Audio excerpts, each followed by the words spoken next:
Doom doom doo doo doom doom doom doom doom doom doom doo doo doo doo doo doo doo doo doo doo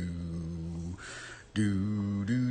doo doo doo doo All right, let's do this. Greetings there, travelers of the lands. Welcome to another very strange and peculiar and awkward episode of these Bible study devotionals that we're trying to get into, where we're just here trying to just practice, I guess, reading aloud and maybe practice trying to plant some seeds, sow some seeds out in the fields, or maybe casting a couple lines out for the Lord. And even if we don't catch a single fish, or maybe we might not even plant a single seed, maybe we can just practice. And for me personally, within the act of practicing, I tend to have to fail over and over and over again until I finally learn something. It's kind of like learning flatland BMX. If you guys can't tell, I'm not a very consistent rider. I wish I was a very consistent rider. But most of the time I don't land a lot of things. And I guess it's through the act of maybe trying to remain, just even if you do fail, to just keep going and maybe learning from our mistakes and learning from our failures is a good way for us to potentially keep learning and stuff like that. And and so that's what we're going to do today. And so that's what we're going to do. And we're going to ride our bike. I'm a little bit more tired today, so I'm not sure how much I'm going to ride today. I'm not even sure if I'm going to be able to draw, but let's try it. Let's go for it. And so, let's do this Bible study. And welcome, Andy and Wings. I hope you're doing good. I hope you are doing well, Andy and Wings. I haven't seen you in a while, huh? I hope you're doing good, Andy and Wings. I bet it's probably getting colder up there, huh? It's starting to... I'm feeling a little bit more here. But if you guys have your Bibles, you guys can open them up. And we're going to be opening up to the very famous prayer of the Lord. Or some people call it the Lord's Prayer, right? And that's in Matthew 6. So that's what we're going to get into. So let's open up to Matthew 6, which I already had I already kind of had it bookmarked up in here. But there actually was this particular part. Now, I know we could do an entire study on the Lord's Prayer, but because of the Bible study that we did on, what was the verse? I think it was Hebrews 3:13. Let me see here. Is this it? Let me see if I've remembered it. Hebrews 3:13. But exhort one another every day as long as it is called today, that none of you may be hardened by the deceitfulness of sin. And so I was thinking about that and thinking about every day, and some of the translations I think say daily and stuff like that. And it started making me think, where are some other verses that made me think about the word daily? And it was this verse right here. Give us this day our daily bread. And that is what we're going to go into today. And I guess I'm just going to underline it again. So I'm going to underline this part right here. Or maybe I won't. Maybe I'll just do a little notch right here. I guess I will underline it. I'm kind of thinking about this. And when I think about this with give us this day our daily bread, I'm thinking that it's supposed to be maybe the Word of God, like the Word is the nourishment that we need to keep going. But I think the part that really stands out to me is this daily part of like almost thinking like that the Word of God can be interjected into all aspects of our lives, even throughout a daily occurrence, which is really, really cool to think about, right? But it's kind of weird. I feel like I haven't done a Bible study on this, and that's kind of all I can really think about. I guess it's kind of making me think about give us this day our daily bread. It is kind of making me think about when Moses was out in the wilderness and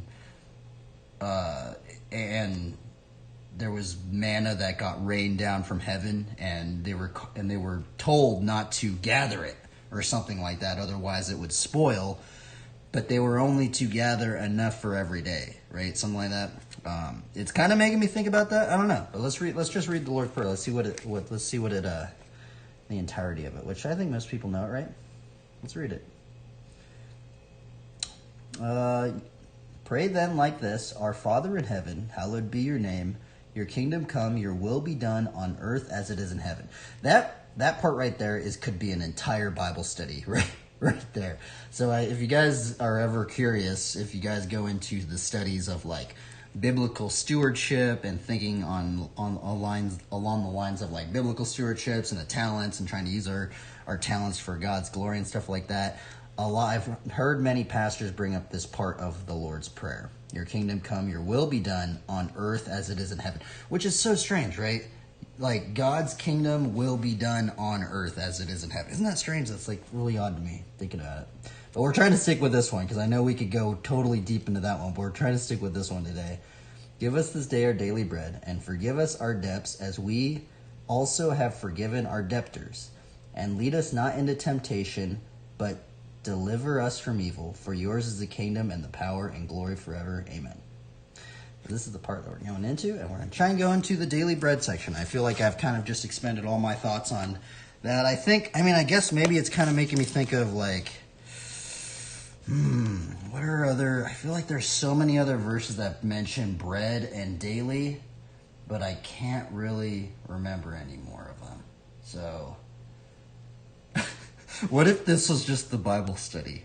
See, I feel like if I was just up to me, imagine if I just laid out, this kind of just makes me think about this, right? I feel like I could not do, maybe it would be a shorter Bible study because that was only 7 minutes right there. But now I feel like I've expended all my, I guess I could really think about it. I could look up more stuff, but right on the spot right here, that's kind of all I'm thinking about. So now what we're going to do is we're going to read a commentary, because I personally don't have all the information in the backlog of my mind, and hopefully we can learn something today from all this stuff. So hopefully we should be able to find a commentary on this, which is actually really crazy, right? It's so crazy because, I'm wondering, how did people do Bible studies back in the day, right? How did they do their devotionals back in the day? Because imagine if I did not have this phone right here, right? Imagine if I did not have the ability, or imagine we didn't have any commentaries, no other people writing books or whatever. I had none of the books, and we were just in a little barn with a little donkey and, hay everywhere and stuff like that. What would we do, right? I think in some cases what we would maybe do is we'd maybe just maybe go into the Word and just literally just kind of be like, well, since we don't have any commentaries or anything, let's just try and find verses that kind of make us think anything about these verses, right? And the only one I kind of thought about is the exhort one another every day, right? Because I feel like the reason why I brought that one up is because when we did the Bible studies on that one, one of the exhortations that we can do for other people is sharing what? Sharing the Word of God, right? And then I'm wondering if when the Lord says, give us this day our daily bread, does that relate to us kind of meditating maybe on the Word of God? Which I guess since I just used the word meditating, that is kind of making me think about Psalms 1, right? Let's go into Psalms 1. So I guess we did kind of find a little combo. I don't know if this combo is correct or anything, but the Psalms 1 is kind of making me think of that. But his delight is in the law of the Lord, and on his law he meditates day and night. So maybe that's a daily thing that we are to maybe think about, meditating on the Word. But anyway, I've kind of expended what I've thought on the matter. So hopefully we can learn something today on this stuff. So let's type in, what am I going to type in here? Daily bread commentary Bible. Let's see here. Let's do a Got Questions one. Generally, I like the Got Questions one. So there are other commentaries that kind of get brought up at times, but sometimes I don't really know. I feel like it's kind of weird because I feel like Got Questions just has kind of this consistent, I put in basically any single verse in there, and it's just boom, Got Questions. So I'm just all right, well, I'm going to read this one. I got questions. What does it mean to pray for our daily bread? Huh. I feel like it should be a simple one. I feel like they're going to say it's God's word, but I'm like curious, like what else are they going to say on this? Because I feel like it should be very simple, right? But this is what trips me out about reading these commentaries, right? Because in my own thought processes, right, I just thought it was a very simple thing. But then when I read some of these commentaries, I'm like, wait a minute. There was so much more I did not even think about with some of these verses, right? I feel like this is like the shortest little verse, man. Matthew 6:11. Let me type it in here. Matthew 6:11. Look, give us this day our daily bread. It's like such a short little verse, right? Now let's see how much some of these people write for this thing. Okay, let's read this. The Lord's Prayer. The prayer Jesus used to instruct his followers how to pray is well known among Christians. Many recite it in unison as a form of liturgy. Others meditate on each portion in their private time with God or view it as a model of components of prayer. The prayer is recorded in Matthew 6:9 through 13 and Luke 11:2 through 4. One portion of the prayer says, "Give us today our daily bread," in Matthew 6:11. The first and most obvious meaning of this request is that God would sustain us physically.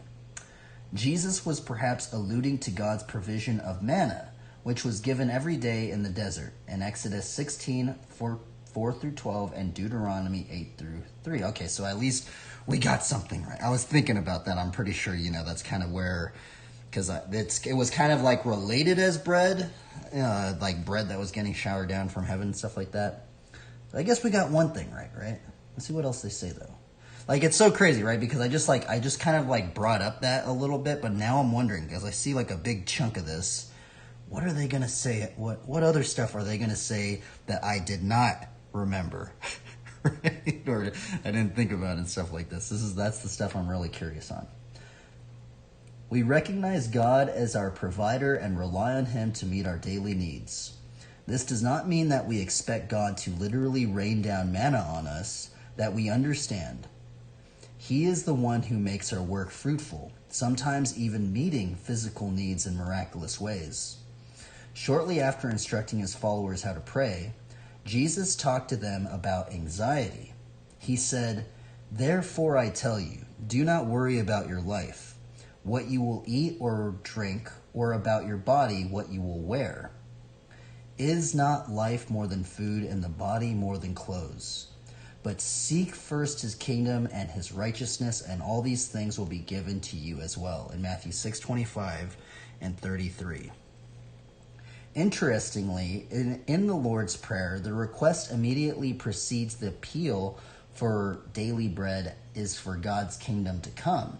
Interesting. Okay, so that I wasn't actually thinking about Matthew 6, I feel like I should have remembered that, about not thinking about taking no thought of what we eat or what we dress like, right? It's almost like the Lord is saying we should be thinking on greater eternal things about the kingdom, right? And man, it's so crazy. And and I guess I didn't think about anxiety. It's kind of weird that they brought up anxiety.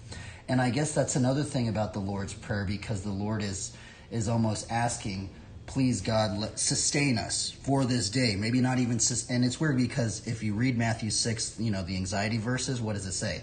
Take no thought of the morrow.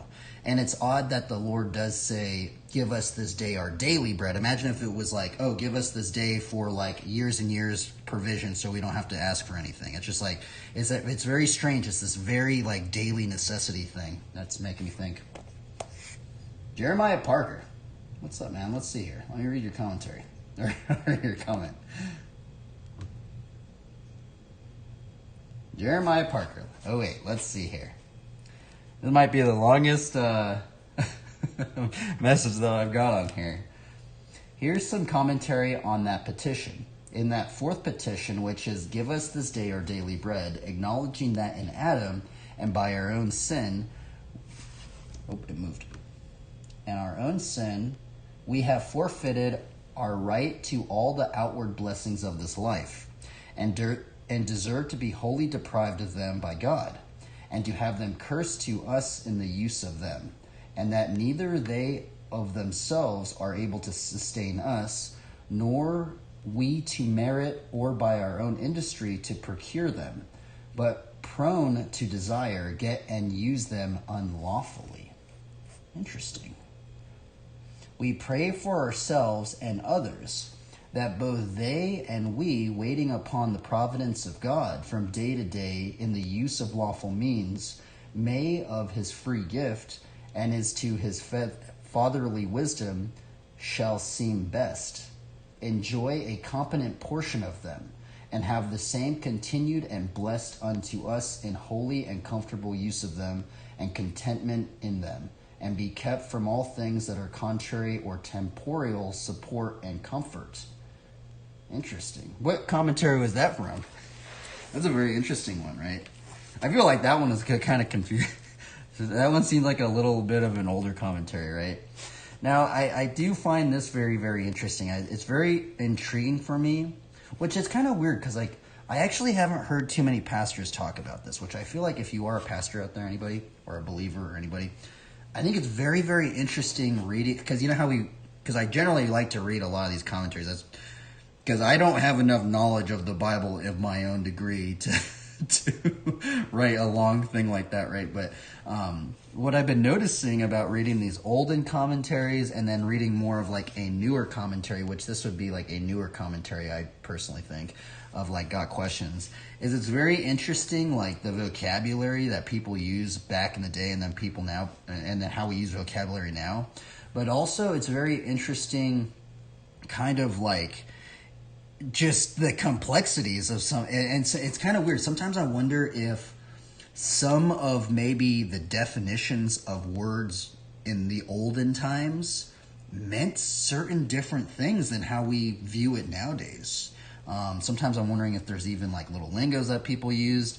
What's also weird that I've noticed about the olden commentaries is many of the olden commentaries that I've read, it's almost like they kind of like put a little, like their own little spin of like they almost like put a little story into a commentary. Whereas many of the newer commentaries that I read nowadays, it's just like, this is this, and it relates to this verse, this verse, this verse. Whereas some of these olden commentaries that I've read, it's kind of like they go and they kind of illustrate it out in their own little parable-esque things at times. The Westminster Larger Catechism. Interesting. You know, it would be cool. It would be cool if just every commentary was just free on the internet, right? The other thing about reading many commentaries is I always like finding the things that commentaries relate. Like how do all of these commentaries relate to one another, right? And then I also like to see, okay, well, what are the things that maybe aren't related? Maybe they bring up a different verse. Maybe this guy thinks about something else, or maybe this guy went through some sort of experience in his life that other person didn't go through, right? Because I think many times that does occur with many believers because we all just don't live the same life, right? We all go through different experiences. We all go through different trials and tribulations and heartaches and, and mourning and stuff like this. And I'm kind of wondering, and it's kind of weird because I actually feel because we all just don't live the same life and we all have like different experiences, I actually think this actually ultimately strengthens the body of Christ, right? Because if somebody else goes through a trial that maybe I didn't go through, right? It kind of like, since they had to endure that, now since they had to endure that, they can give that sort of maybe, oh, well, maybe you shouldn't, maybe you should think about these verses to get you, if I were to go through a similar situation. And ultimately, I think this actually bolsters up the body of Christ to strengthen us up. But those are just my opinions, right? Anyway, let's keep going. Where was I at? Oh, yeah, I was at that one. Requesting daily bread is not only about physical provision, it can also refer to asking God to provide for our less tangible needs in Matthew 7:7-11. Jesus said, "Ask and it will be given to you. Seek and you will find. Knock and the door will be opened to you. For everyone who asks receives. The one who seeks finds. and the one who knocks, the door will be opened. I really like that. I really want to do a study on this one now, because I like that part where it says, the one who seeks finds, right?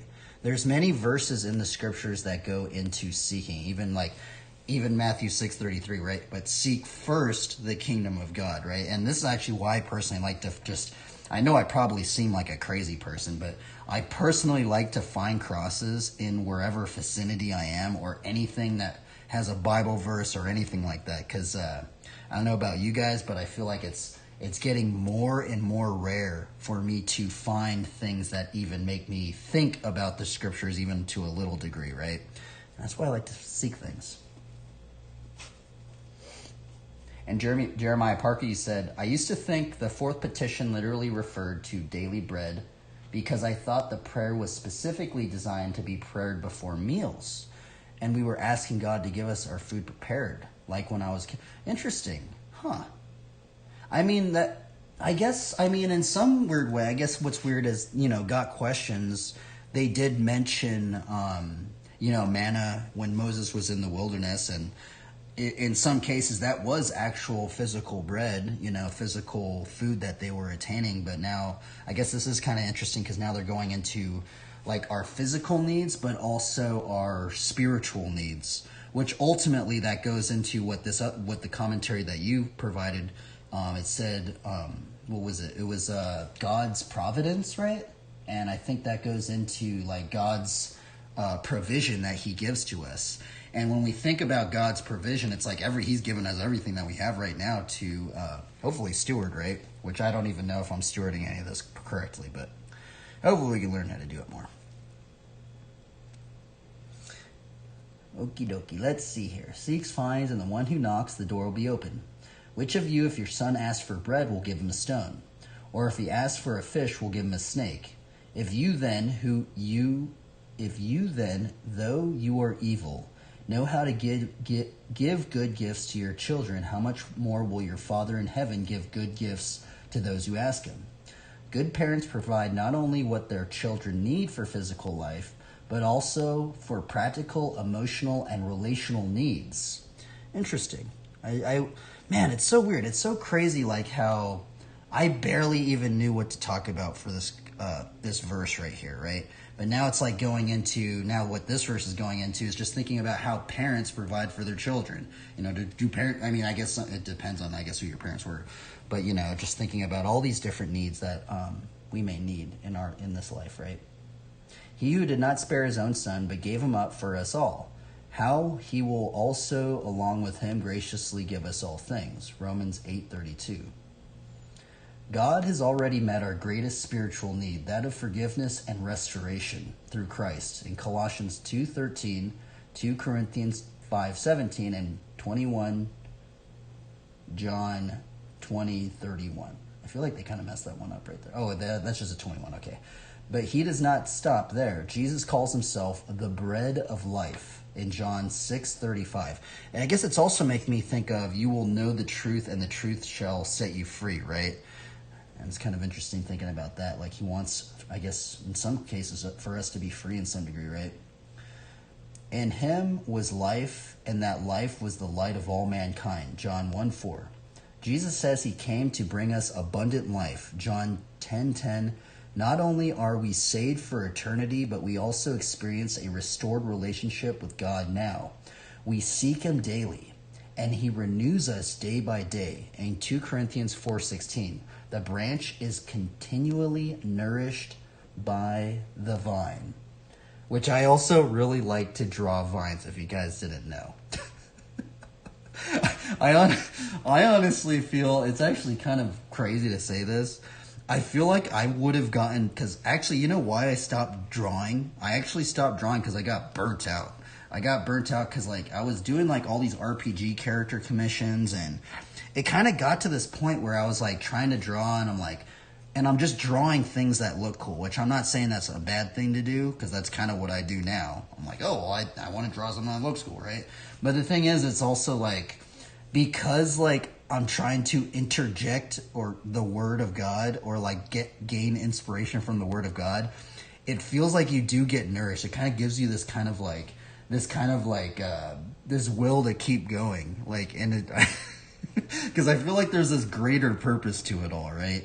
Whereas previously when I was getting burnt out of drawing, it kind of just felt like it was so fleeting. Like I would just draw this really cool thing, and then I look back at these drawings, even though they look cool, I just go, man, this doesn't really have much to offer people. I mean, what am I even, it's like, what am I really offering? I'm just offering this little thing that looks cool or something like that, right? Whereas like, if I add just even a Bible verse or something in, I just feel like, man, at least I have, even if this drawing is terrible or whatever, at least I tried to give God glory. And I feel like, I feel like if anybody is going through anything like this, where you're getting burned out of something, I feel like if you can think about how can you give God glory within the midst of all of this stuff, I feel like it kind of gives you this level of endurance. Because if you kind of think about it this way, there's so many scriptures, like the scripture that we're going into, about going into like daily provision and daily seeking first the kingdom of God and stuff like this. And I think it could be a really good way, if anybody out there, if you're getting burned out of anything.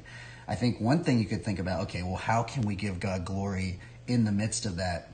And I think it might give you some regained, it's almost like you getting put back into the vine. Jeremiah Parker, you say, I also once thought the bread referred to the body of Christ as contained in consecrated Eucharistic bread. But I guess the Holy Supper had never been administered when the Lord introduced or instituted that prayer.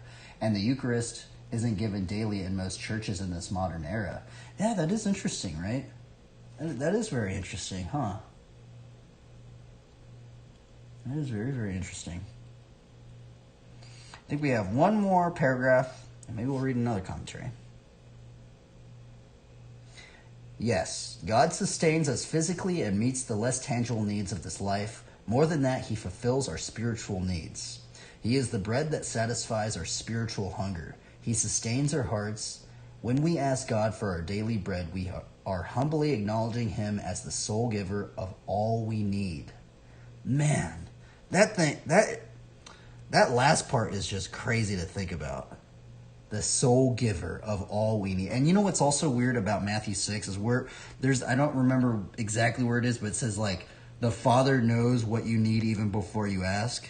It's kind of crazy, right? But I guess the whole problem with that is many times we think that we need something that might not actually be a need for us.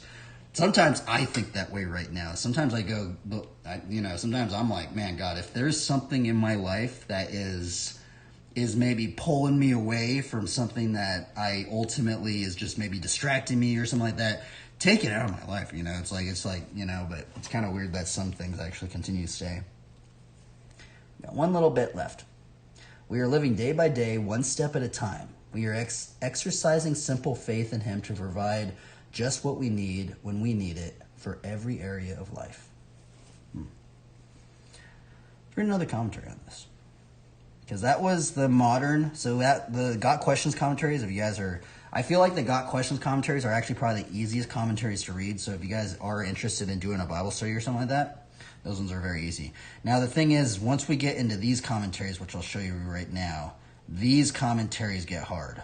I'm going to be honest. When we get into this site right here, the Bible Hub site with these olden commentaries, these commentaries get gnarly, because I'm going to be honest, many times I read these things and it's just like, I don't understand what this guy was just saying. Holy moly, this one is long, dude. Dude, look at how long this commentary is. I'm not going to read this one. This one's too long. This is Ellicott's commentary, and it's so weird. And you know what also intrigues me is, like, sometimes, like, I know I've seen Ellicott's commentary and he'll write like 2 sentences, but then on certain verses he'll just like go deep into it, right? You don't like the Bible Hub commentaries or the Got Questions commentaries? So look at how long this the Ellicott's commentary is. Holy moly. Man, that thing went in. Like, it's so sad that I barely even knew what to talk about. Oh, they Got Questions? Yeah, it's kind of weird. I haven't, like, I guess the one thing I don't really know too much about the Got Question commentaries is they don't really say who writes the commentaries. I'm wondering, is it just like a collective group of people? Is it just one person that assigns that to write a commentary? I'm really not sure, right? But I guess we'll read the Benson commentary. This one seems somewhat... Man, all these commentaries are actually somewhat really, really long for this verse.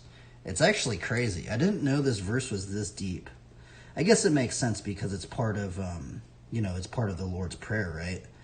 Which that would make sense. Let's read the Benson commentary. Give us this day our daily bread. As the original word, and I'm pretty sure that is Greek, right?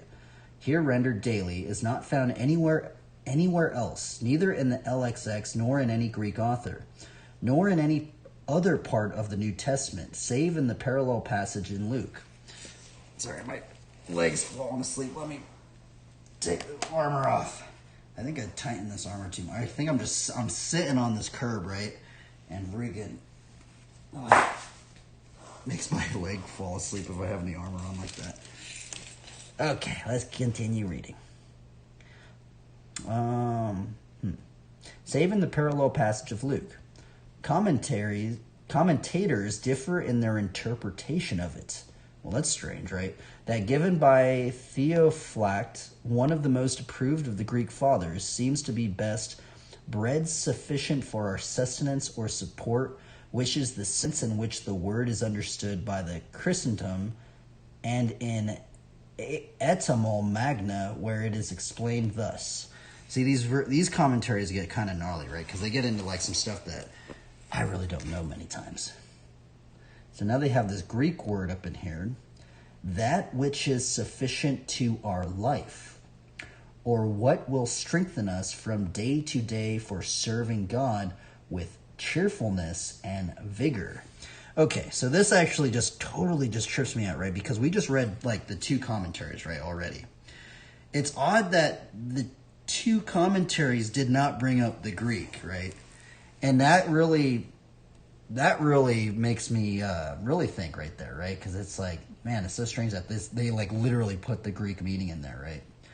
That which is sufficient to our life, or what will strengthen us from day to day for serving God with cheerfulness and vigor.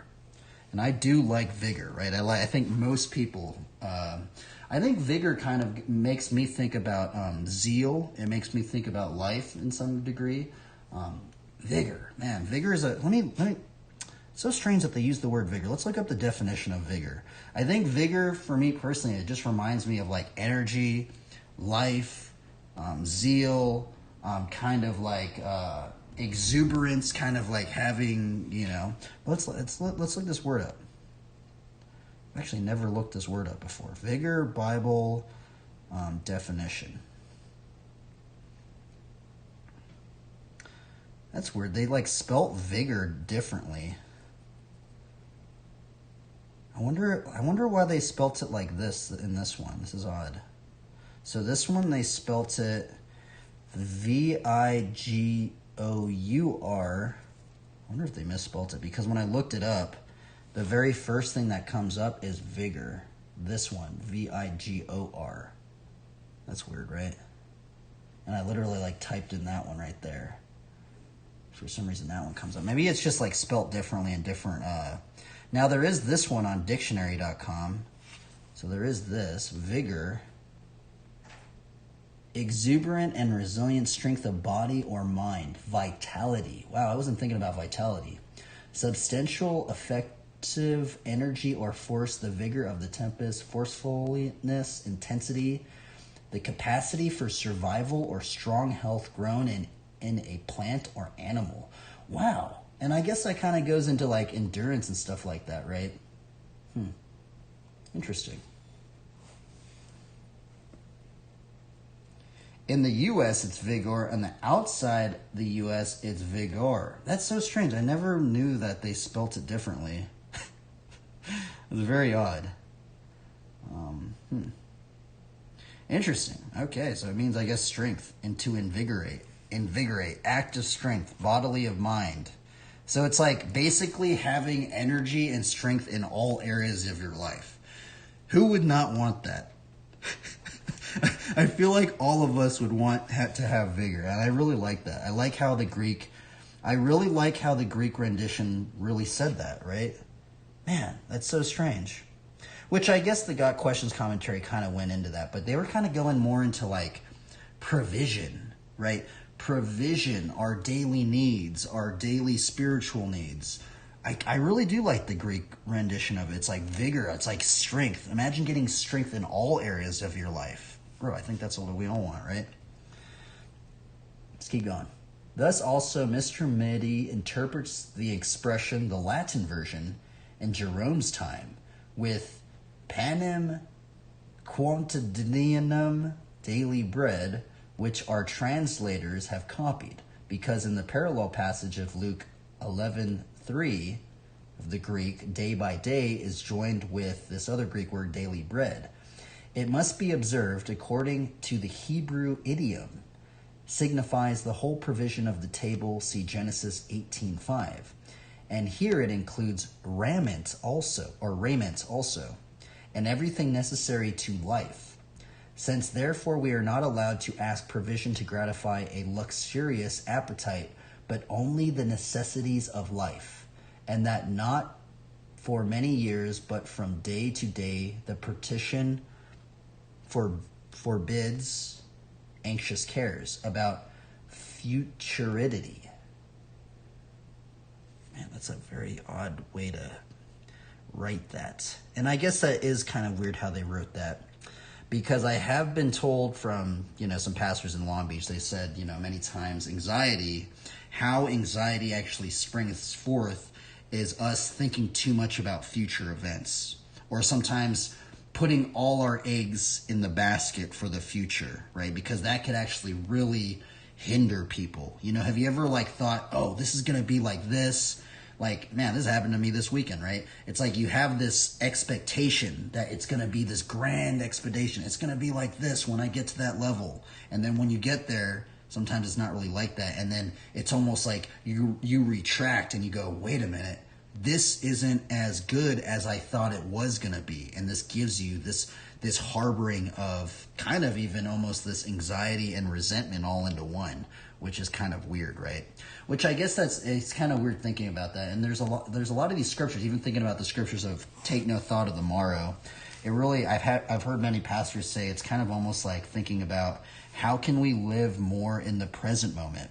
How can we be seeking first the kingdom of God in the present moments instead of maybe thinking, oh, well, I'm going to seek first the kingdom of God, a couple weeks from now or something like that, right? And Jeremiah Parker say early American grammarians edited many words to make their spelling more intuitive. Chief among them who was Noah Webster himself.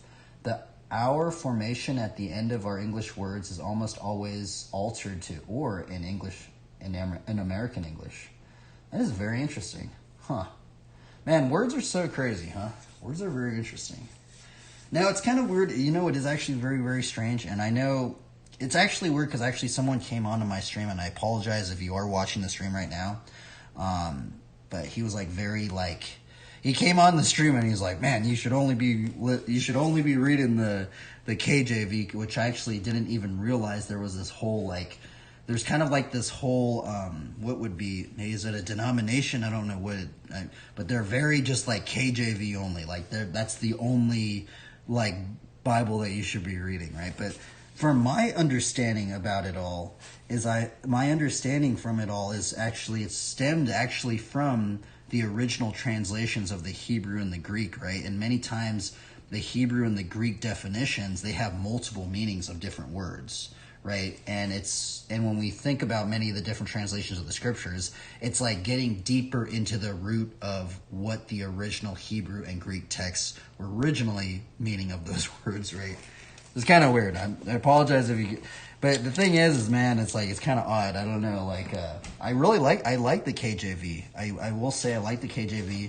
But then it's weird because I've also met believers that are like, oh, well, the KJV was a corrupted translation. So it's I don't know. I just feel like you guys should just read all of them if you can.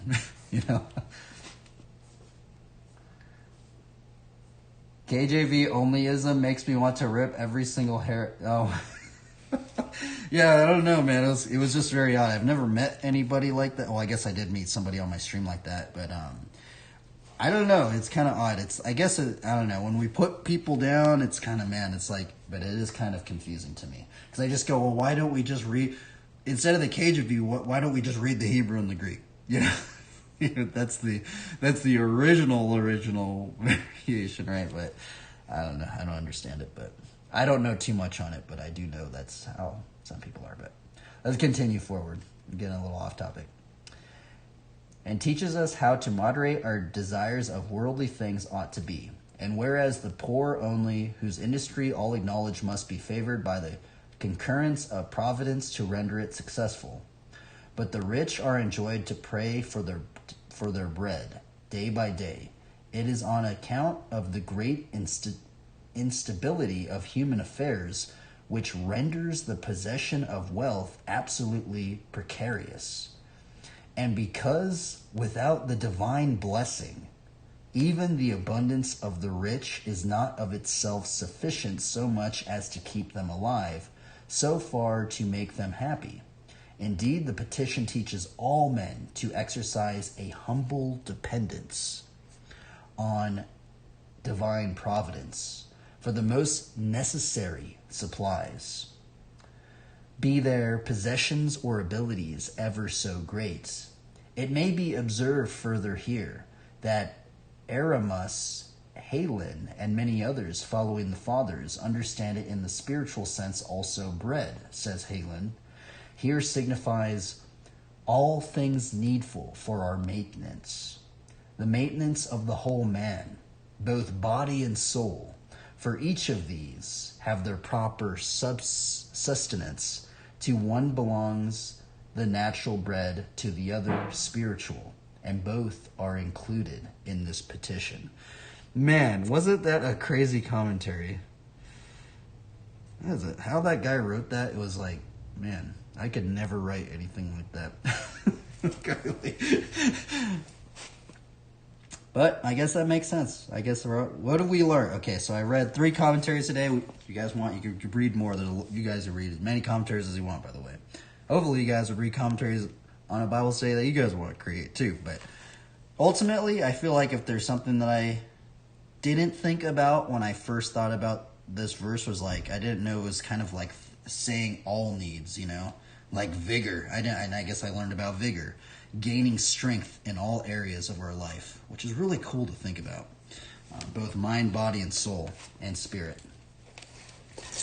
And hopefully, and I guess what's interesting, and I guess I will also add, thinking about what we just read at the end of this one, it is very, very interesting how none of the other commentaries brought up what?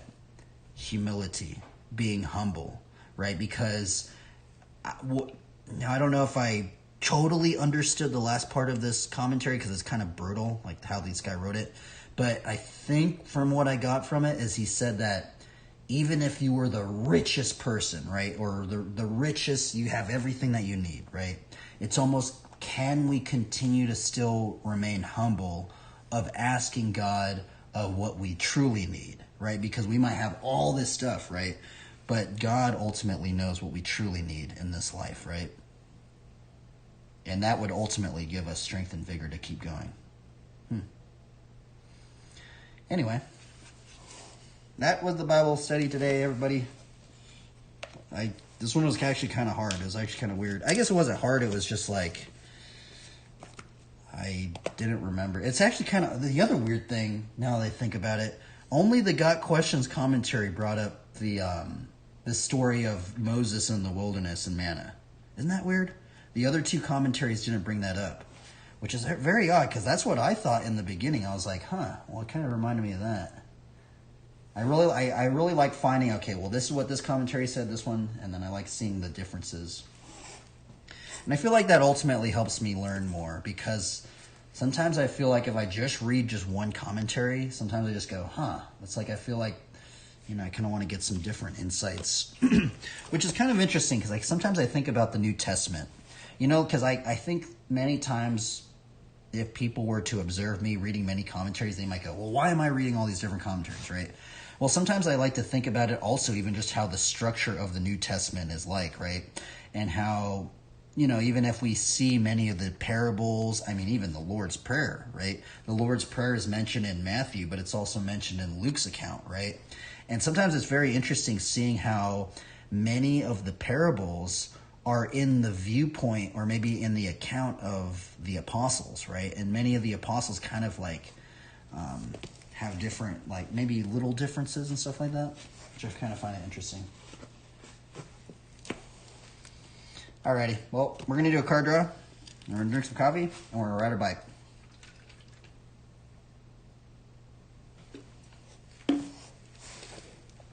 Hopefully, we gain more strength. And you guys remember, hopefully, gain strength from the Lord. Vigor.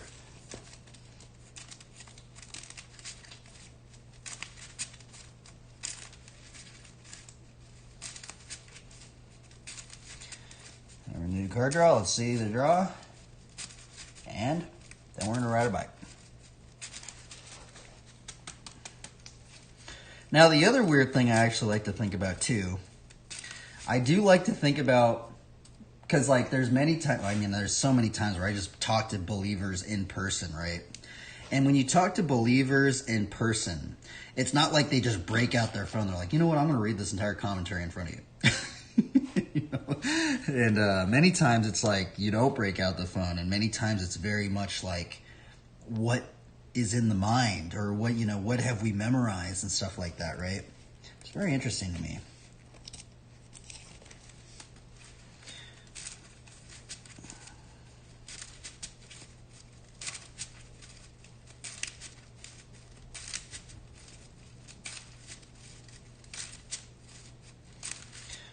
That wasn't that hard, right? Towards the end it was a little difficult, but I guess reading out loud isn't that challenging. I guess it could be challenging, but I think the most challenging part is to actually remember a lot of this stuff. I think that's the hard part.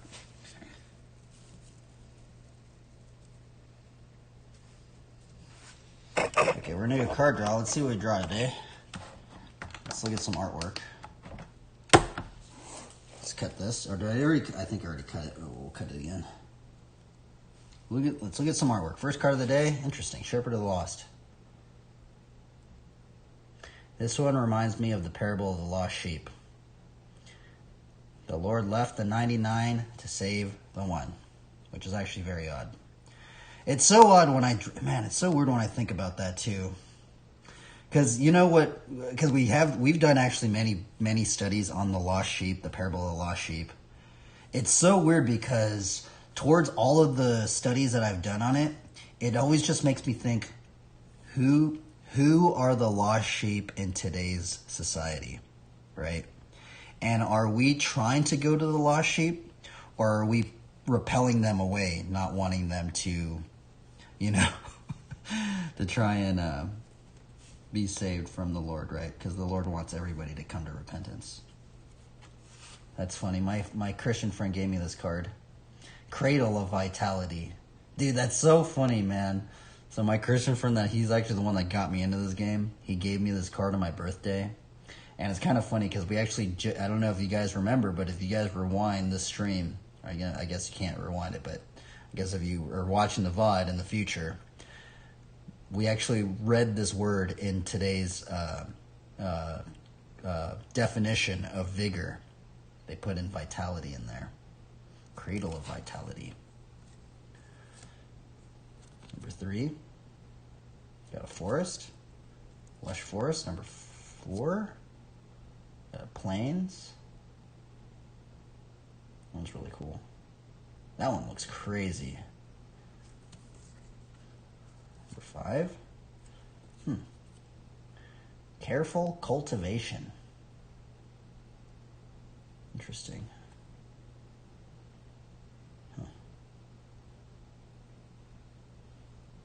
Cool card.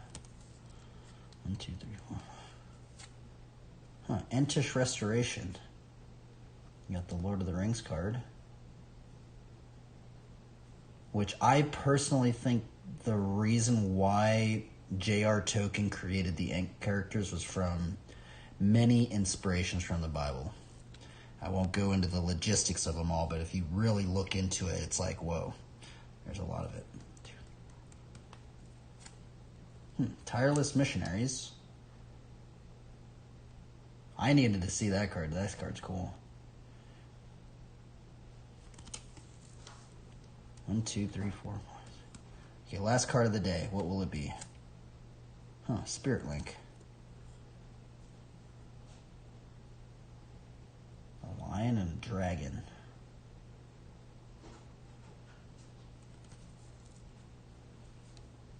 And that was the draw for the day. That's basically how I play this game. I don't even play this game normally how people should be playing it. This is how I play it. I just drew a card draw and just think, okay, is it reminding me of any scriptures? And I like trying to see the if there's like some sort of weird combo in here.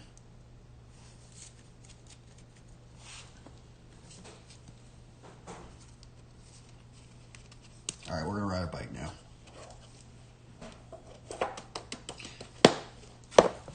While my leg is asleep.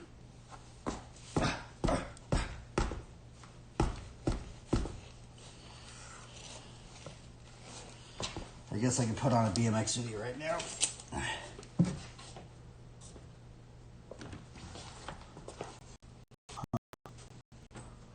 Sorry, I don't even stranded out for.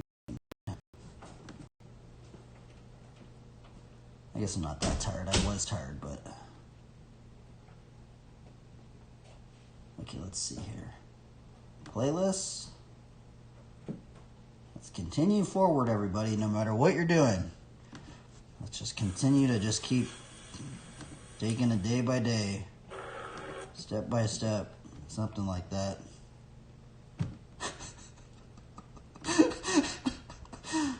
Oh, man.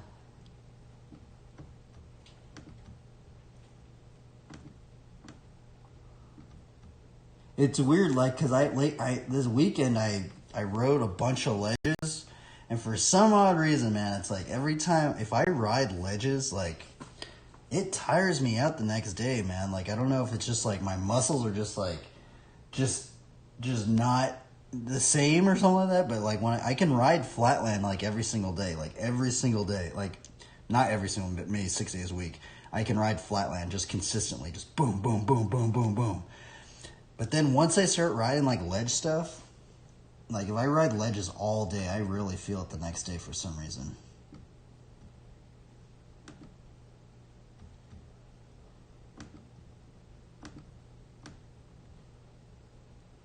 Okay, we're going to put that up there. We got our BMX video. Put that over there.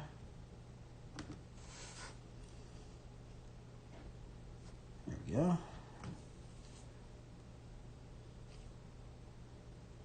Alrighty, I guess we'll ride our bike now. I added a whole bunch of videos in here that I haven't even seen. What trick was that? Let me look at that real quick. There was a no-handed trick, wasn't it? Whoa, what is that?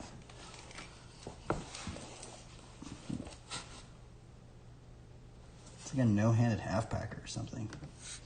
Oh yeah, we'll make a little Twitter post thing. Let's see here. Let's do that.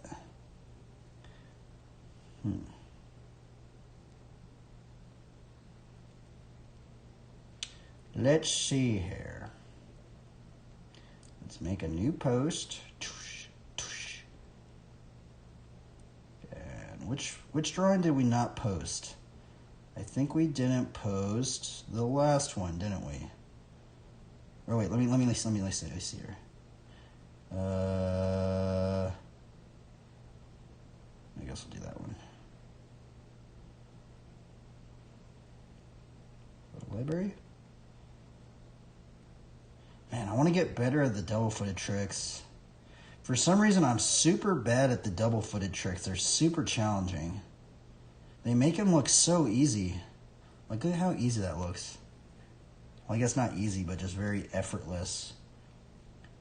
For some reason, when I try it, I just can't do it like that.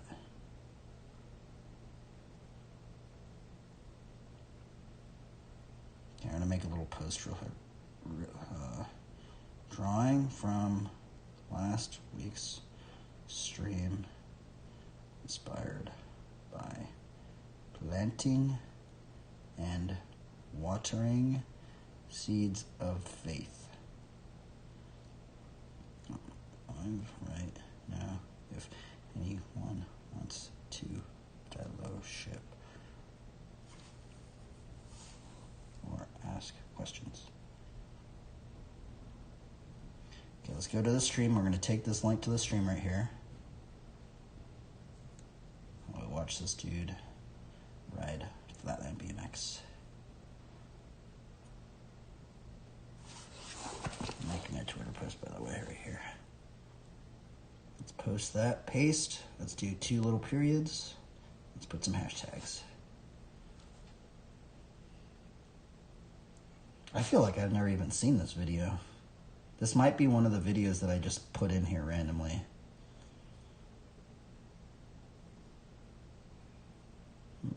Hashtags. Let's go to our art ones. Copy. Paste. We gotta get rid of 55 things on here.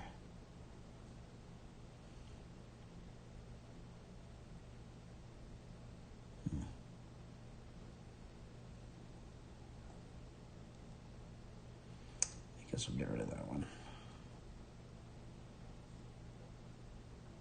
I think that should be good, right? Nope, we got a -5. We'll get rid of that one. And if you guys were wondering, this is how I make these posts. This didn't take that long at all.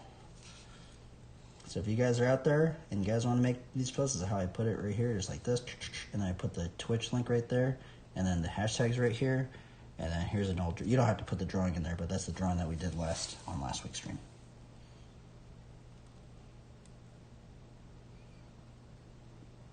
Cliffhanger. Yep. Man, this guy's really, really good at double-footed tricks. Pretty crazy. Huh. Man. They make it look so easy. How do they do it like that? I guess they just mastered the balance point. Alright. Let's ride our bike now. Let me check my PSI. Actually, I'll be right back. I'm gonna go.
Okie dokie. Let's see here. What am I doing? Oh wait, I need to adjust the camera. I guess we put the camera this way. Oh, this thing's all... There's all this stuff over here. It's getting all jankified.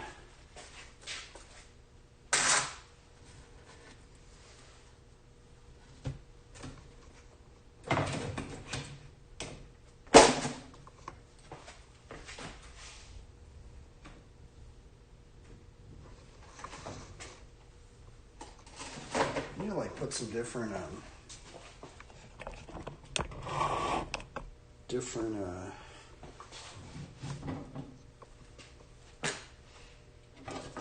viewpoints, camera angles.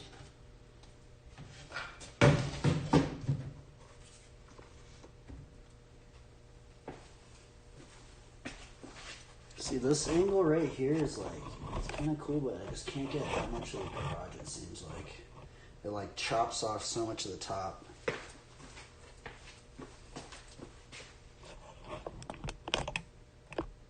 Is this zoomed in? Nope.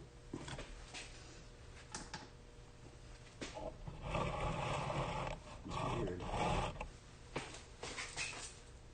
So this camera angle just okay, but it doesn't work that good.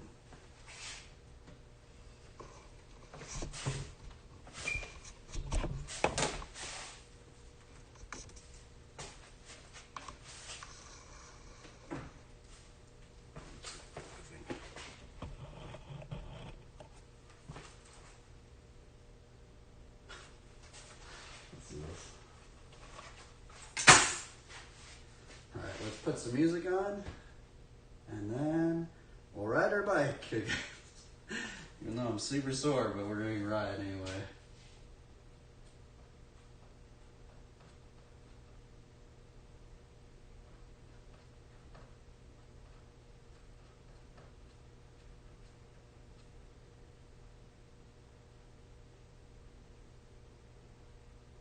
Now the question becomes, what should we listen to? We tell you how Peanuts buffalo bacon sauce became a thing, but there are children present, and they don't deserve to grow up so fast. It's time to help people customize and save living in Egypt.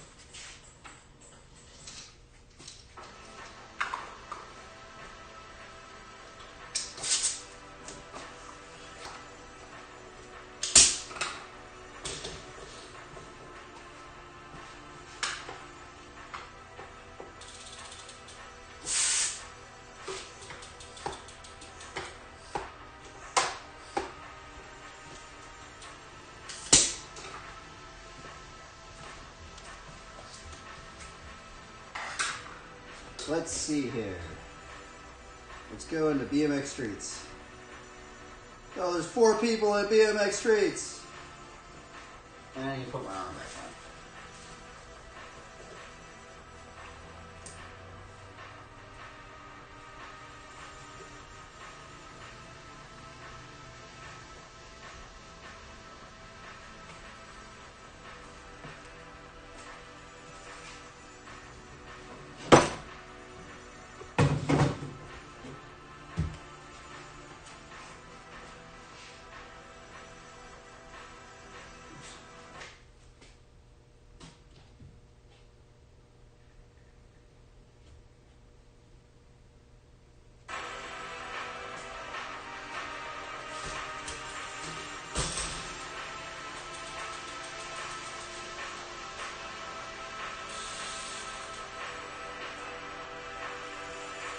I need to fix my light a little bit.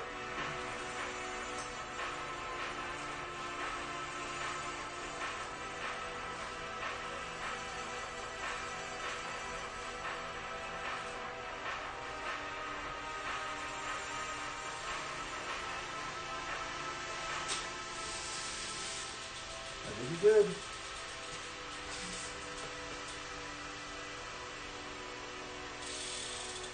That's what I need to fix.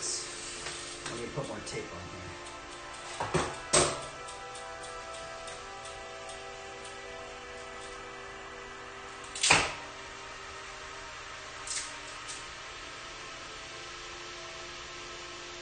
I need to just put branding tape on here.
figure I gotta pick two.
Good job, music.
How am I going to practice today? I don't even know.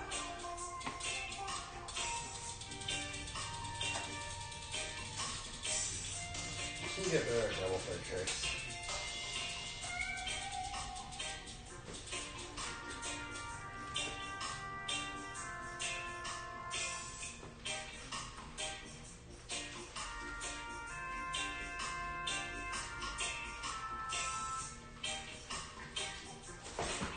Okay, good.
I'd save that thing.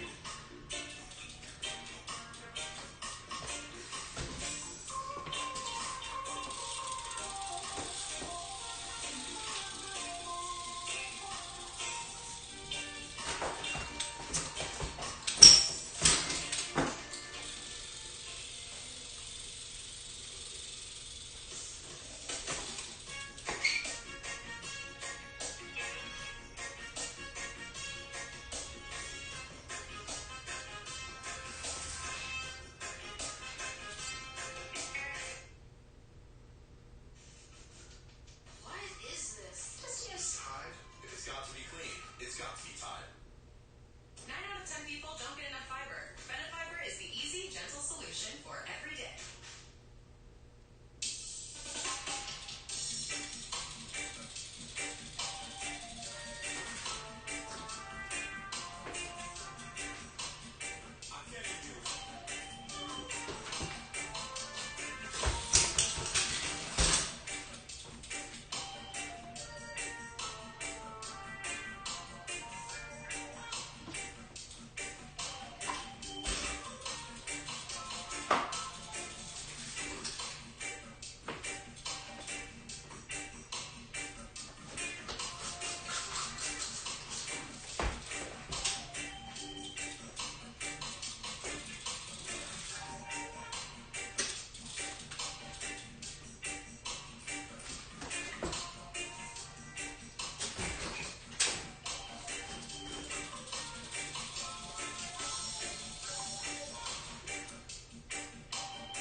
That trick's hard. I can't do it.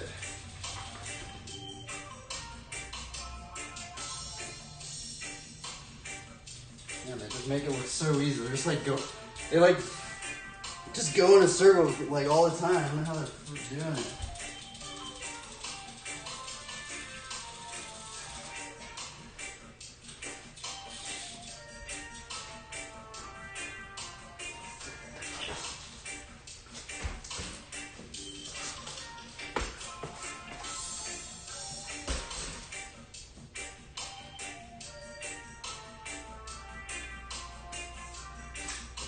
Maybe it's because I'm doing it the wrong way, but I think you can do it this way. Maybe I should learn it the regular way.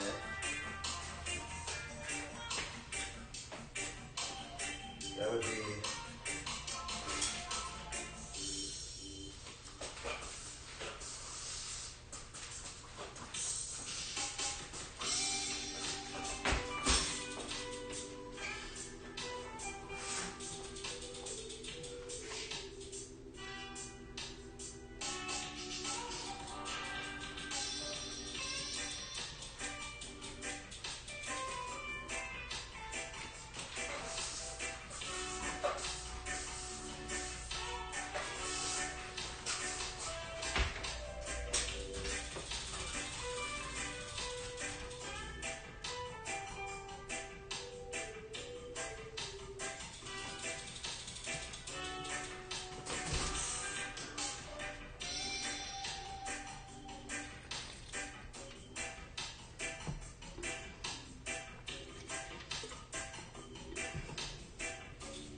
I'm just going to save my energy. I think that's what I'm going to start doing. I'm just going to start just saving my energy a lot more and just working on tricks I'm not good at then. Even though it's probably more boring to watch.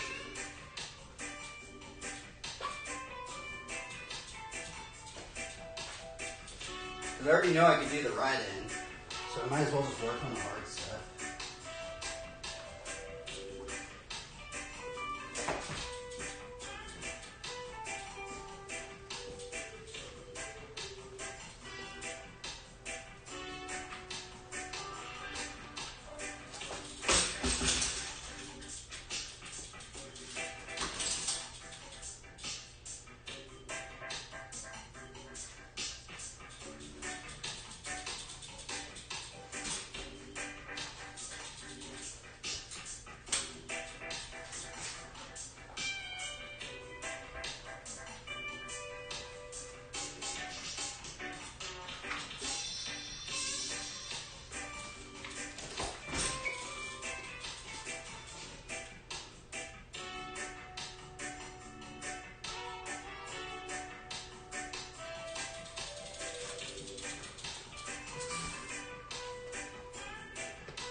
This one too, kind of learn.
Working on tricks I'm not good at.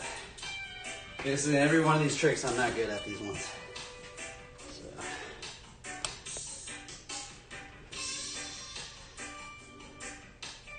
What other ones were I trying to learn? Oh yeah, funky chicken tail, but I'm not good at that one either.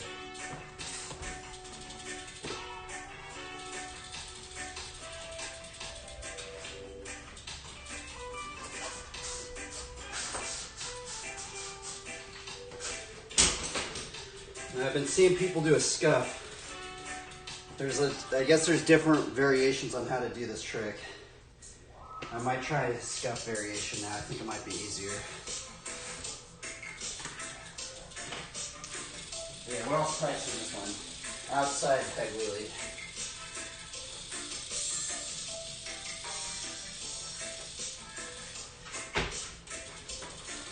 I'm gonna get that one now.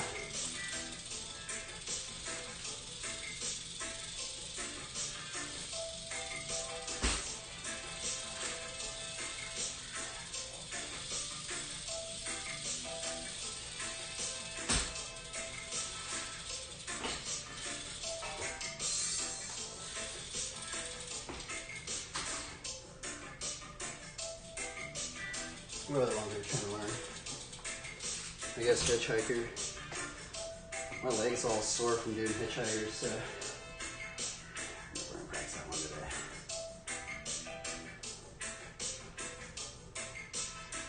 I don't think what other tricks have been trying to learn. I think it's just been like gnarly, just double flip tricks really.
let's do it, Gordon.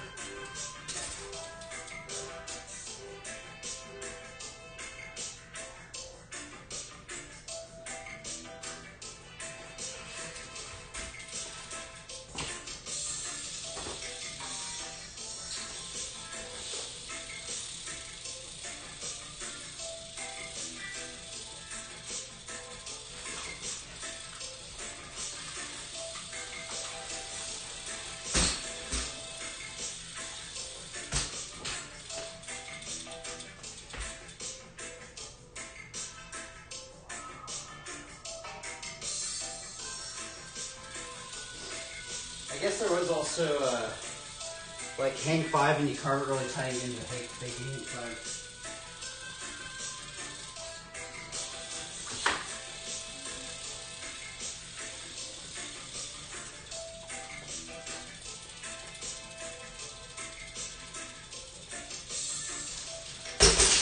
Not good at that one.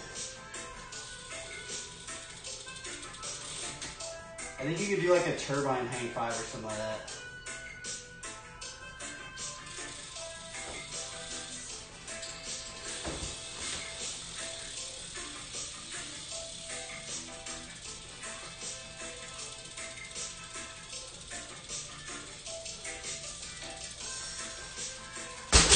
Start going fakey.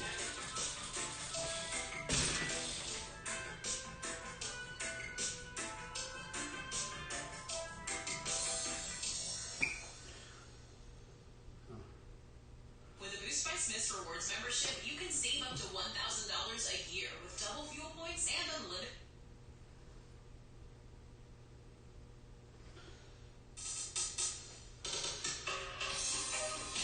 There's also regular foot generator to stick bee.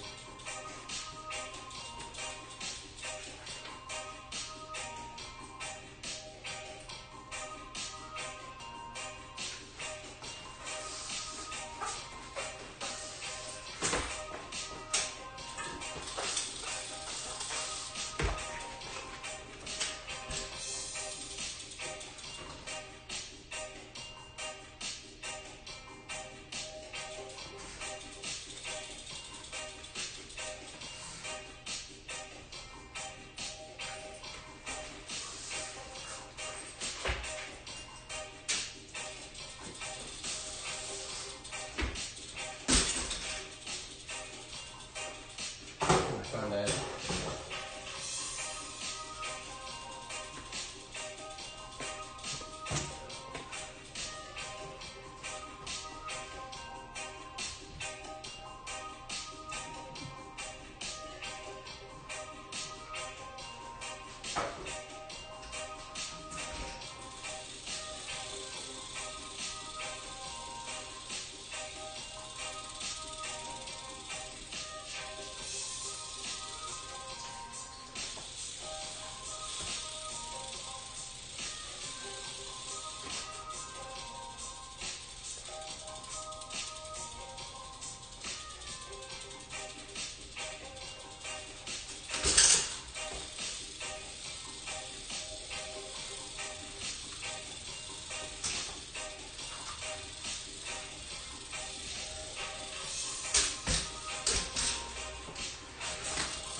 Pull it out right there.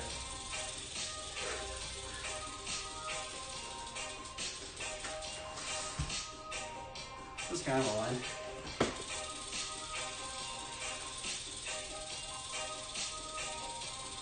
Yeah, I'm gonna split out right there. I wonder if I gotta clean my tires off.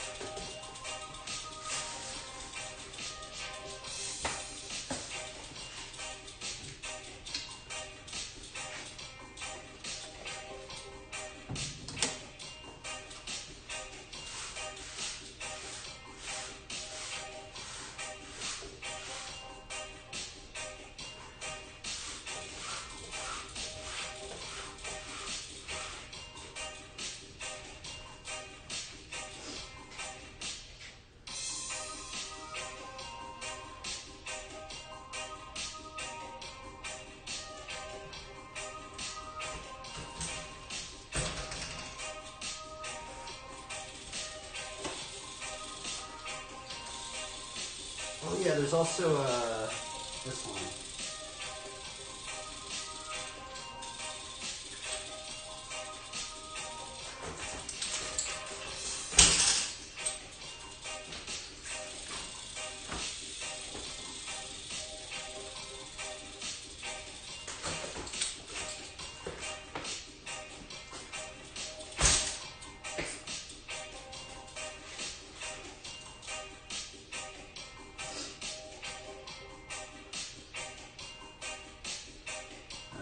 Dude, that was so gnarly, bro.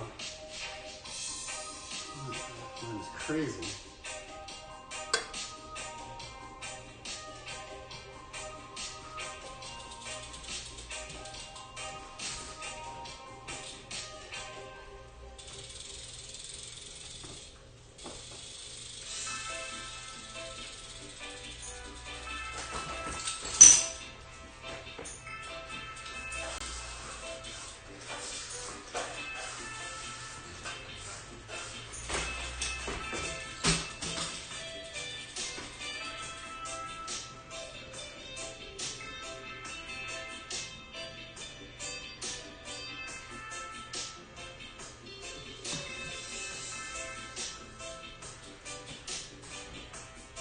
Change this.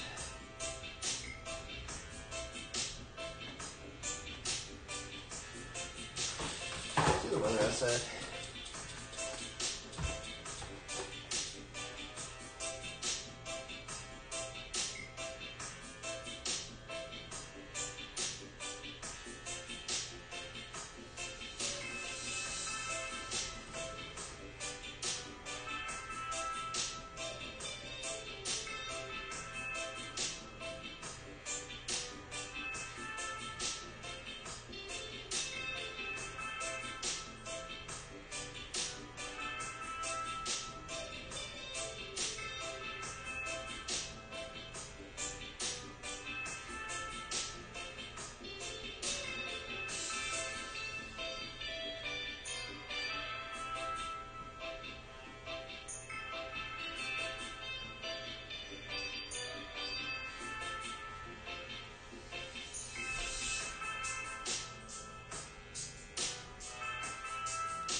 Dude, this ride is sweet right here.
schnacky. That would be a combo, I think, because you could go kind of crazy. I don't think I've ever done a 360 tail tap to fire hydrant.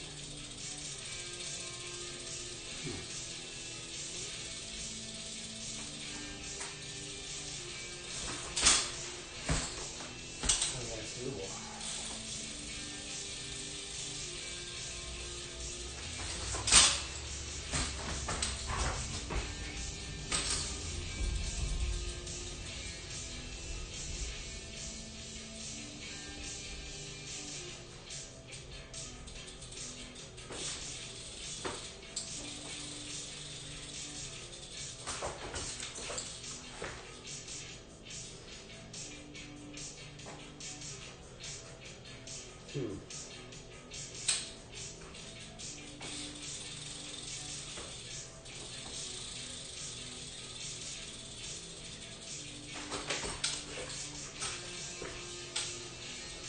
How do I do that?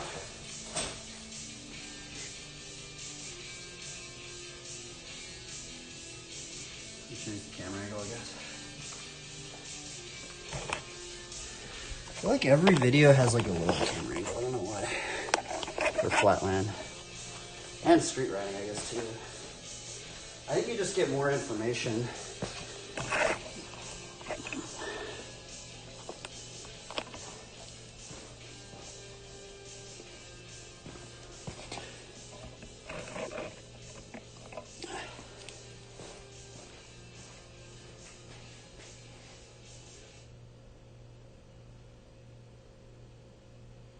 Like, I feel like this angle right here captures everything. It doesn't cut my head off. It's like everything gets captured.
I wonder if you could just do a tail tap crank flip.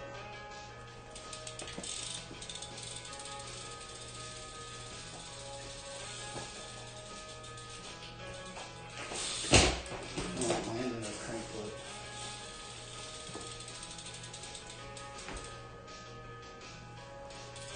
Or land back into a tail tap.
this thing do?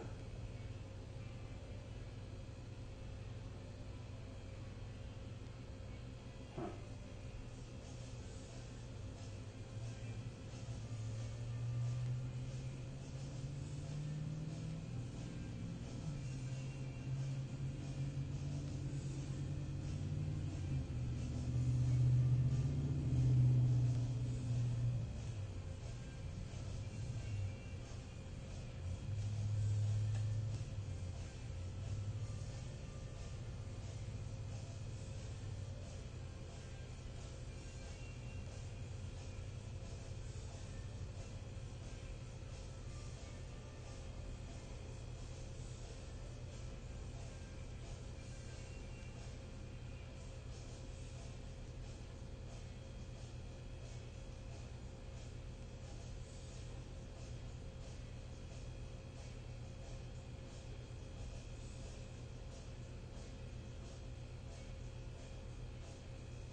Okay, let's do this. Let's do this. I'm tired today. What was I trying? I want to try like different.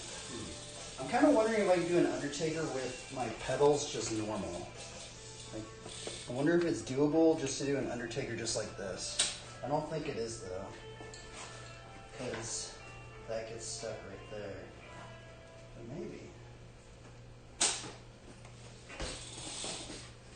Let's see what happens. Because that would make things way better if I could do an Undertaker that way.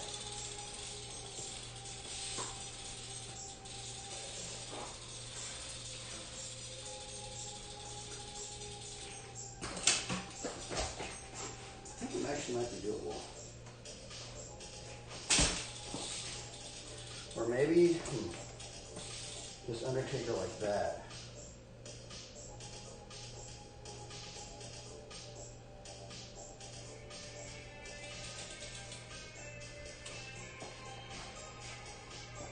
That one would work.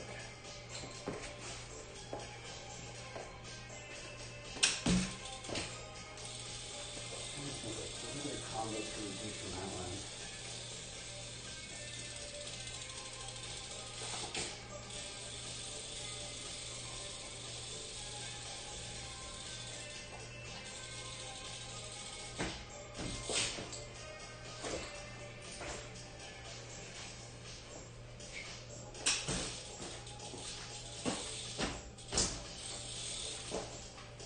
I guess that would work.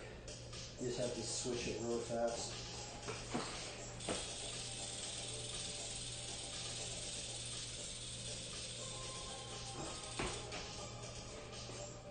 Yeah, let's try that one. Kick flip, crank flip.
And I forgot you could just do a Carl Cruiser like that, outside Carl Cruiser.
I kind of wonder if you could just do like a crazy just 540 tab.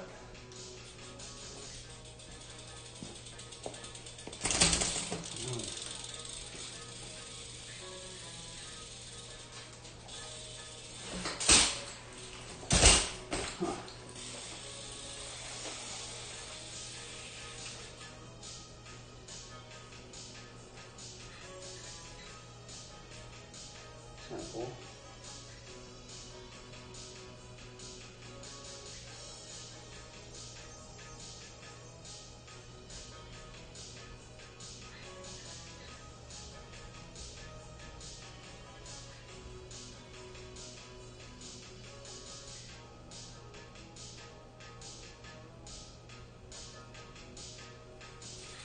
Let's try 360 tail tap to fire hydrants. I've never done that one. Put that in the combos.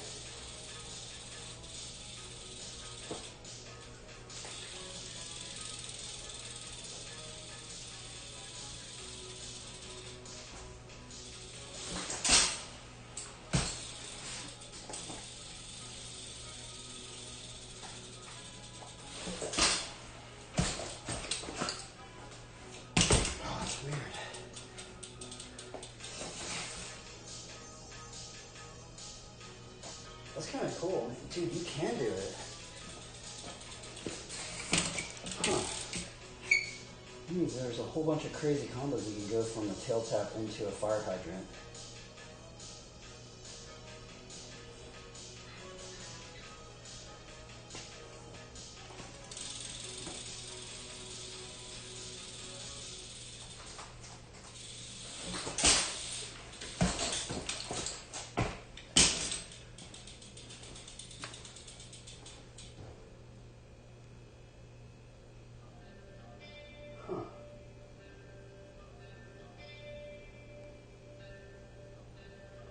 You do like a 360 tail tap to like triple it.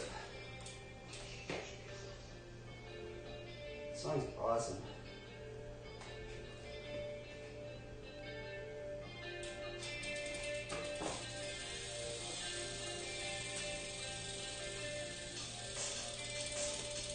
I'm kind of wondering, what if you could do like Vader to like fire hydrant?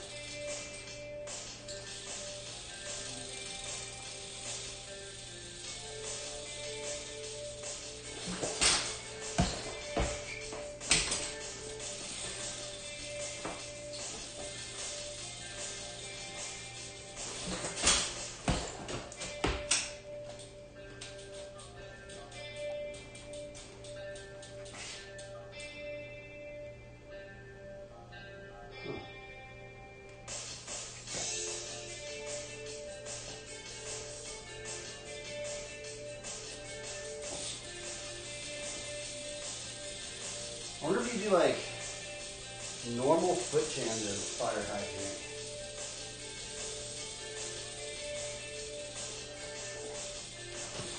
I think you might be able to.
Huh. Pretty cool.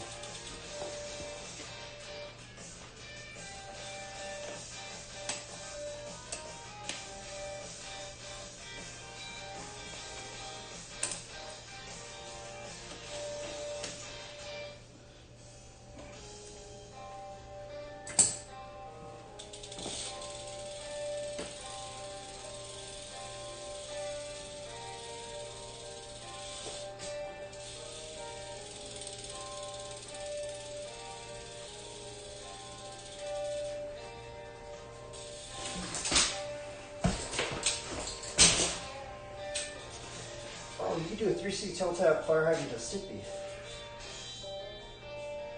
Just crazy. I just figured out, like, oh, dude, you could do like so many crazy combos now.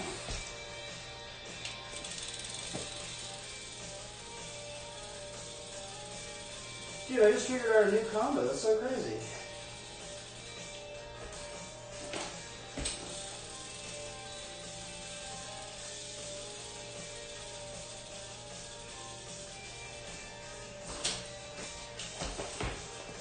Gnarly.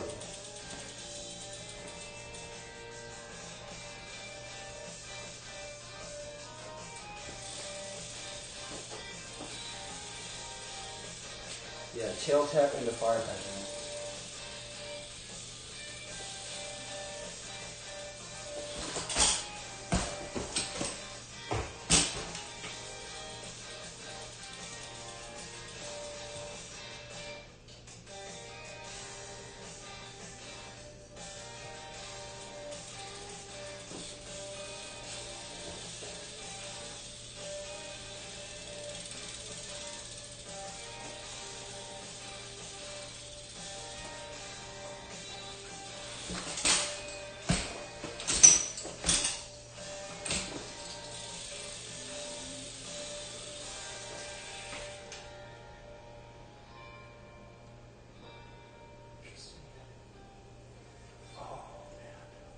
That means there's easier ways to get into it now. Dude, that opens up so many combos, I think. Just the tail tap to fire hydrant. Yeah.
Let me do.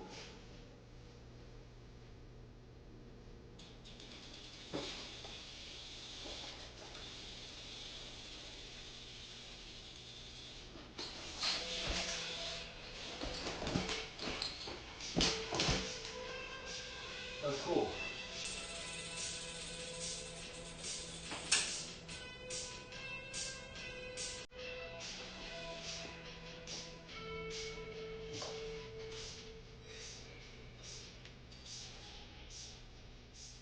It's like a new little combo right there.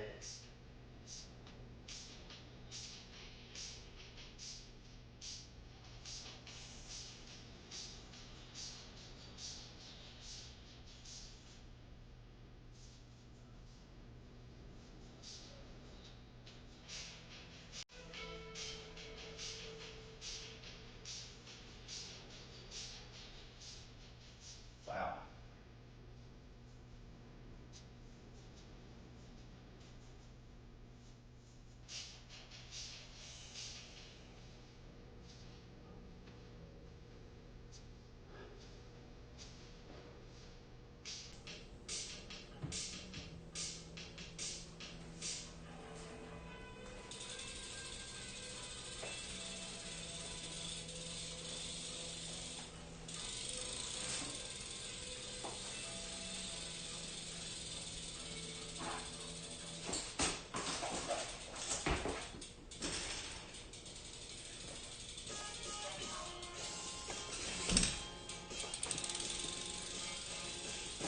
start running it with my cranks normal. Then I'm going to start doing the fire hydrant.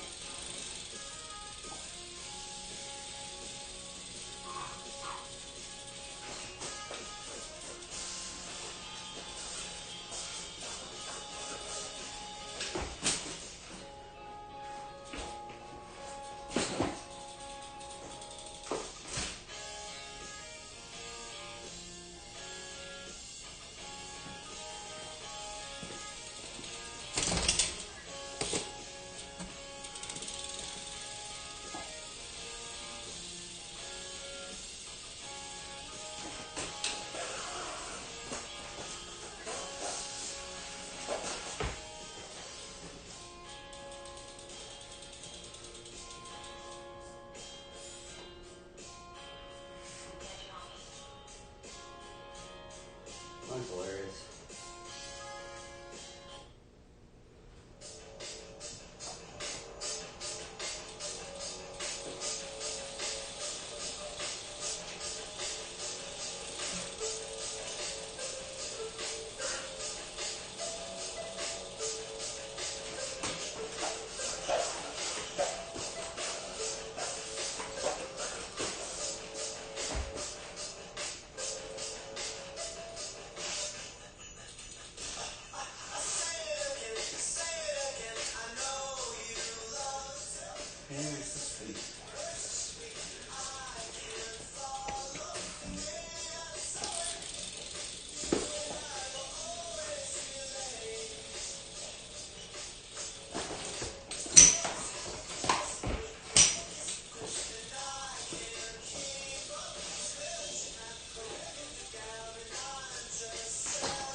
Let's go see the weather.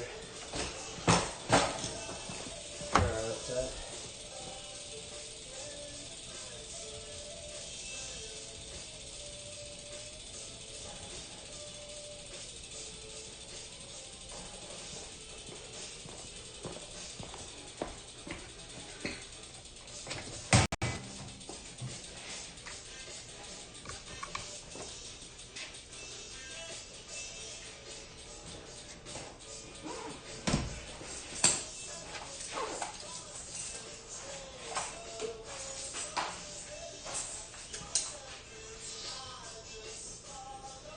Maybe that's the way.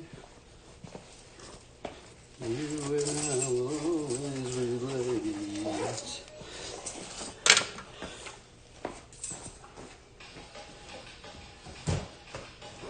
I thought I turned this off.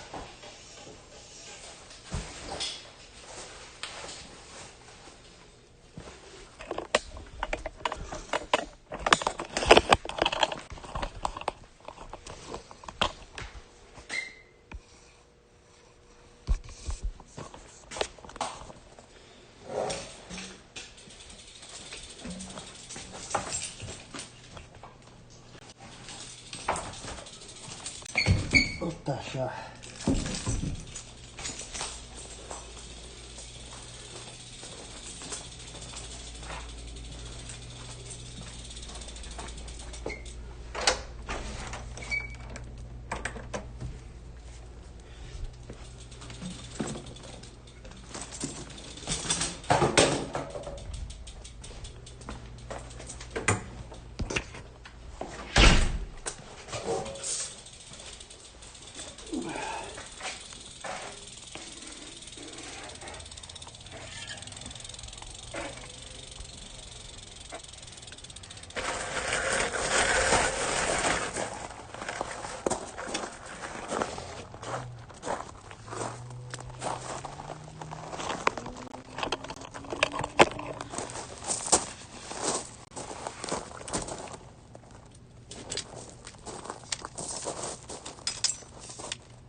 Oh, shit. This almost fell off, darn it.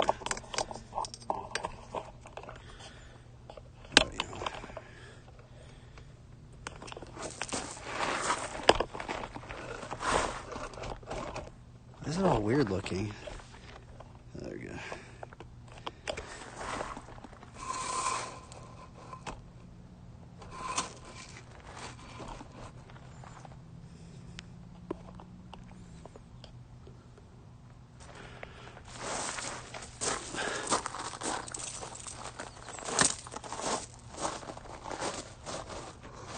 Where's it gone over here?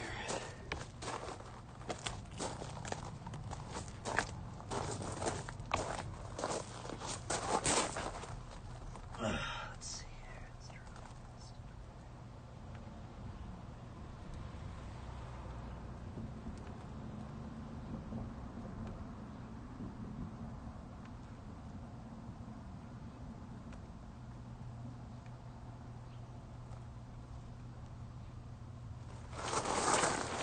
Why isn't it working? There's so many rocks here. And I gotta put on my ski repellent.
For some reason this is all weird.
There's only one way to make the impossible possible. It's a bit of cheating.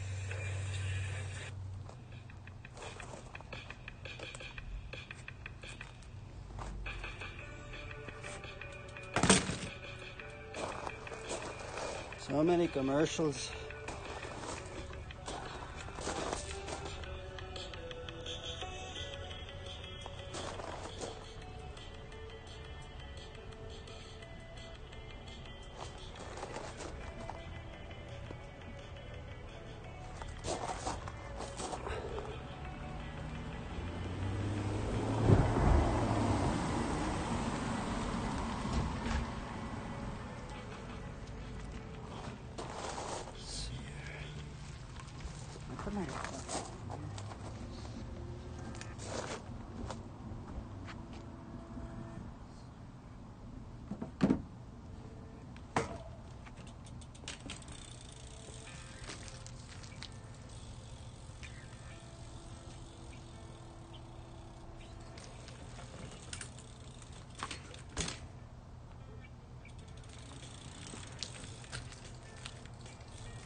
Giggity. I need to raise my arms up higher.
You gotta get thumbnail.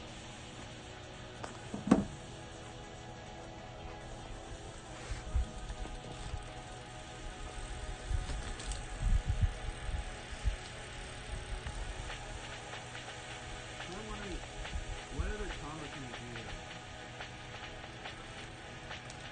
So, you go into a fakie and then that. Maybe you do crank flip? Yeah. Okay.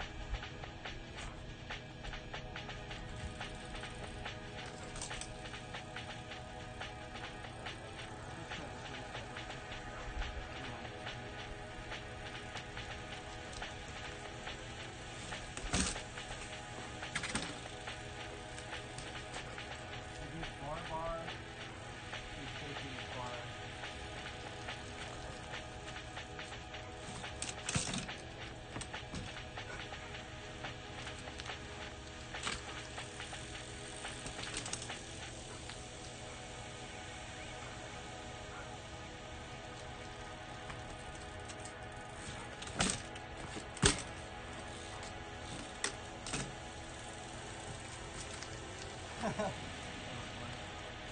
I'm like terrible at bar stools, just fun.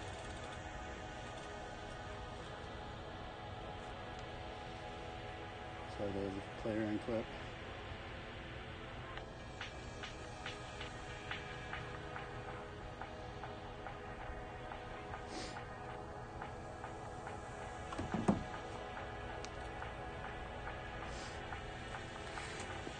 Let's see if we do like tail tap.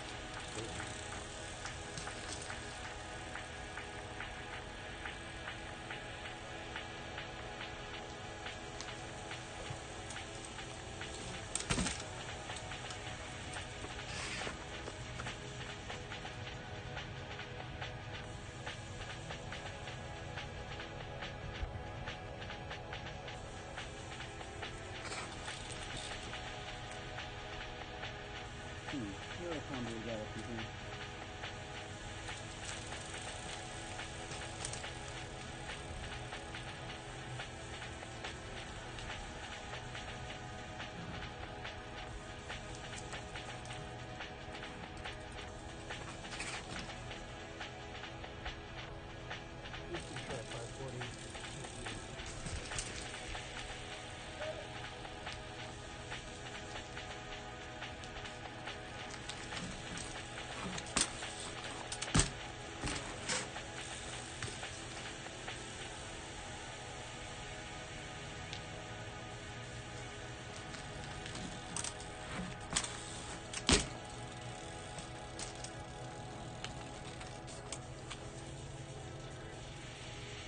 What about you do a tank flip out of it?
Oh, this is my sister's dog.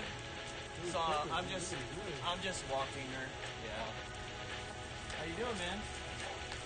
Chilling? How's your dad? Still living. Still cooking? Nice, man. Take care, dude.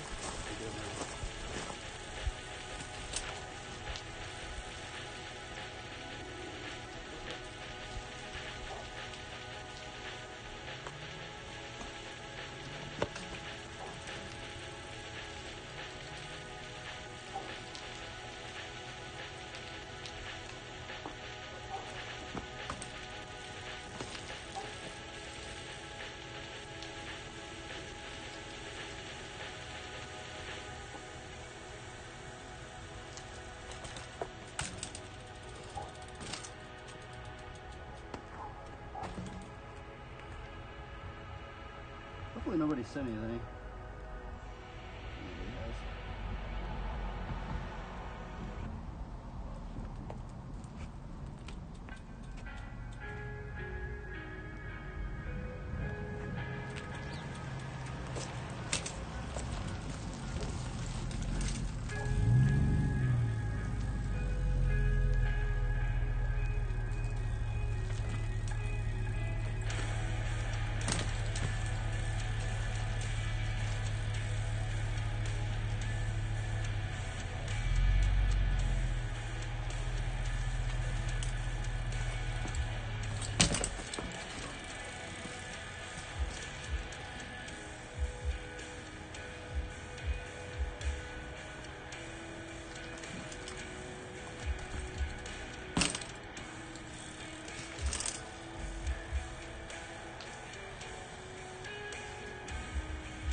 Dude, no way. That's crazy.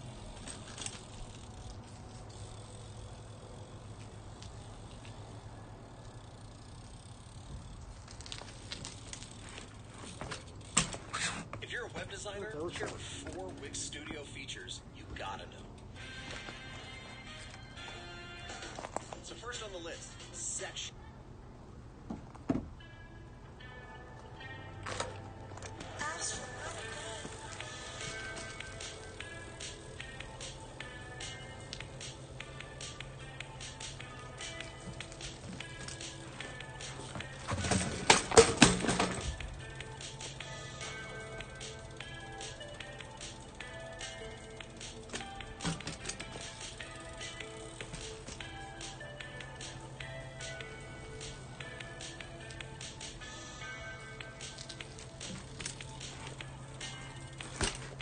Oh, dude. That's crazy.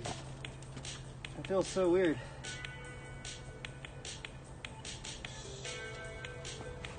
Look at new combos in that one.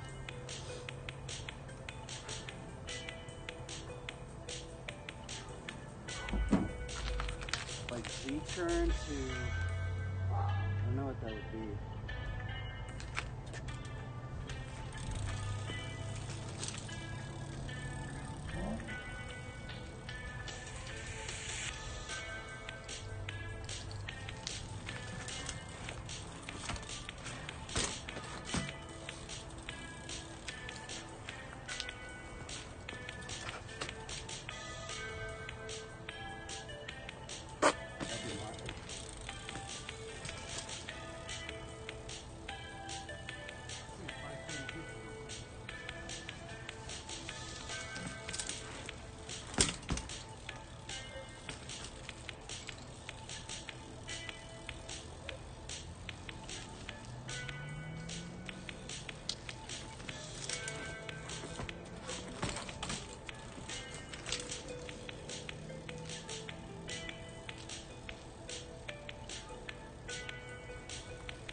Crazy.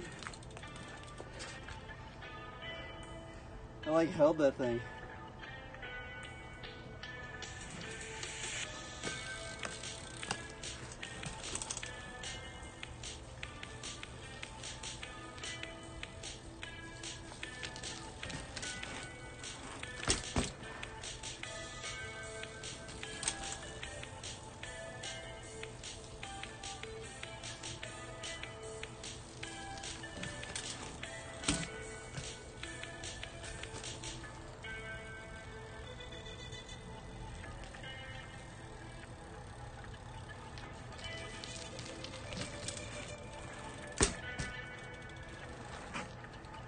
It's like weird, it's like different every time.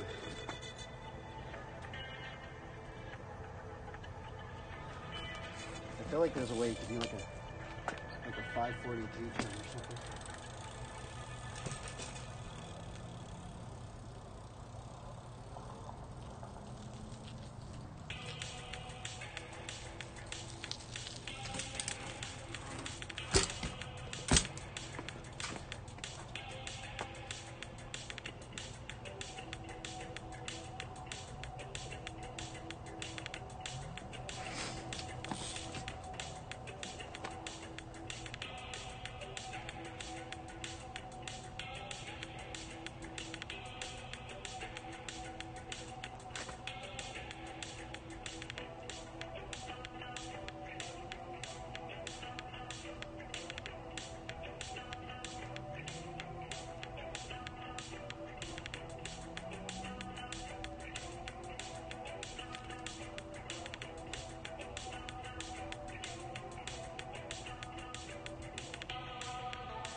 practice the backlash stones.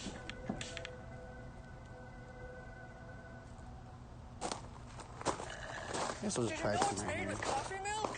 It's sweet and creamy, by the way. Taco latte!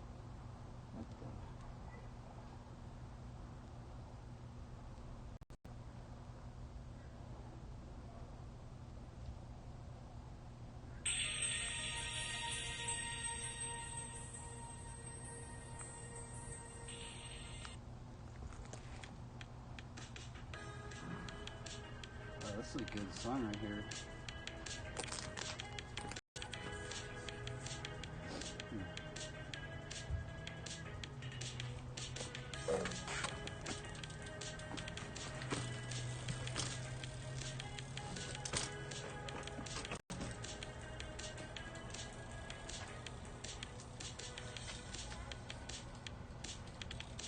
Wonder if you can do.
What if you could do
That's a good draw.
wondering how far I could go at. Okay, let's see it.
I really like the drawing we did last time.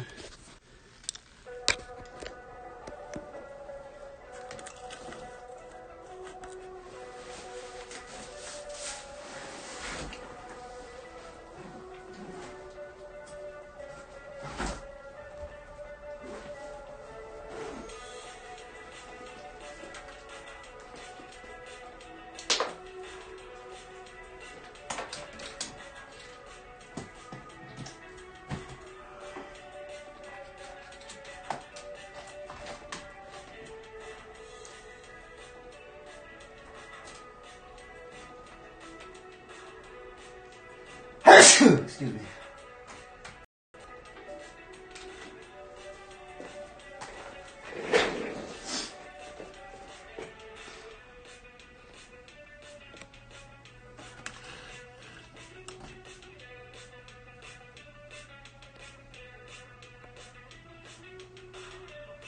I think I pushed this a little bit, didn't I? It's like not even on here.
see Tina loves a deluxe suite.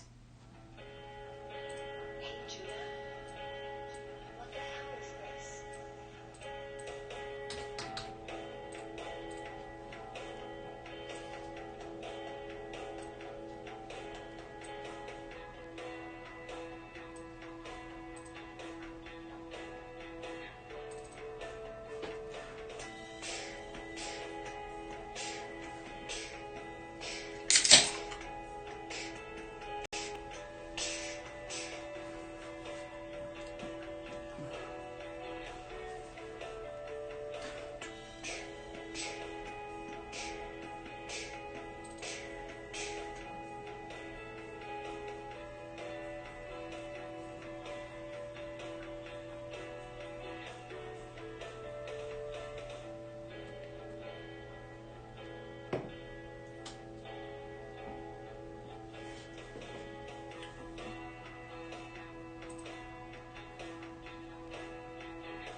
That's a cool song.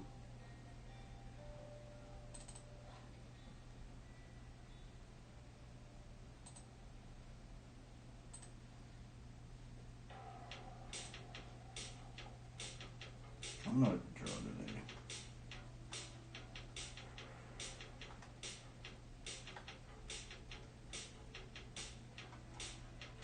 Doom, doom, doom, doom, doom, doom, doom, doom, doom, doom, doom, doom.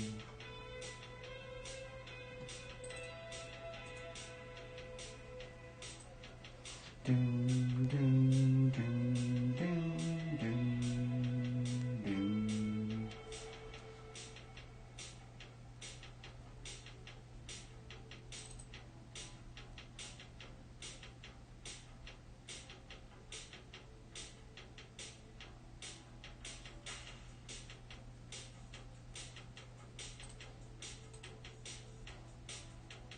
Doom, doom, doom, doom, doom, doom, doom, doom, doom, doom, doom.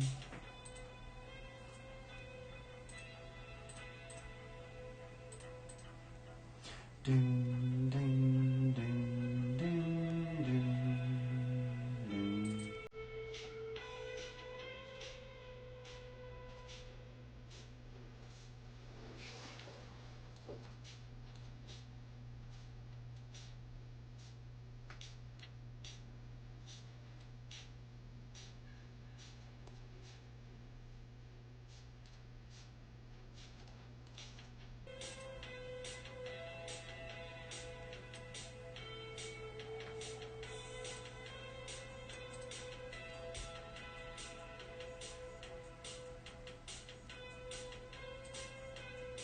doom, doom, doom.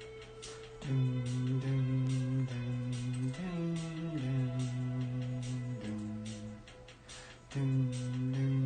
doom, doom, doom, doom.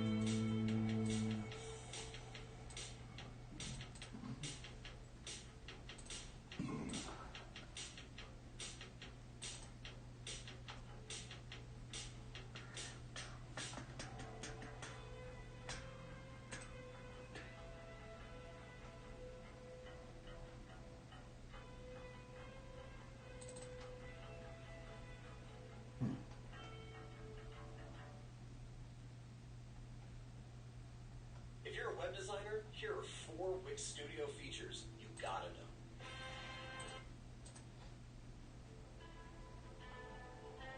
This song is cool too. Doom, doom, doom, doom, doom, doom. Doom, doom, doom.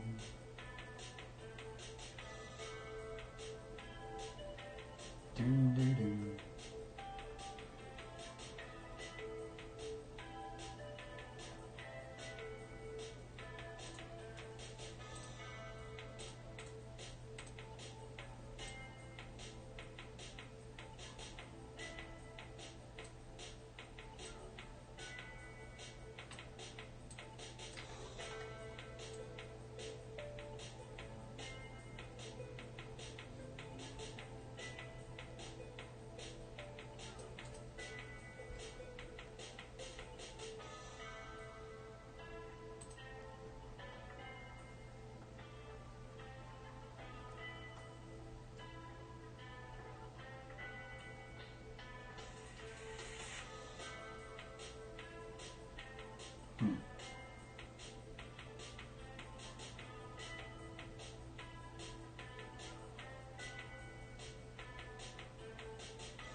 can already tell this one's gonna be hard.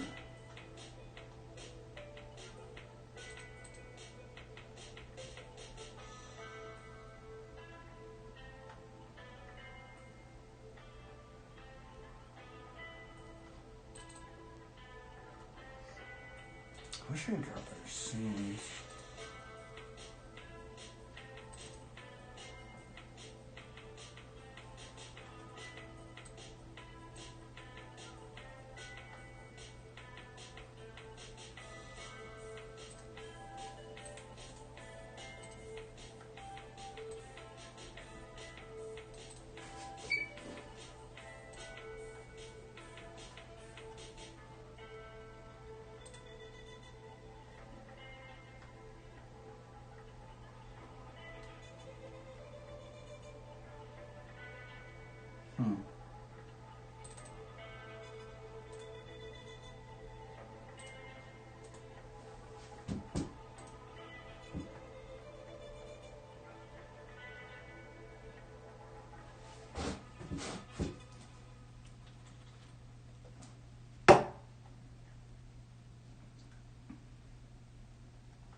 Cheryl. Hey, she's on vacation and lost in the moment. Unfortunately, so. Man, have all these been on? Sephora is everywhere you are. So when Mom's birthday is tomorrow.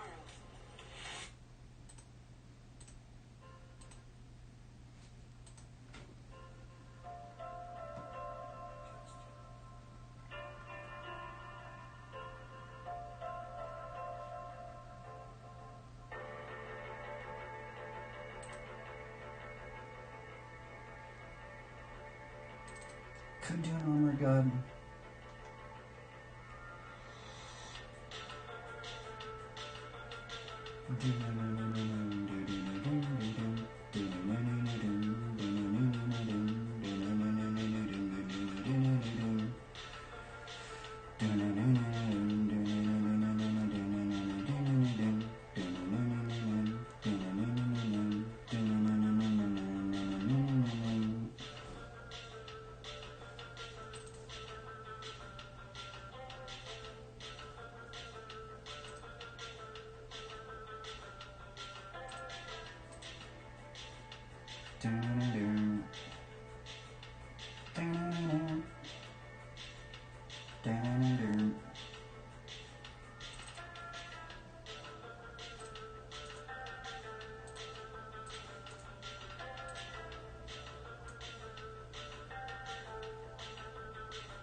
Wow, this one's gonna be challenging.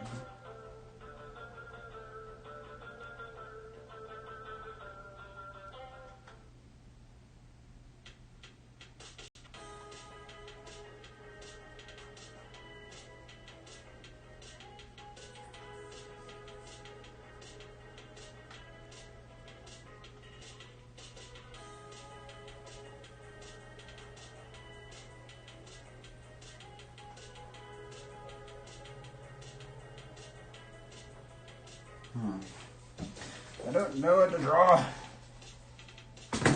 I'll just skip some of these.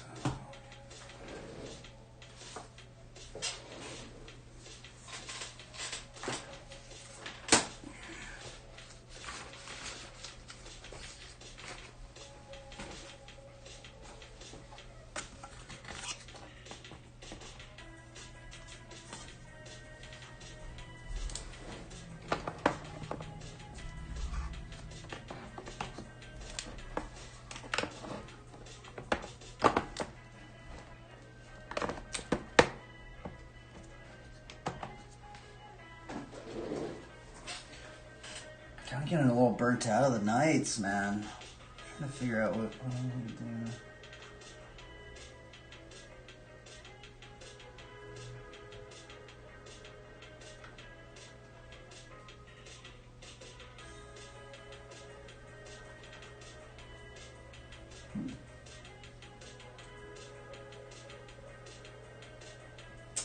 Maybe we can just ink. Yeah.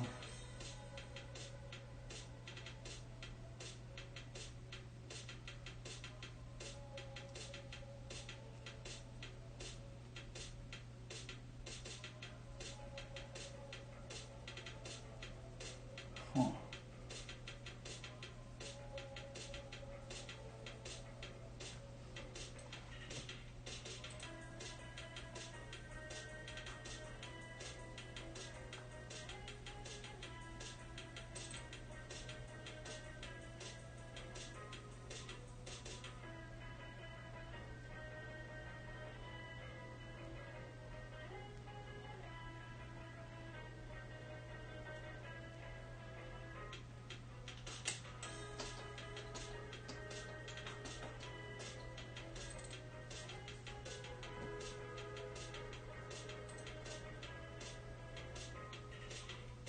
Oh, we could try something like that.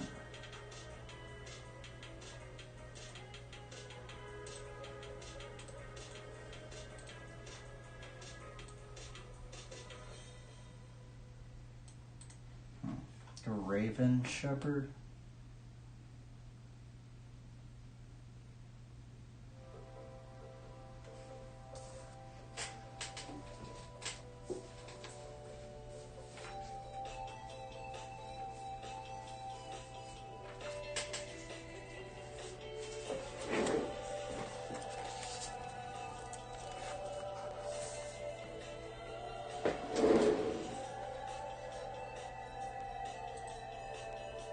This might be an exit. Flood, I gotta get going.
What up, dude? What are you doing?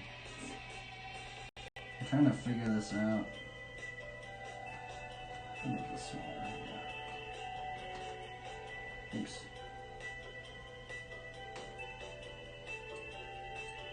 There we go. Have some technical difficulty.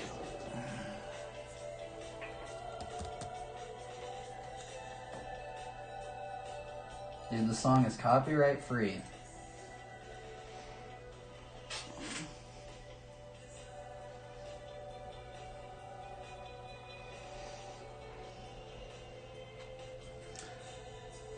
Thinking about maybe trying to draw a Paladin-esque character, I don't know.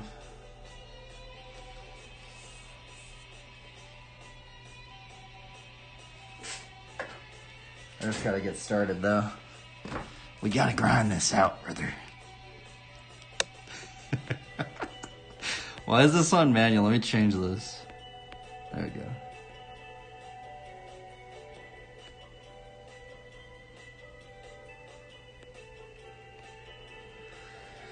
Okay, maybe we could draw something up in here. Some sort of character or something.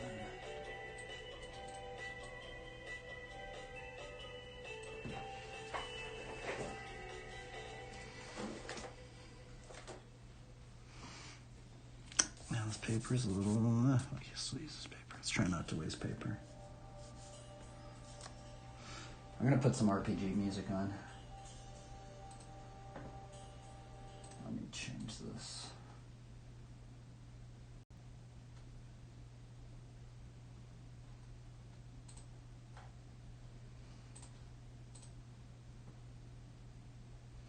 Let's see here. Let's listen to this.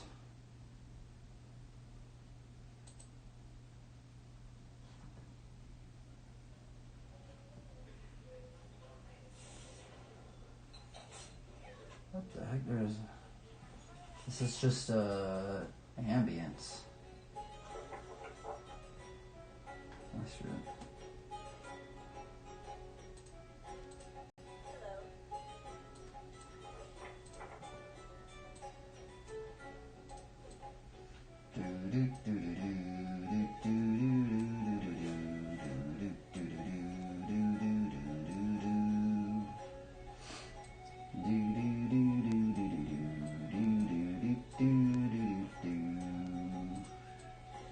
Oops. Okay.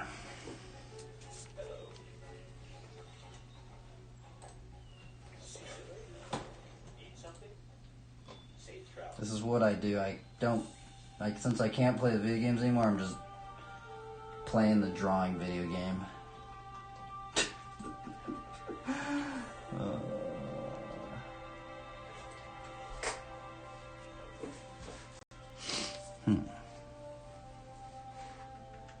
All right, let's begin. Are we all set up? I think we're setting up. I think we're good. Still not quite sure about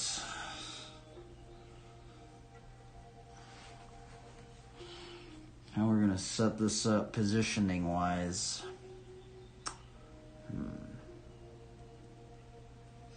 I'm thinking let's see here. I'm trying to think about how we're gonna add a bike in here. I think what I might do, man, I've been putting the bike on this side a lot. What we could maybe do, maybe we could have it right here.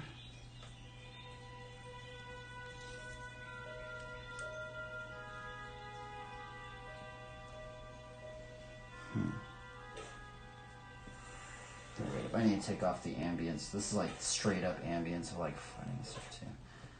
Trying to find the ambience without fighting.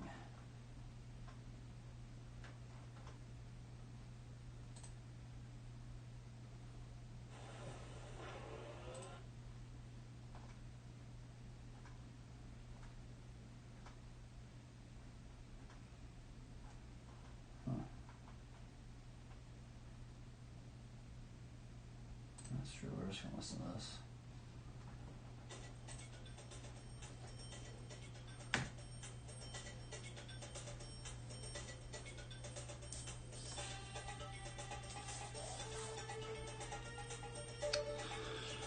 Trying to figure out, should I put the character right here or right here?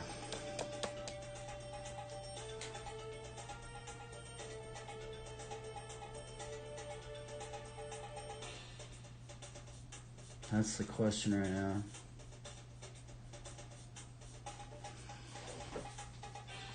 Because I'm also going to have the book right here. We know that for sure, that there's going to be a floating book. Maybe I should just put it right in the middle then.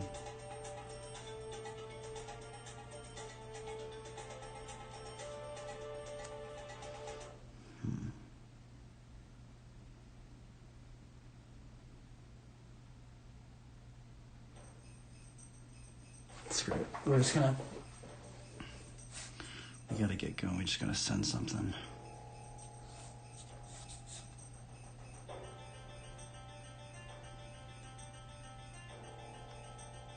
Oh yeah, I was maybe gonna do a crow or a raven. Interesting. Yeah, maybe then we will put it right here then.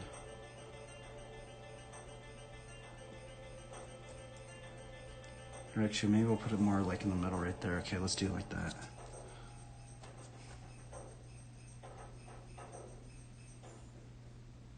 Let's go.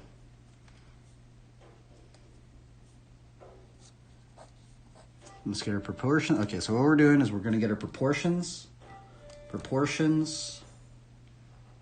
Line of action. 3 movable masses. First pencil layer. Commitment layer. Hardest parts first.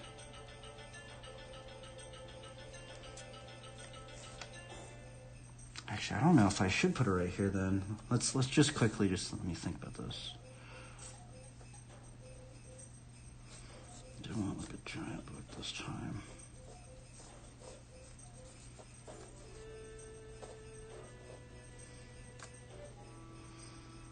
Yeah, I mean, I guess we could do it that way, because it only has just like right over here. I haven't done one over on that side in a while.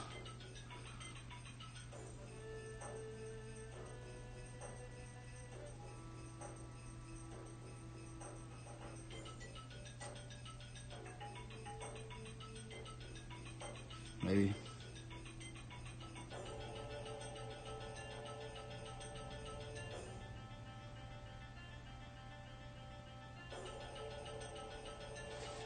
Let's just try it.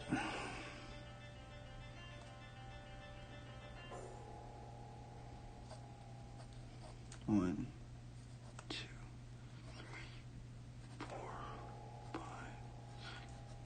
Oh, that's gonna be right on the edge. I don't know if I should. I'm gonna have to make it a little bit smaller. I messed up.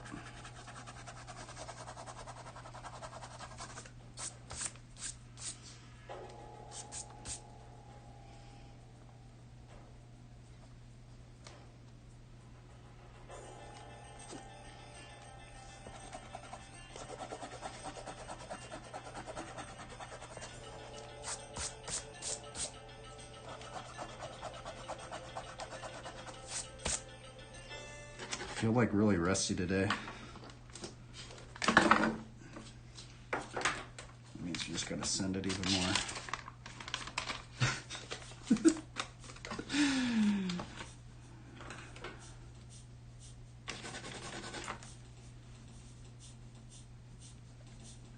My hand just feels really rusty. I don't know why.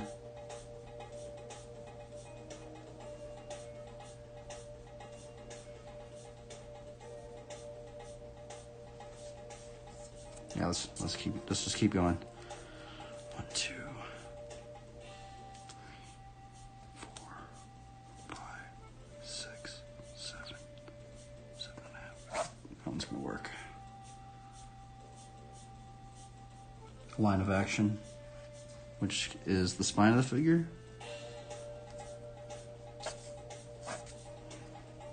Three movable masses.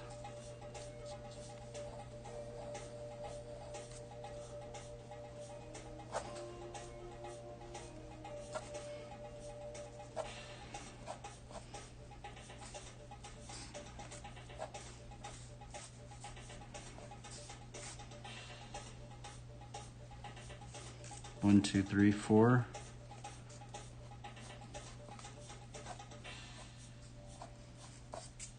Let's push these out so we remember our proportions. 1, 3, 5, 6, 7, 7.5. This is our proportion grid that we're using.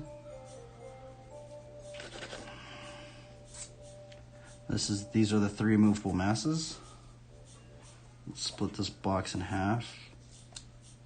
1, 2, 3, 4, 5, 5.5.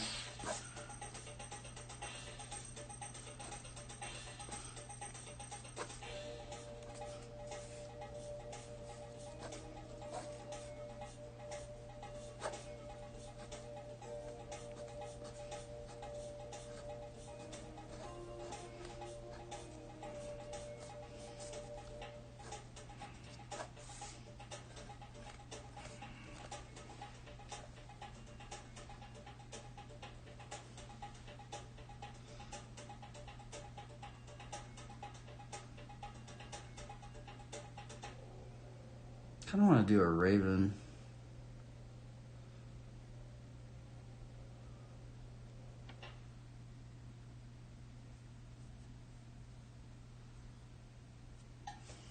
Maybe we'll do a raven.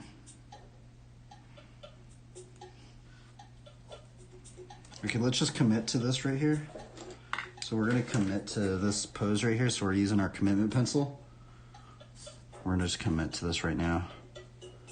So we're kind of just going to go back into doing what we're doing. So line of action is the spine of the figure.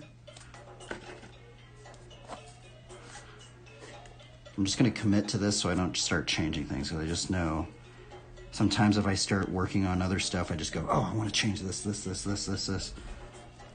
going to be like, nope, we are locked in.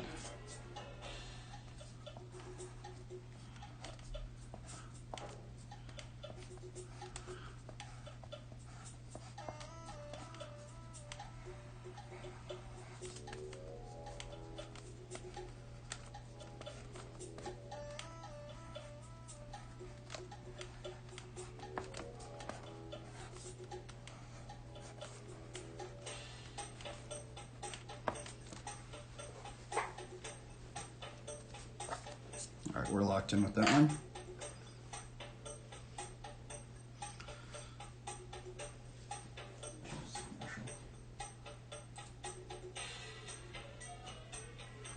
Still not sure how we're gonna.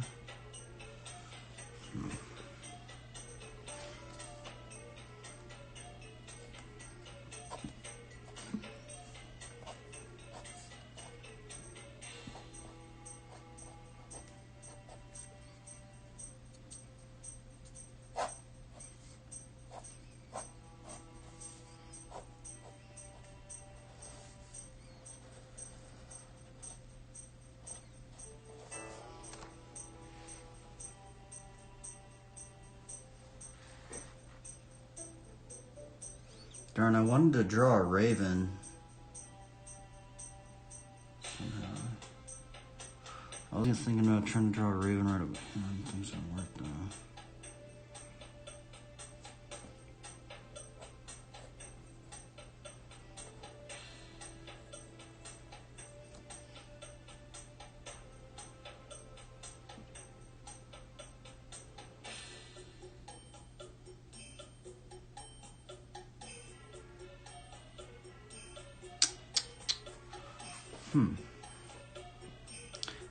How would I do this? Maybe I should drop this down.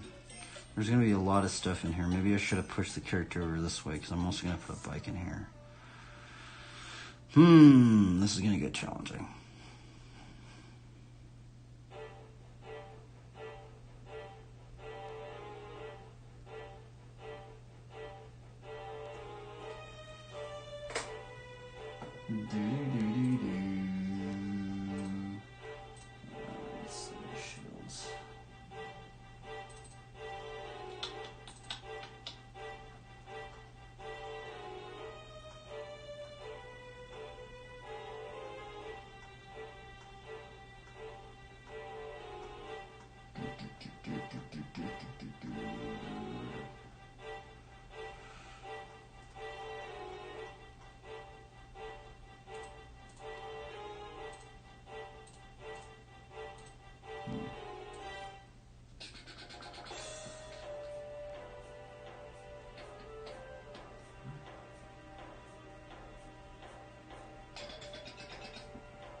I don't know if I'm going to be able to fit everything in here.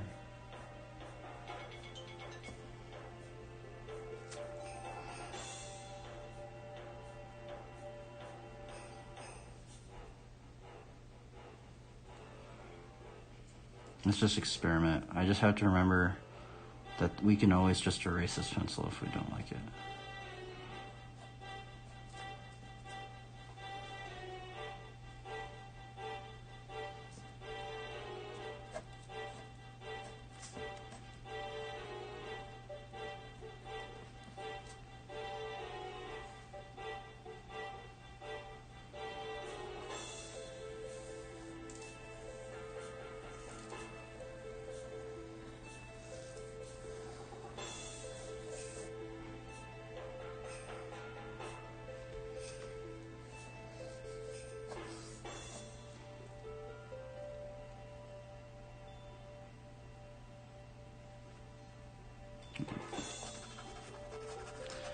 What am I doing? I have no idea.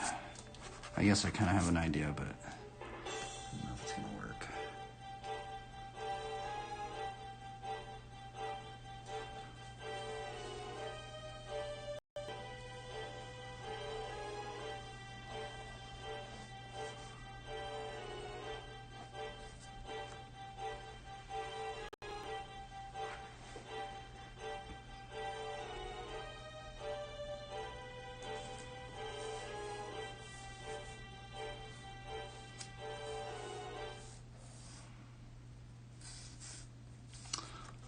Like so much stuff right here.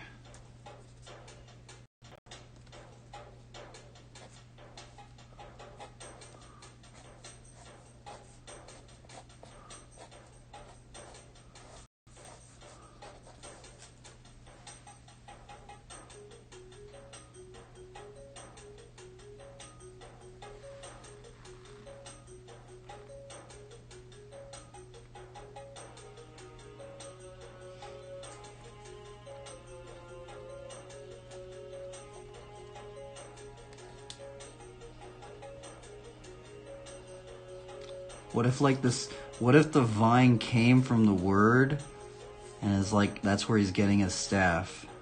It's like coming from the word.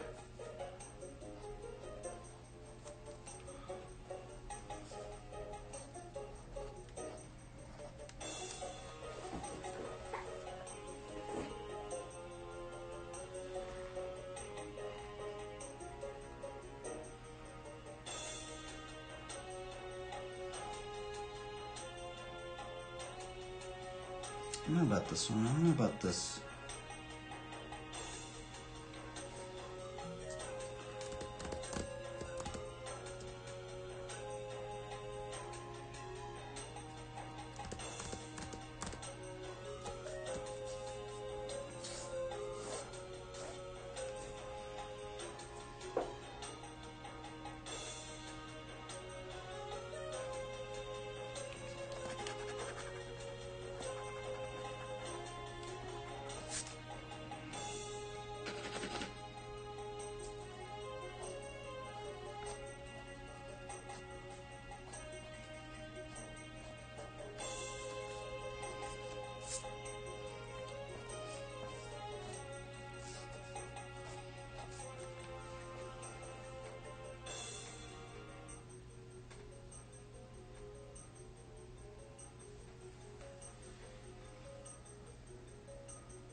Let's try a different one.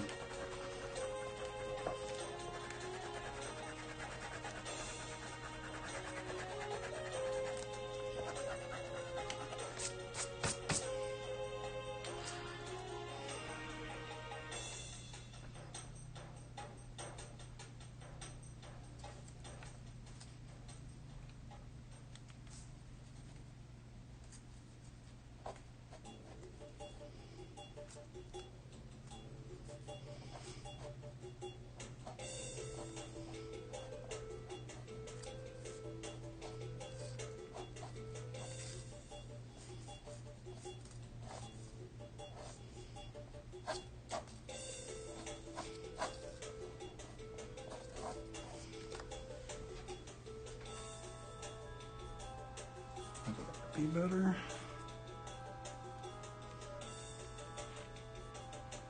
Why are these staffs so hard to draw today?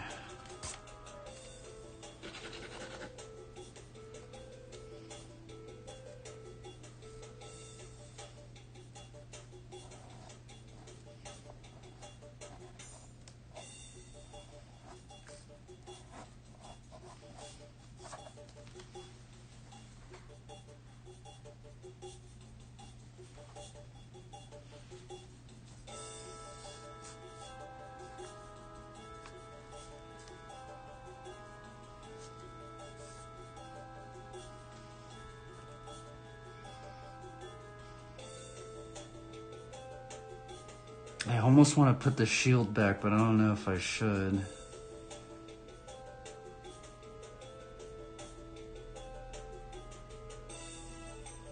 What if it was just like a little buckler?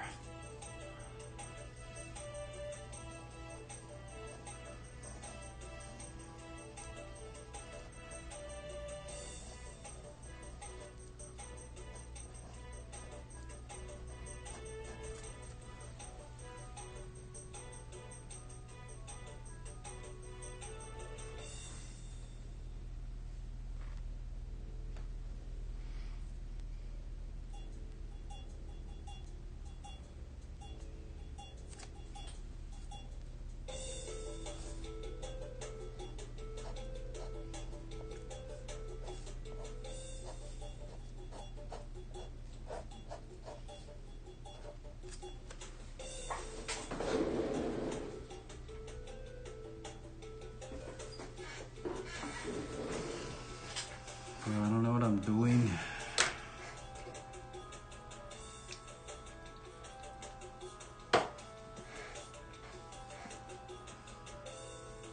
There's so many variables with this stuff right here.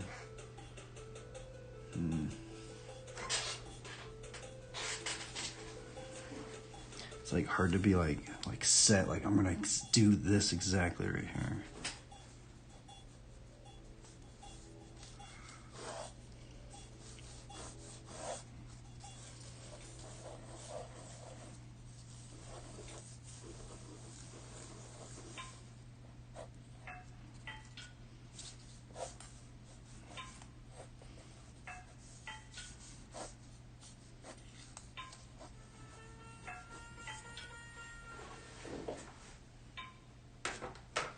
Ah, it's so messy. I think we might go with this one though.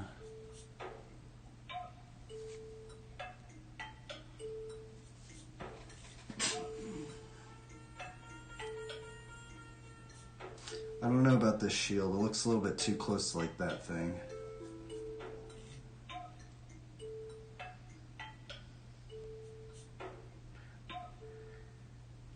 See, I would want to just put like a sword like that, but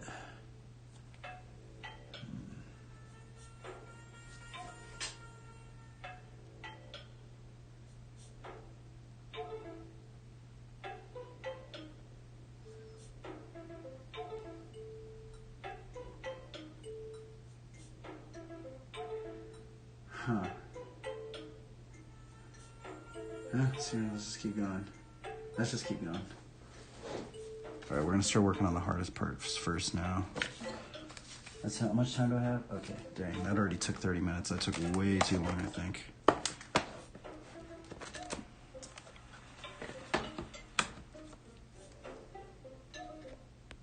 That's not a manual.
How should we draw this character?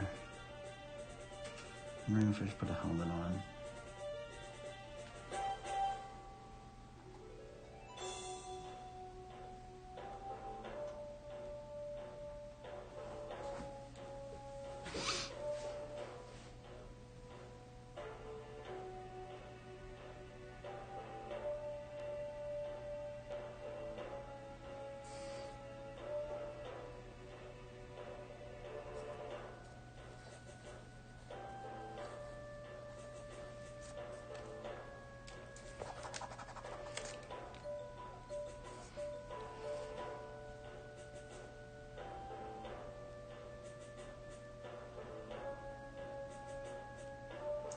Man, this character's already super stiff. Let's redo a lot of this stuff, man.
I could even maybe put a cross on this character.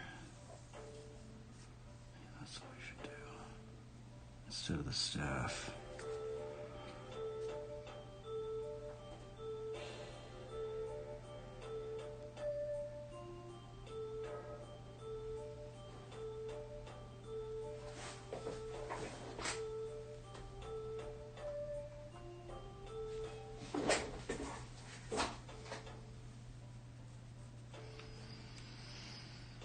Oh, we're just gonna change it up again. It's like I'm not digging this character. I'm just gonna have to keep trying to figure out how to find what's in here.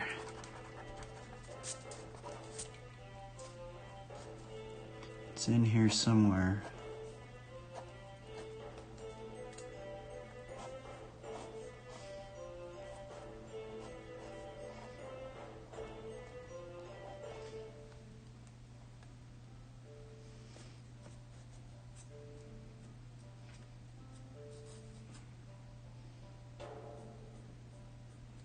Okay, maybe now we can put the stuff in here.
Doom, doom, doom.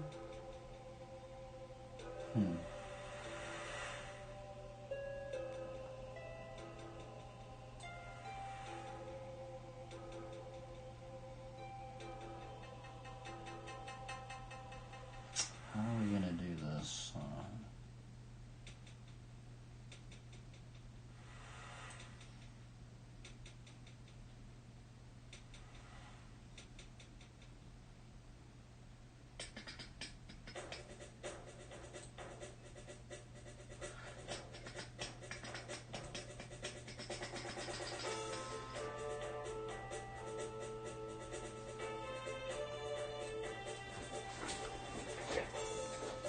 let's just keep working. I know if we can maybe figure this hard part out,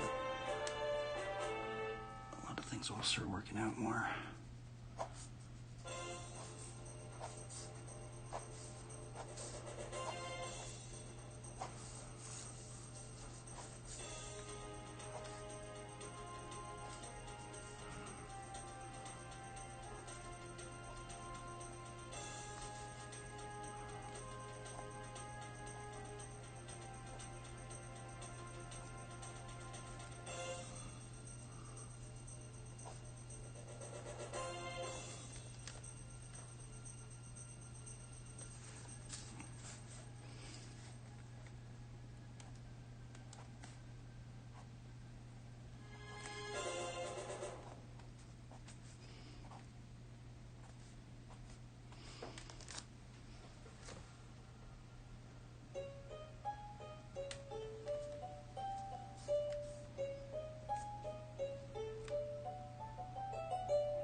It's going to be challenging.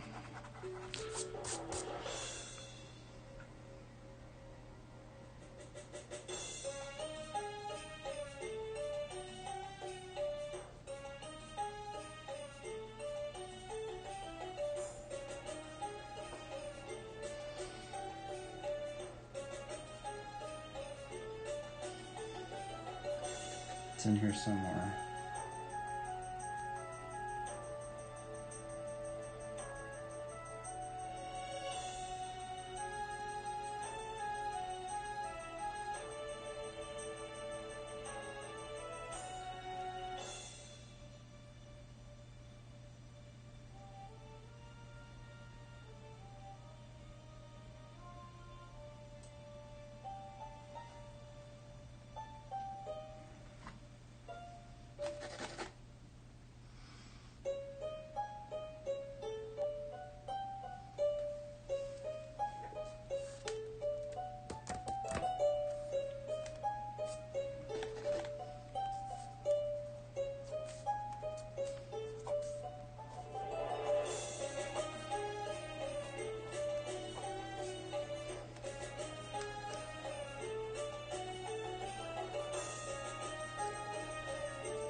Oh, this is a hard character.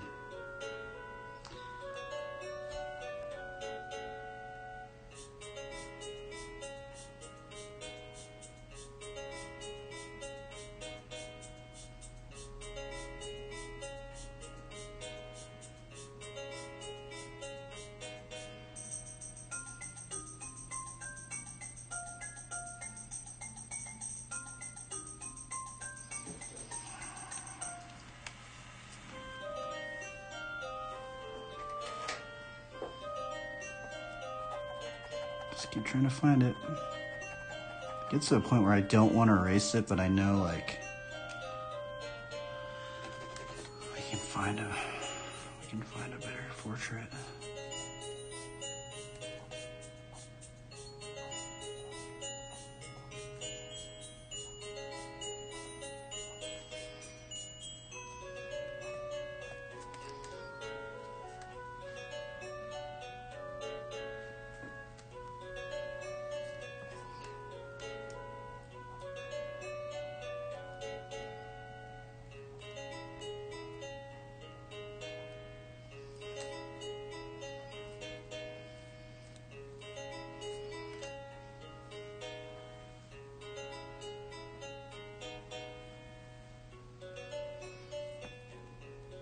I've been trying to draw these characters happy, but it's hard.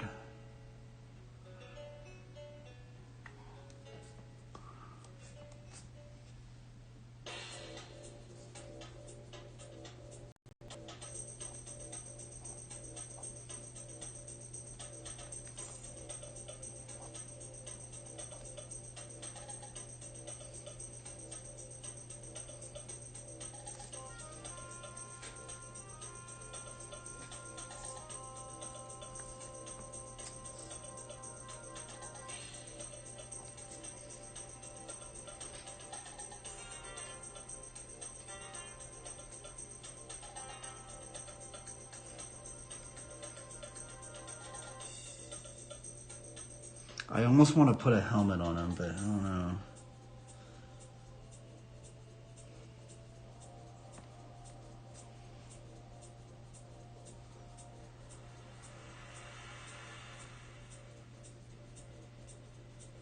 Maybe he can be hooded?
This is a very challenging character. I don't even know what I'm doing. Plant armor, I don't know what we're doing up in here.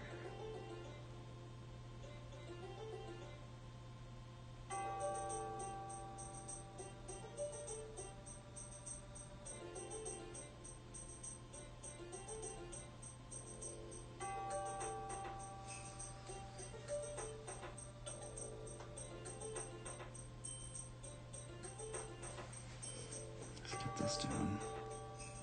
All this stuff's messed up.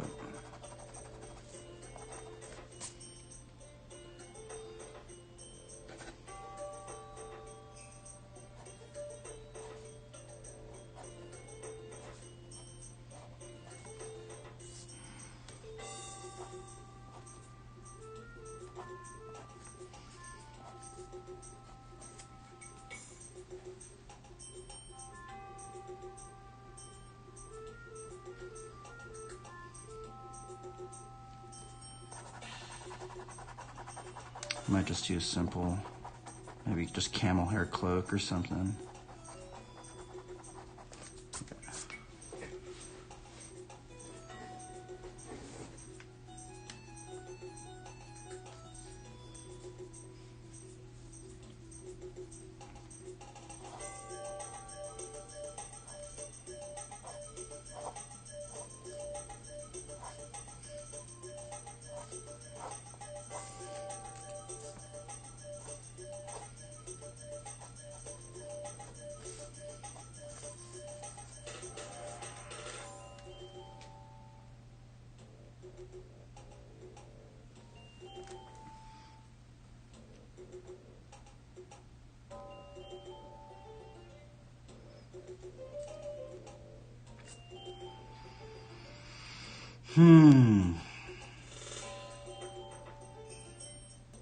We could just do armor of God. I can kind of make this a sword.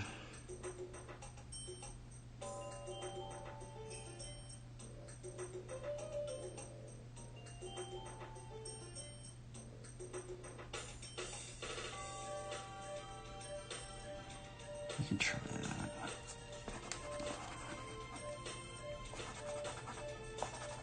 Wow, this one is hard. Some of these characters are just hard. Like, I don't... For some reason, this one's just, it's hard to find. There's so many, like, variables up in here we could do. Like, we could just totally make this an Armor of God one.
Alright, I need to start committing this stuff. I'm gonna, let's see here. I don't know if I should. Huh. Because then it's just like I gotta put the shield in there now. I guess I don't have to put the shield in there, but.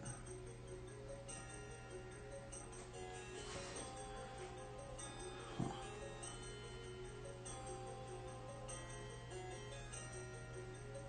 Darn.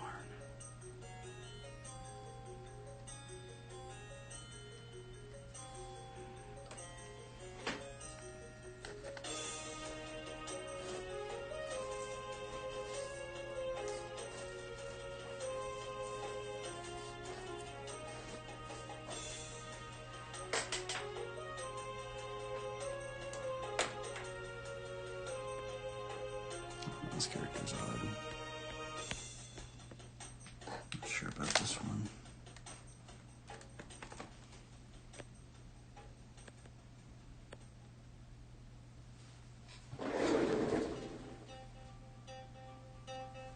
It's like I can kind of see it in there, but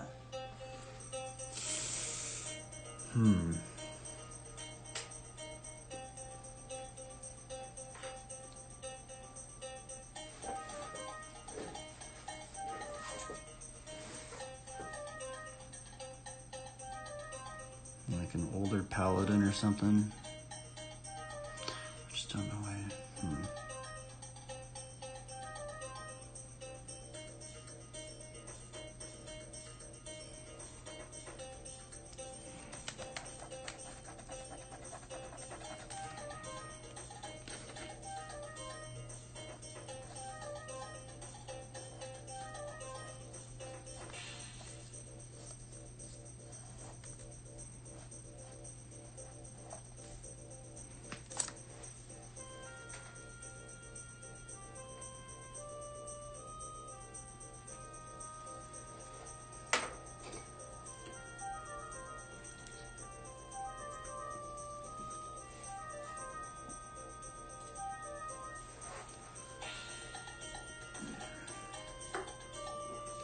Bro, this character's hard.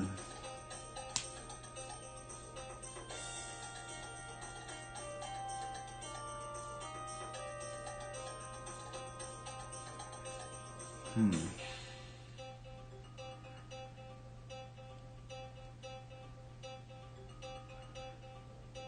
mean, I guess we could just maybe go like more like leaf-ish armor.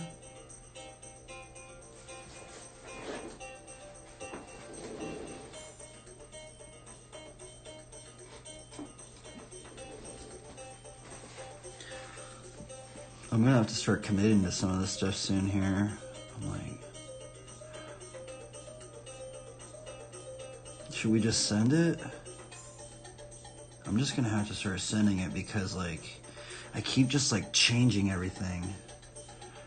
It's almost like if I don't stick with this one, I'm gonna be just so lost, I think. We're committing to it. We're just gonna have to go with it, everybody. I don't know about this character, but I don't know. I think I have a force in the background or something.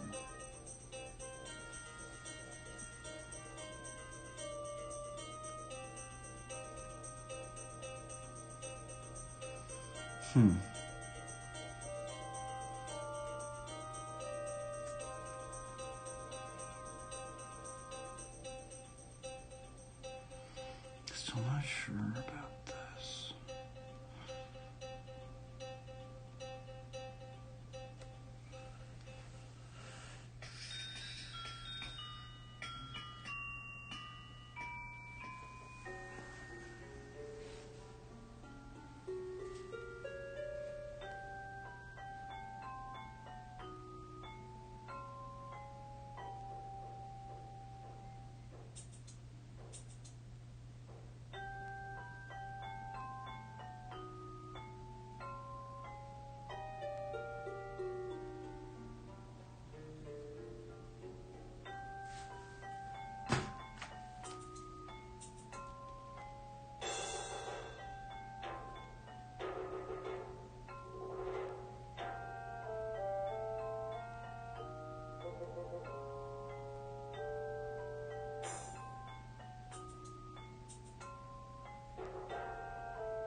I don't know,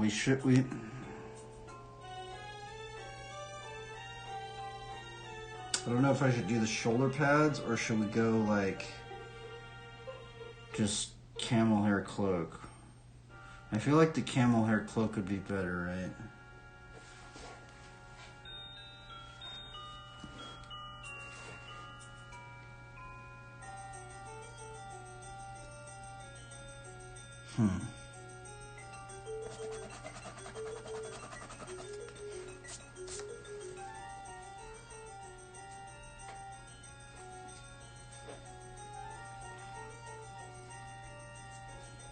Maybe we'll do the armor. Budge. This is hard.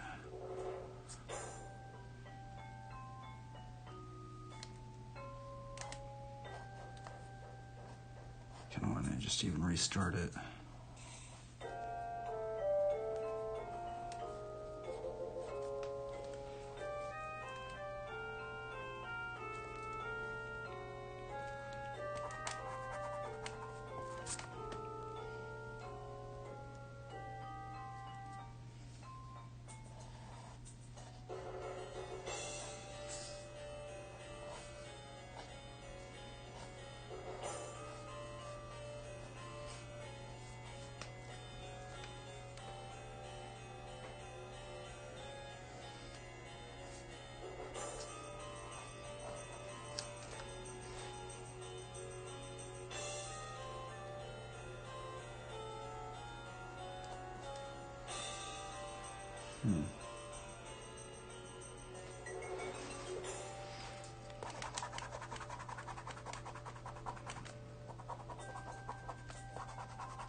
Let's try not to give up. This character's brutal. Doesn't seem that brutal, but this one's hard for some reason. Not kind of easy. Oh well.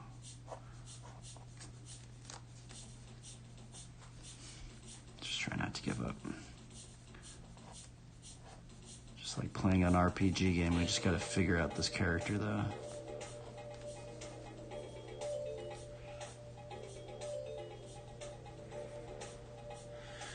It's just like an RPG game.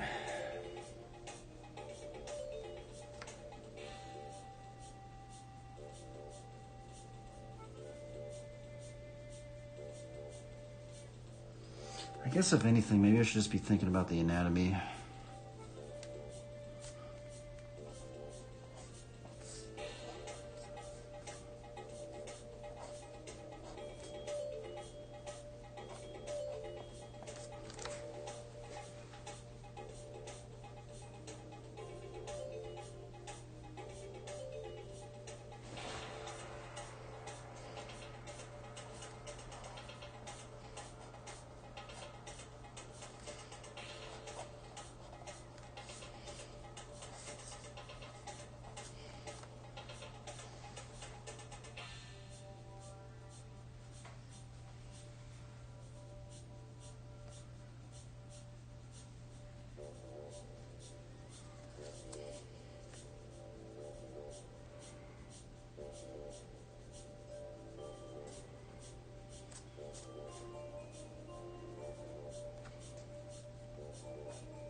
might even just restart this character. This character is gnarly.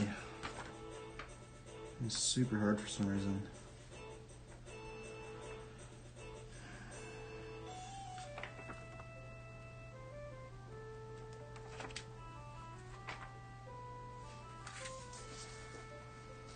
Why is this character so hard?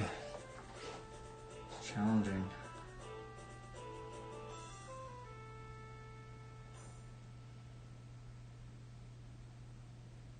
I think it's because of the staff. It's just like so weird up in there.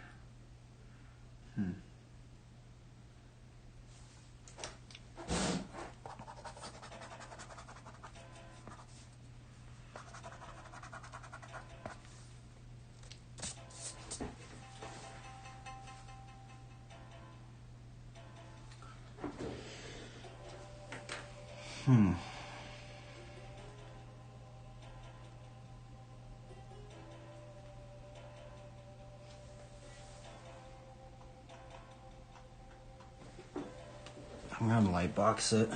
We're gonna lightbox and go over it. There's just so busy right now.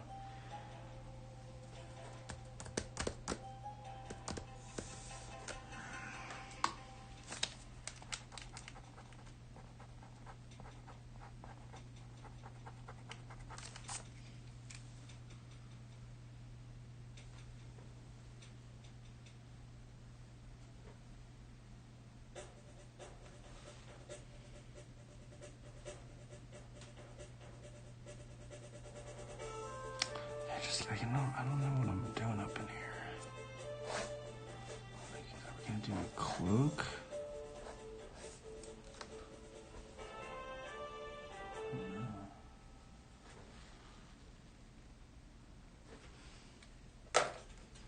Darn, I haven't lightboxed anything in a while, but I'm gonna do it on this one. This one's challenging because I'm running out of time.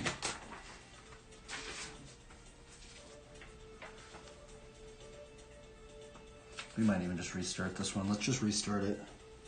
That's what we'll do. Until we find something. That one just like, man, that one was brutal. Let's just restart it. Let's just try not to give up. We're gonna get something done today. It takes me 10 hours. I'm gonna get something done.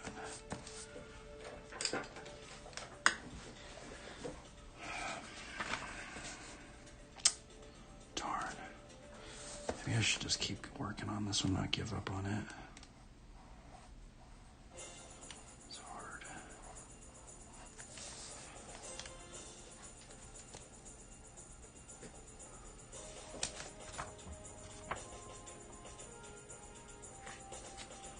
Man,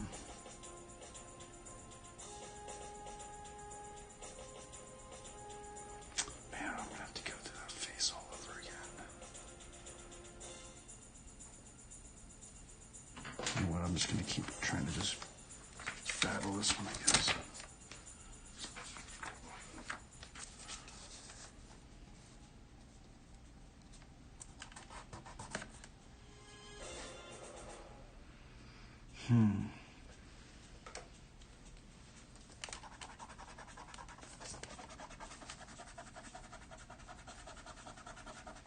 Let's just clean it up.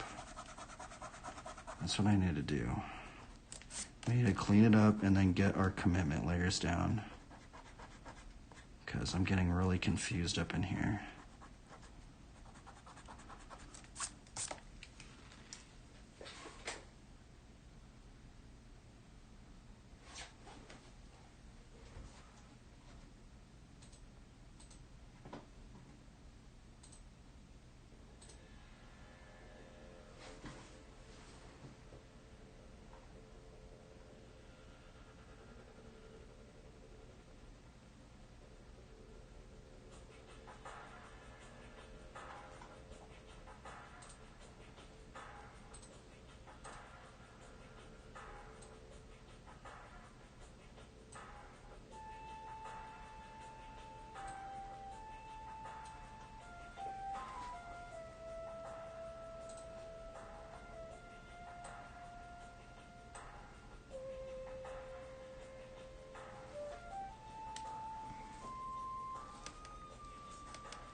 almost want to just pull it all the way back to the beginning.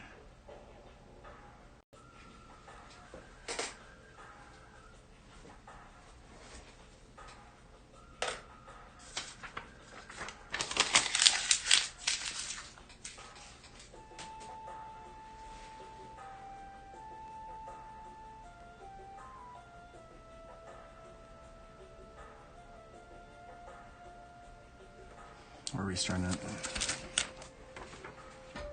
That one did not work.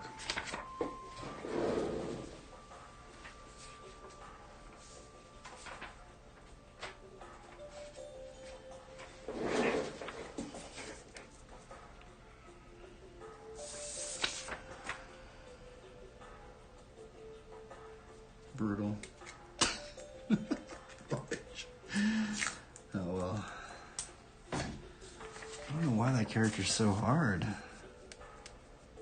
think it's challenging. I mean, we could try and maybe like push it all the way back to the beginning. Here,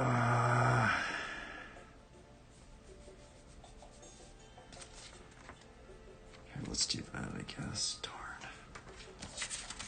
Like I'm trying not to give up on it, but it's like super challenging. Here, let's just pull it all the way back to square one. Yeah.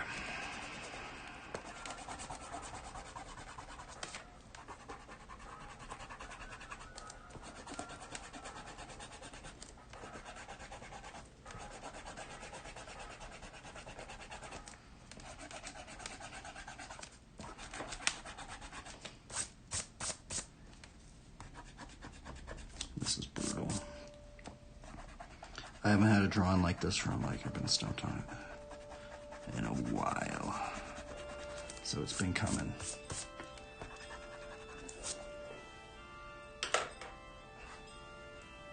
Line of action. Let's just go back over. I think I got mixed up somewhere. Okay, line of action. Spine of the figure. Rib cage.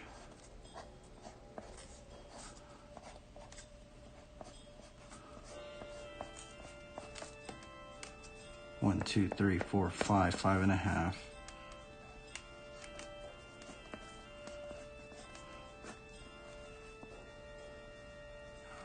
think that's where I messed up.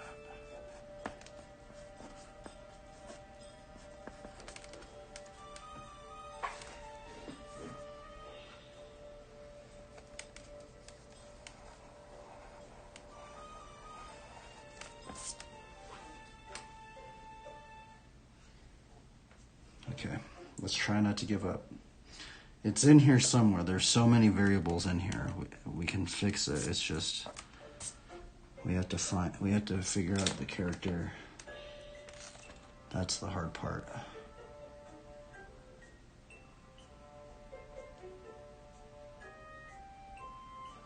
Now what we might do,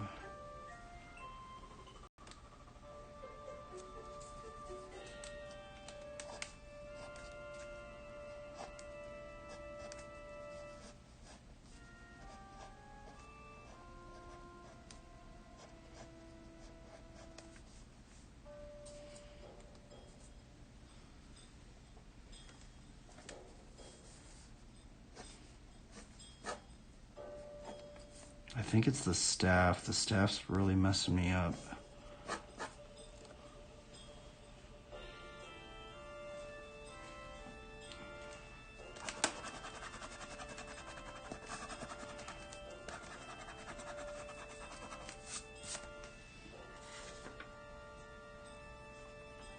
Okay, it's in here somewhere. We're gonna have to find it. We're gonna find it. We're not gonna give up.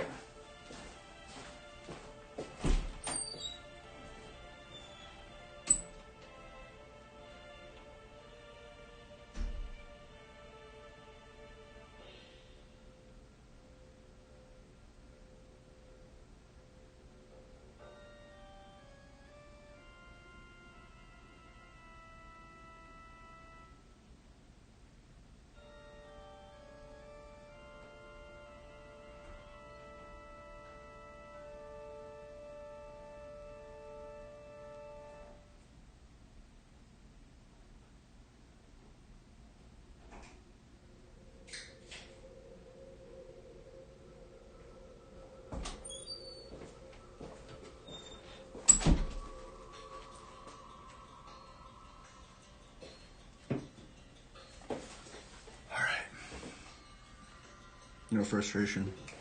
Even though I am frustrated. You're testing my patience. It's okay. We just gotta be patient. It's in here somewhere, I know it.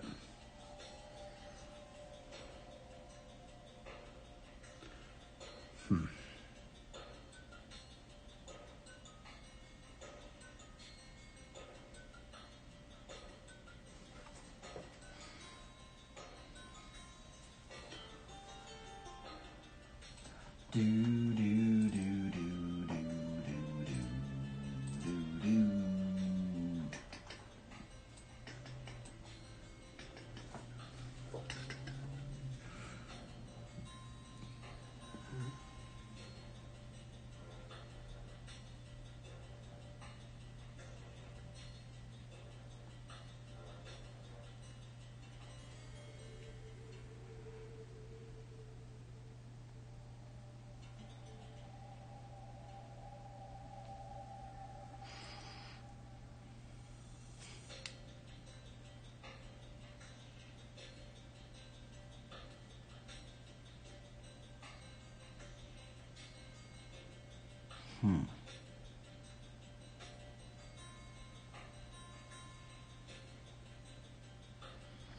We could try.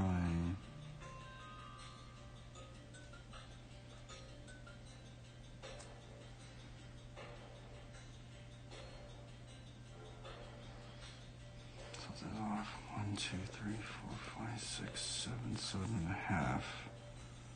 I think that's where I messed up.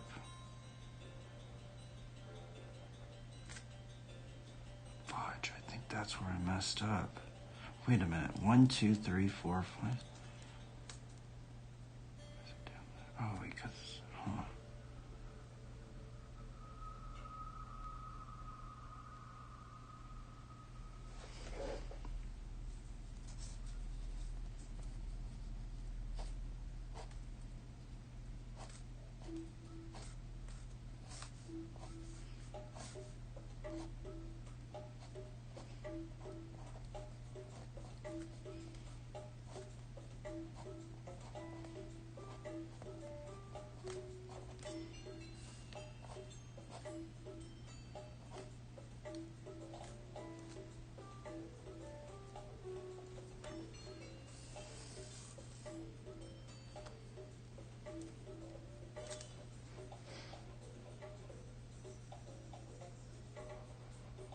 We could just put a cross right there. Huh.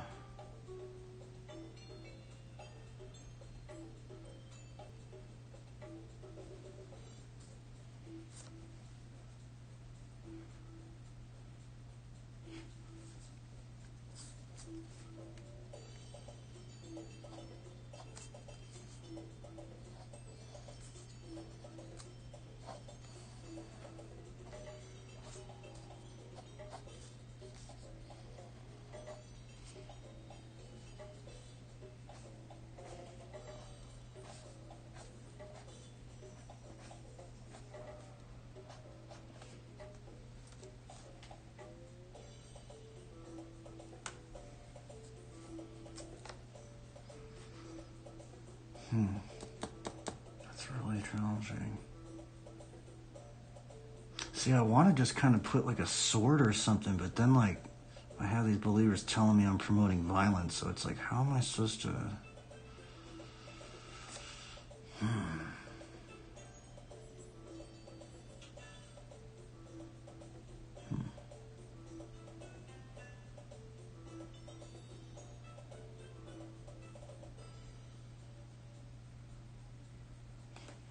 think the staff is better. It was very hard for some reason today. I don't know why this character is so hard. It's just hard today. Normally I haven't had a hard drawing in a while where I'm like, man, this one's really, really hard. But I guess it's been coming. I just need a hard one.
was kind of wondering what would happen if I just put the cross right down there.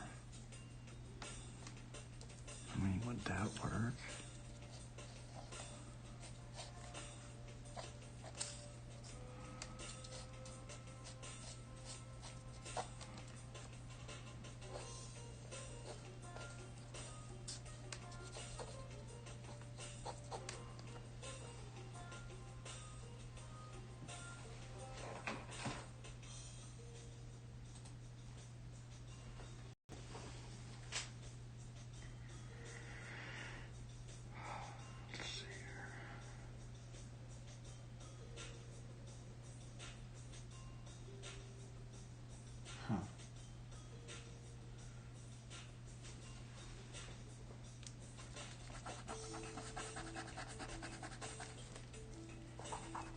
I think I figured out the problem. It's this right here. I don't know what I'm doing right here.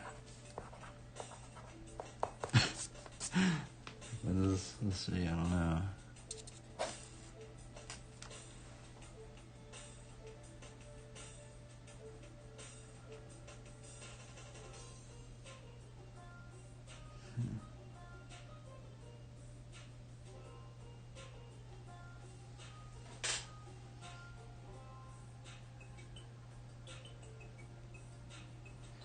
I guess it could be the sword, but then I'd have to put the shield.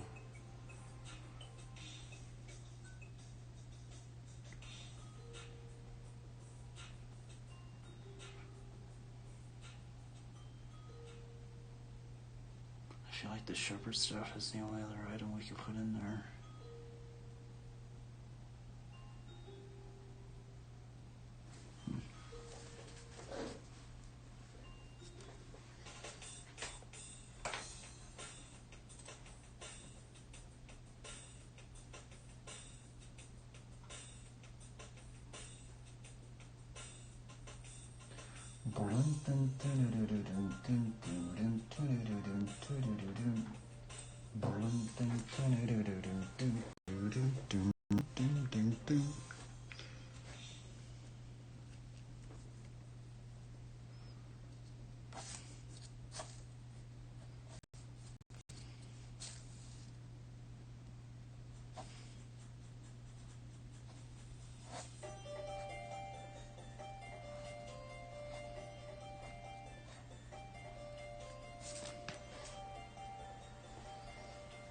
This is not working.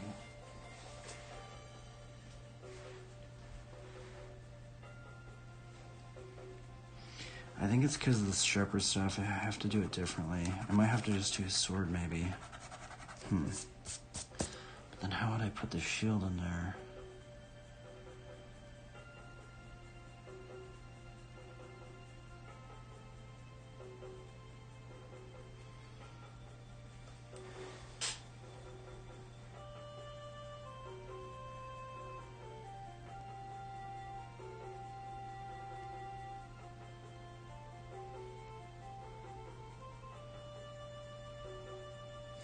If we put just a giant book right here.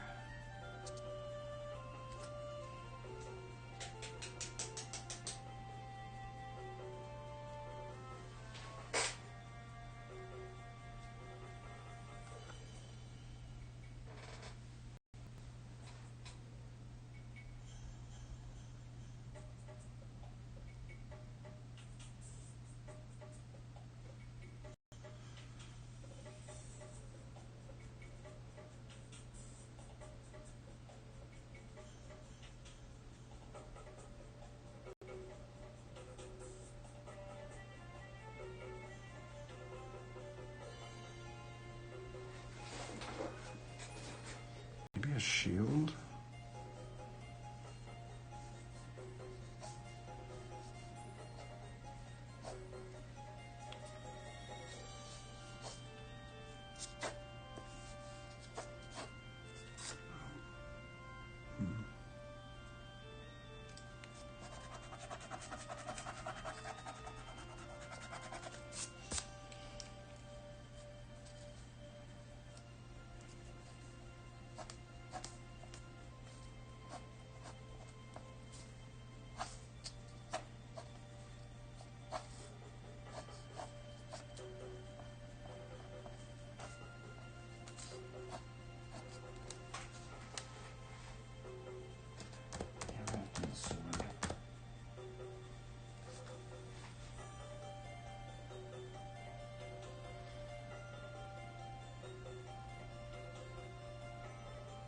I mean, I guess that would make sense because then we just put the book right up in here.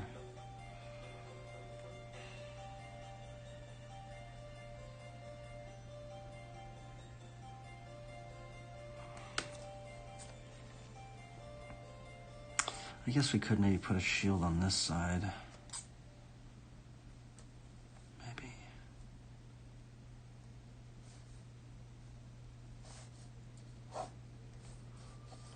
Fudge.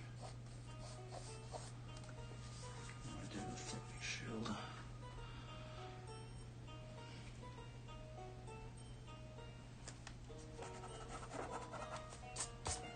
Man, this one has been really, really hard.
To get the character in here is going to be challenging.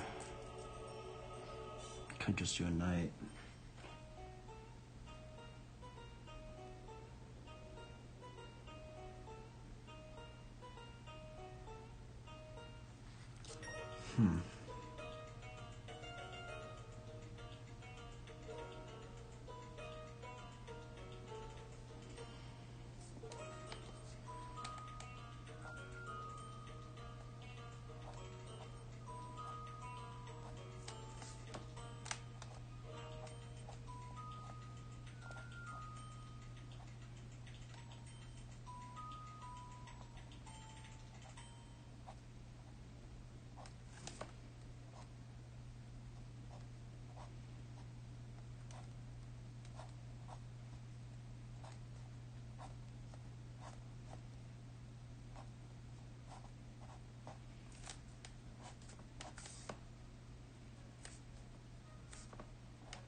Do. Man, I'm not doing the sword. I know people are.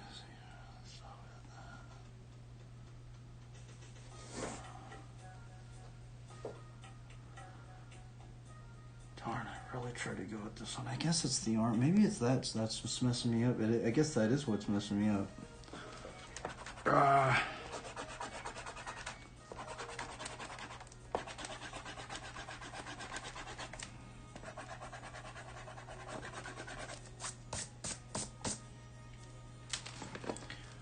We have tried so many renditions, everybody. This is brutal. Oh well. I'm like really trying not to give up on this. I guess this is maybe the frustration of the green pencil.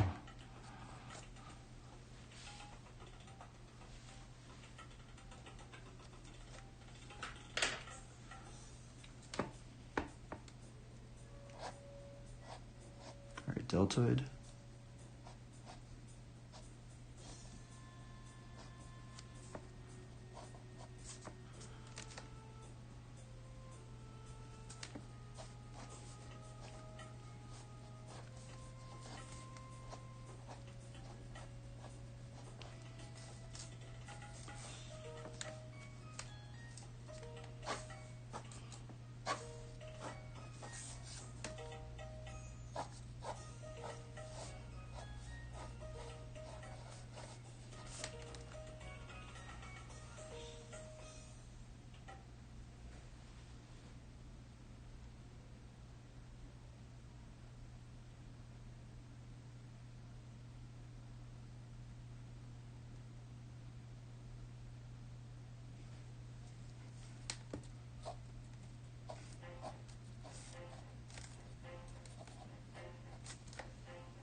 Okay, we're restarting. It's at this point we're restarting this.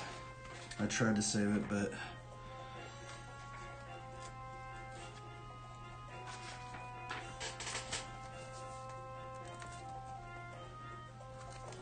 at this point I've just wasted all of that time. Oh, fudge. It's brutal.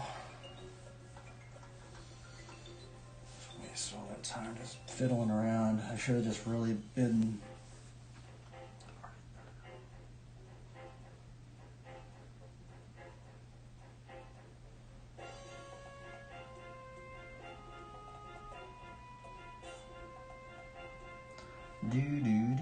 Alright, let's not get frustrated. No worries.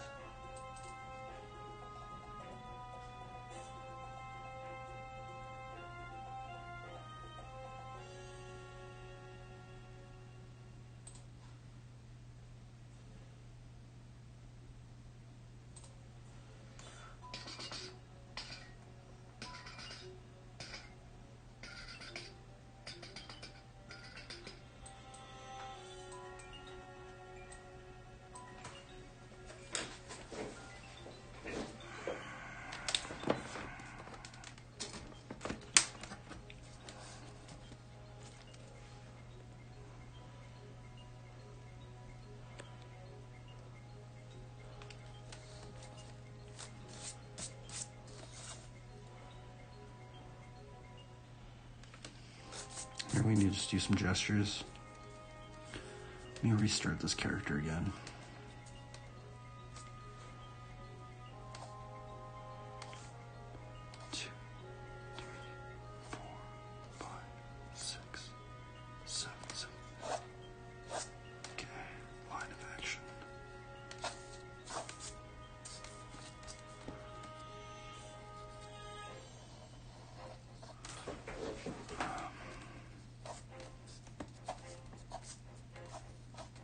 Torso. 3 movable masses. 1, 2, 3,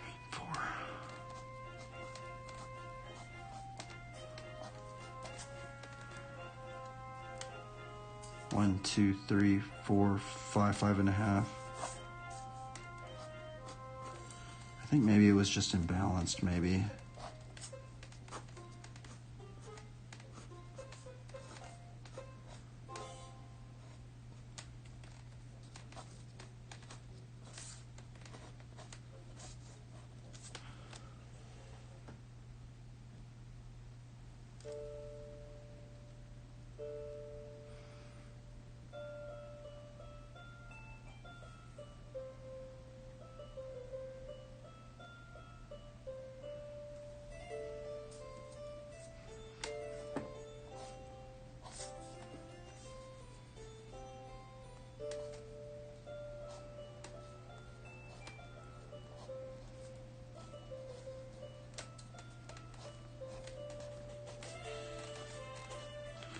We might just even just go with that one with the shield.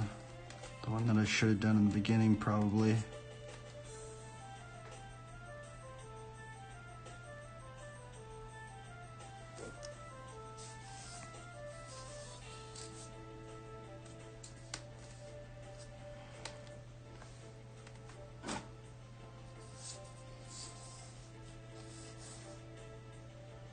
Or we could do a cross, huh?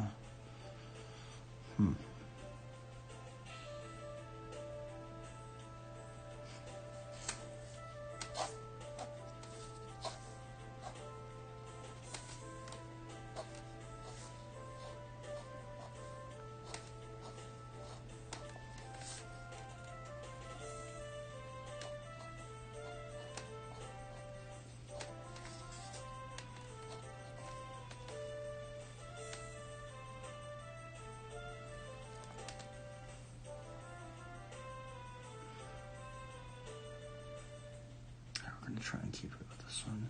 It's kind of crazy. It's almost exactly the same as this one, but I actually did change it. This one's actually off of the grid a little bit. Maybe that's what was tripping me out. I went off the grid a little bit. 3, 4, 5, 6, 7, 7.5. Okay, let's see what happened. Okay, let's commit to this. Line of action, 3 movable masses, which is the head, torso, and pelvis.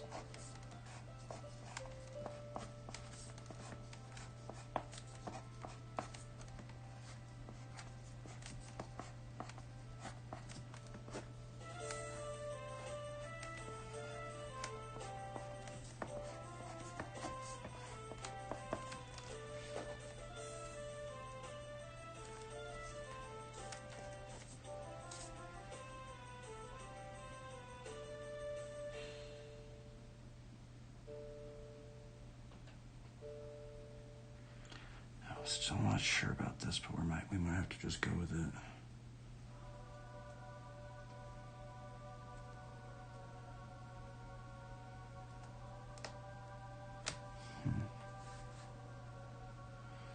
That's why I didn't do it with this one, because it's going to get really crowded. The book right here.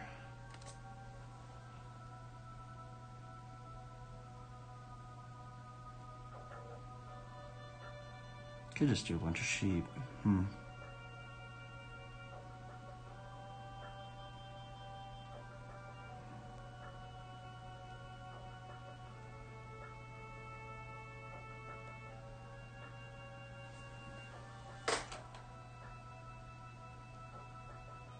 Yeah, that's a crazy spot right there.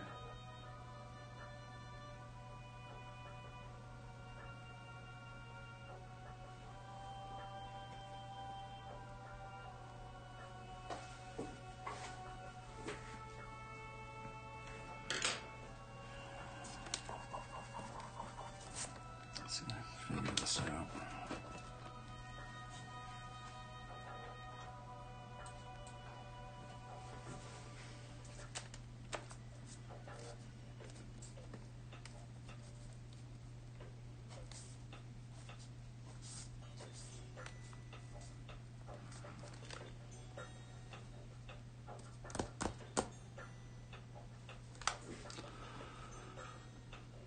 Why is this character so hard? I don't understand.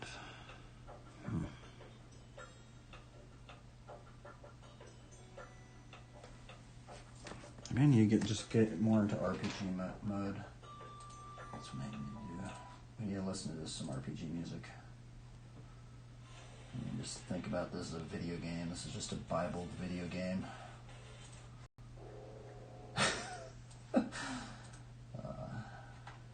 Bible video game. Something like that.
This is off.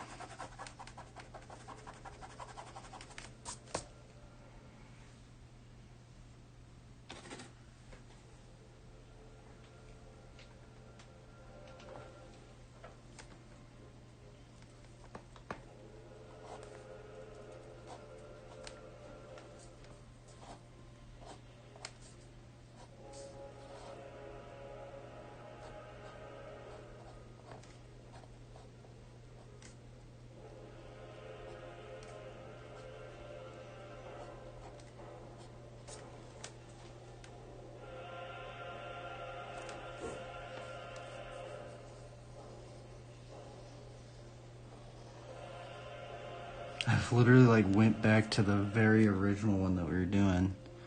Straight up ridiculous. So well.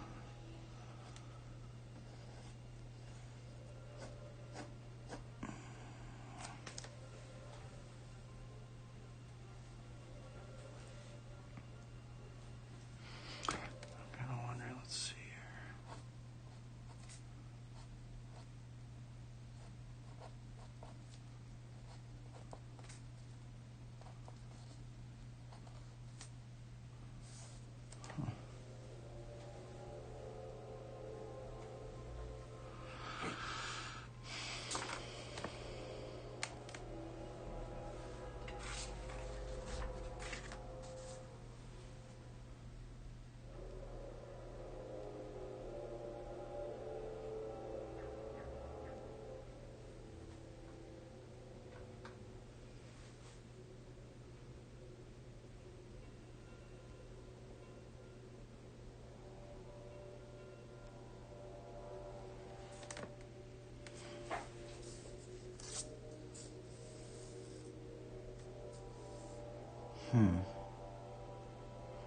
I need to put the Bible in here somewhere. Let's see, how would I do that?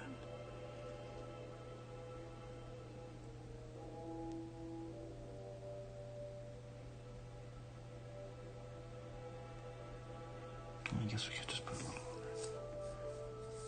just like right down here.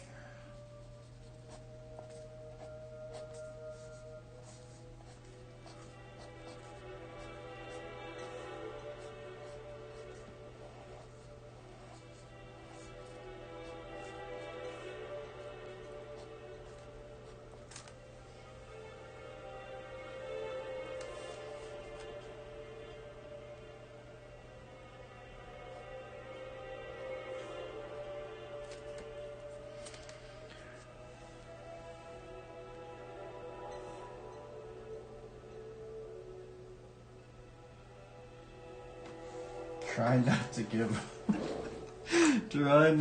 up on this. Holy moly, Lord.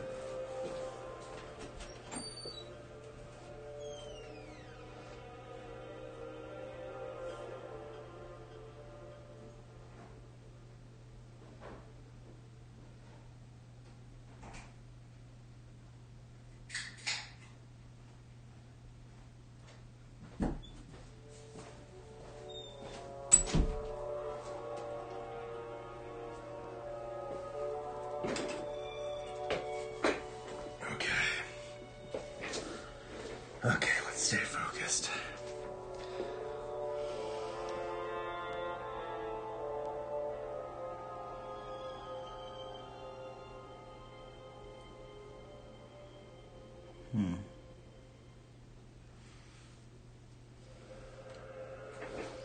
You know what? We're just going to commit to a lot of this stuff then. Let's just commit to it. Yep. I'm diddle-daddling around too much, so we gotta...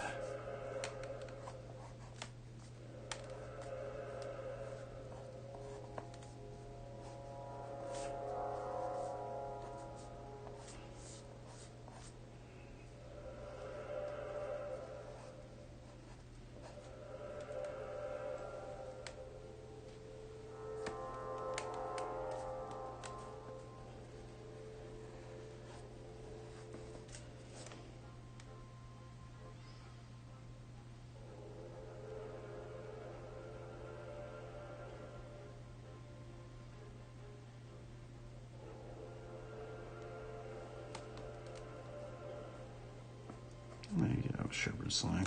I haven't drawn a shepherd's lamb in a long time.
Alright, so we have this. Let's push it back and then do another cleanup layer.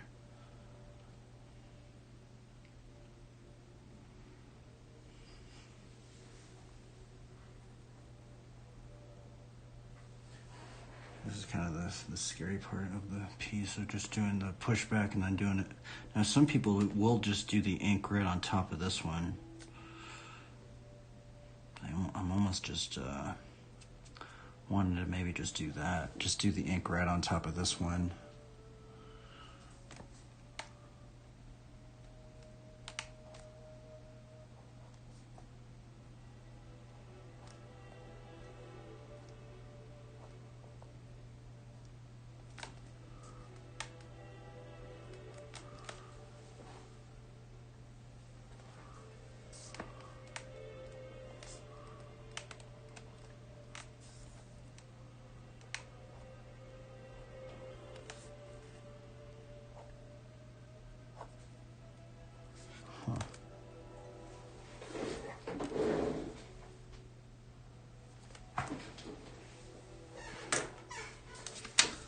Challenging, man. I feel like every time I draw a shepherd, it's just hard. I feel like every shepherd is just a hard character to draw.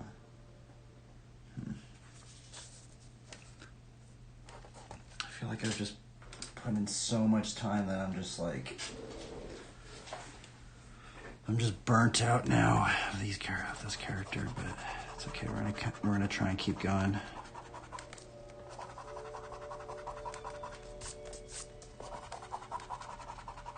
See, we can just keep having fun. We just gotta think about this as we're just playing a video game. This is just the Bible RPG game. We're trying to give God some glory. We can figure out this character is sitting here somewhere. Might even just do a helmet. That's what we should do. He has a shield.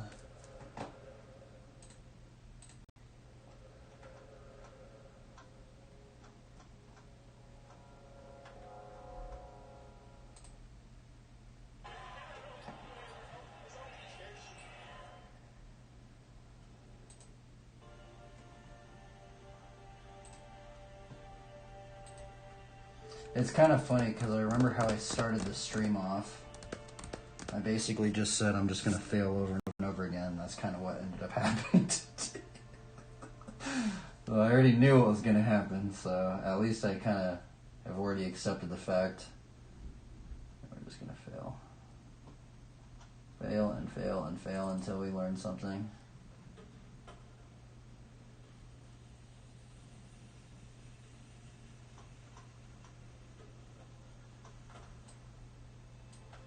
Fail and fail and fail and fail Until hopefully we can level up.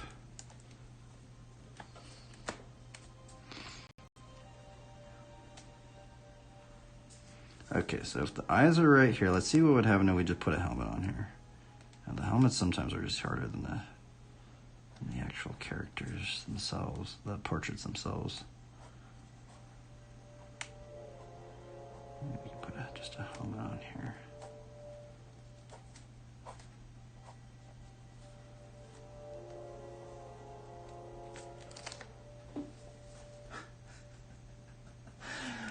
Oh my goodness.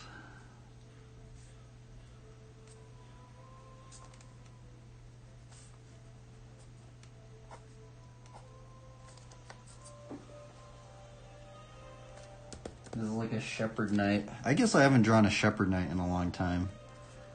It's been a while since we've done a shepherd knight.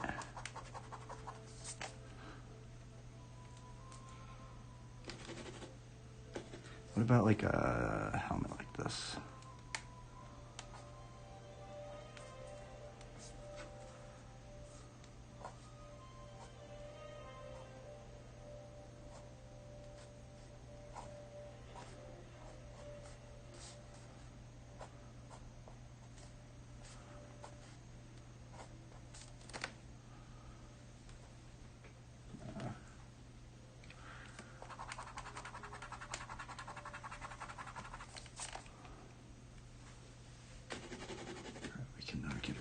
Keep going.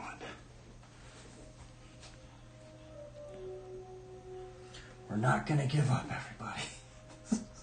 We're gonna try and keep going. We're gonna try and keep going.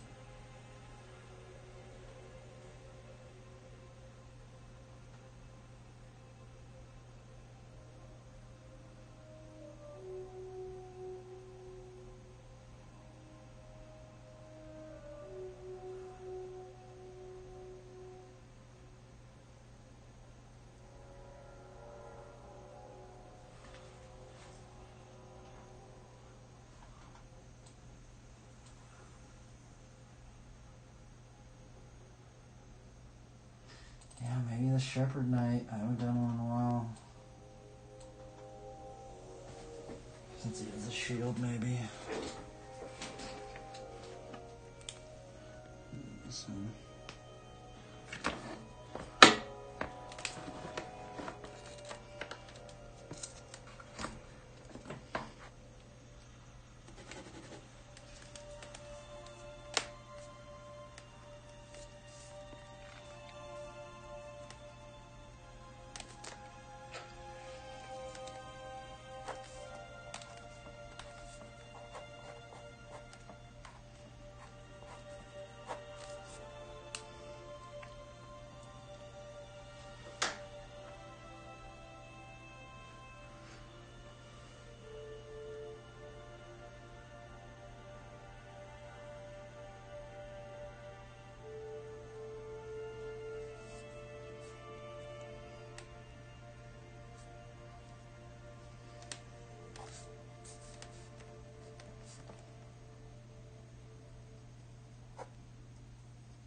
Oh, my drawings are terrible today.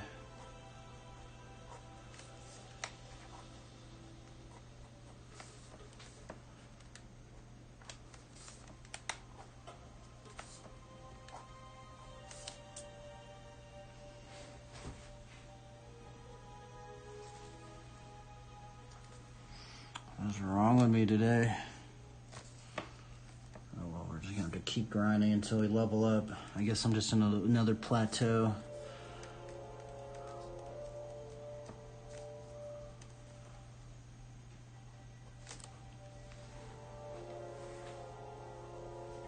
We have entered the next plateau into our leveling experience.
Yeah,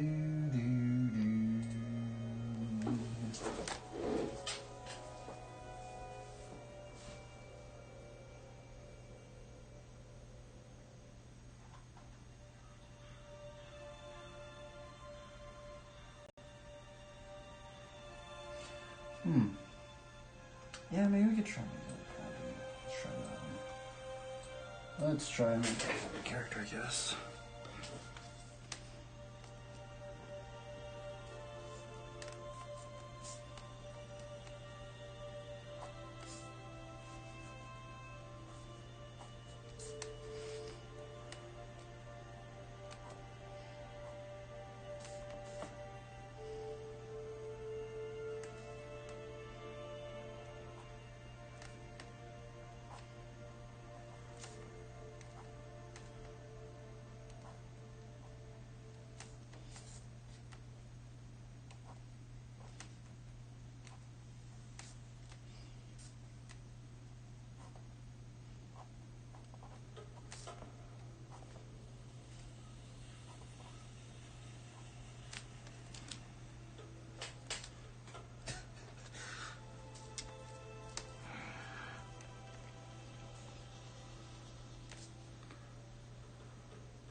It's hard to get a character up in a good... I don't know the expression we should be going for. Trying to make a joyful character.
Struggling today. What is wrong with me?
Oh my goodness, everybody. Oh well. What's wrong with me today? This is brutal. I'm just gonna try not to give up. I'm just gonna commit everything to the Lord.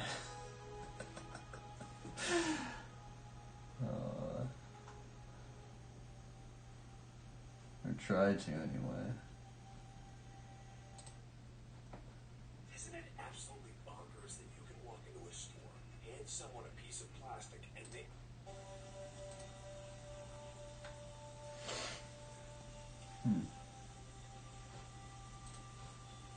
Okay, let's not give up. We're not gonna give up.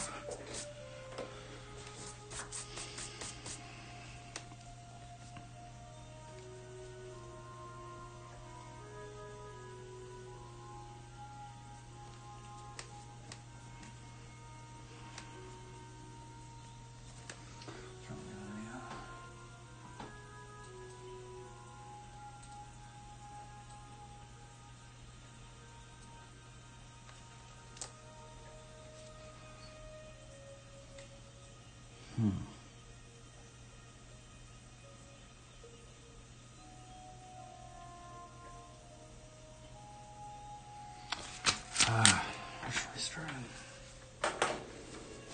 Dude, what is wrong with these characters? These things so hard today.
Thank you, Bambino. Today's been brutal. This drawing is kind of weird. Like the Bible study was not that hard, and then the bike riding wasn't that hard. But like for some reason, like I'm actually, and it's weird because normally the drawings aren't hard-ish. I guess they are kind of hard sometimes, but today it is extremely hard for some reason. I've been really struggling. Struggling with this character. I don't know why. It's been...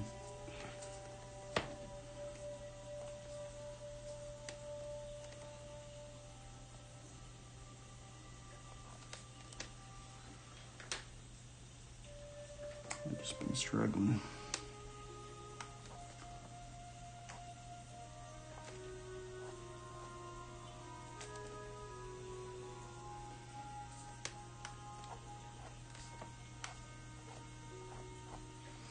I just haven't been committing today, that's the thing. It was about having our daily bread. Thing is, I've been drawing these characters. I can draw like these faces and stuff. I'm trying to draw like more happier characters. Because I want, that's kind of ultimately what I've been trying to go for. I've been trying to go for happy characters. Because it's like, it's easy for me to draw like an angry character, because it's just kind of like... But to draw a happy character and somehow make it not cheesy, that's hard for me. These eyebrows. It's definitely the eyebrows that make it really hard. But also, like, sometimes drawing the happy-ish characters, it just seems really, really cheesy.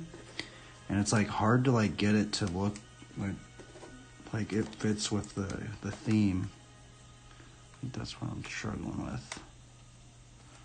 Because a lot of my characters, it's just, I can make it look like stern or just angry or something like that, but I'm trying to make them look happy.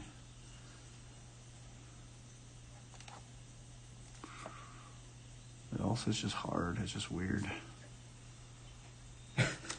It's just weird. It is weird.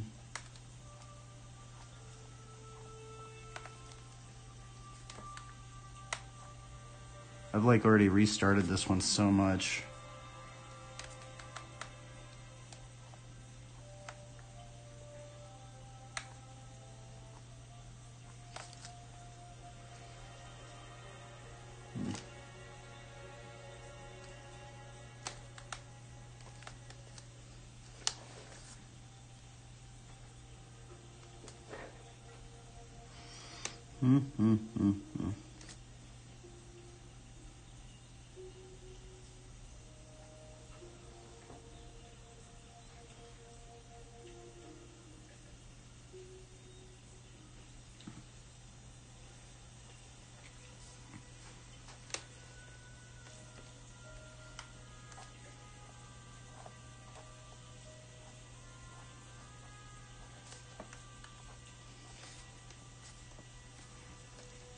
How have you been, Ben? How have you been, Bambina? You been hanging in there?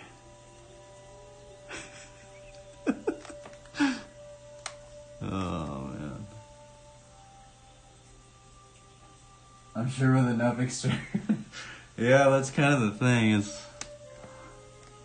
You just gotta just keep drawing. It's almost like you just gotta not give up. That's what I keep telling myself. Sometimes I do give up, though, even though I say I want to give up, I don't want to give up, but in reality, in hindsight, sometimes it's just like, holy moly, I just got to restart this thing because it's just too brutal to try and draw something.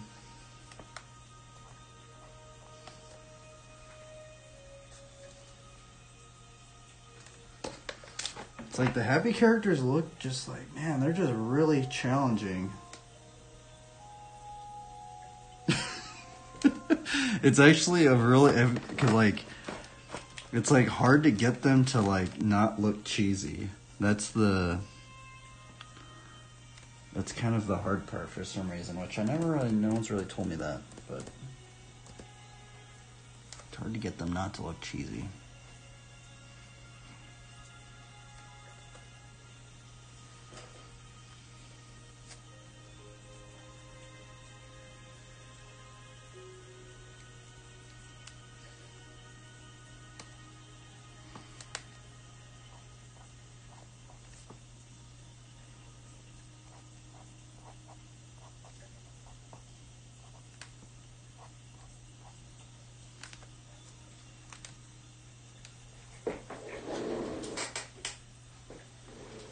What have you been up to, Bambina? You've been thinking about any verses?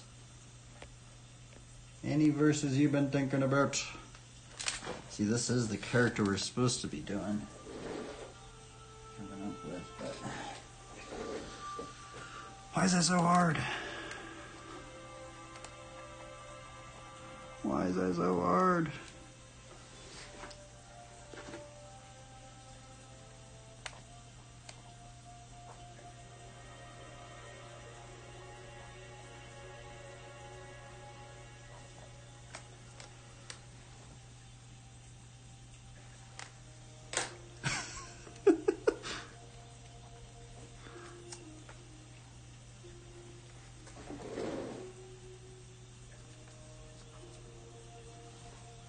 Today has been quite a day. I believe lately God's been helping me get into His Word more and really helping me to seek Him in everything going on. That's good. That's how I need to be more. I need to try to seek His will in all that we're doing. But you know what? That's the other weird thing. I've been really trying to think about that too, because like, it's weird because I like look back and a lot of my old drawings, it's like I just draw like angry looking characters, you know? So I've been like trying to like think, how can we like draw characters that are like happy or like joyful, you know, like have the fruit of the Spirit or something. That's what's been challenging for me.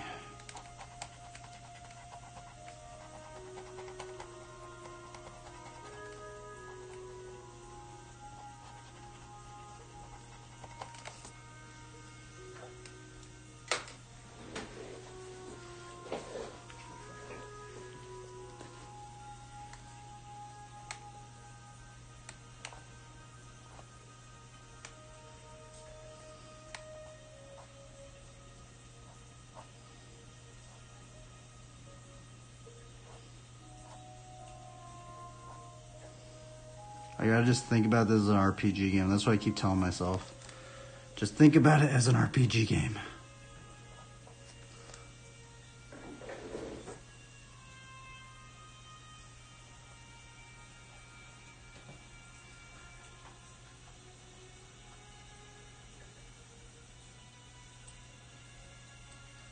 Oh yeah, I've been finished reading John, and I'm really thinking about John 15, 4-5. Abide in me, and I in you.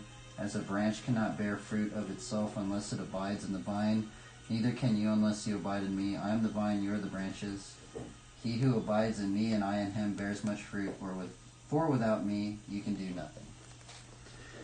That is a very interesting verse, because that goes kind of into like the... He prunes away every branch in me that doesn't bear fruit. It's like, that actually really makes me start thinking about stuff, right? How does God prune us? That's kind of my question, honestly. Is how does God prune us?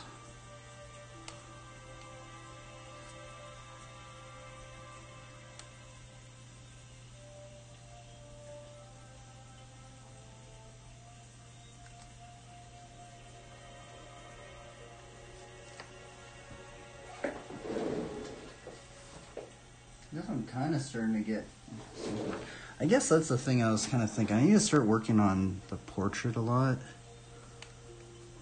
Because it's just very, very hard. Especially when we're starting to get into, like, expressions and stuff, man. Holy moly, it gets freaking challenging. I feel like actually just making a happy character is very, very hard for me. Because, like, one little line... It's like, it's so easy to make a character angry. I don't know why. It's just easier. But to make them happy, that is a whole nother ball game.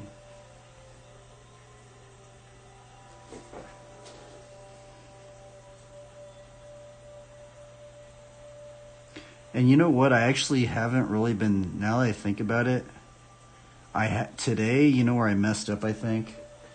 Where I messed up today, if I can go back, is like I was doing the character, and I should have done the Brad Rigney technique, right? The Brad Rigney technique is working on the hardest areas first, and then you move on. And I feel like today I was like thinking, oh, well, I want to do this, and I want to do this, and this.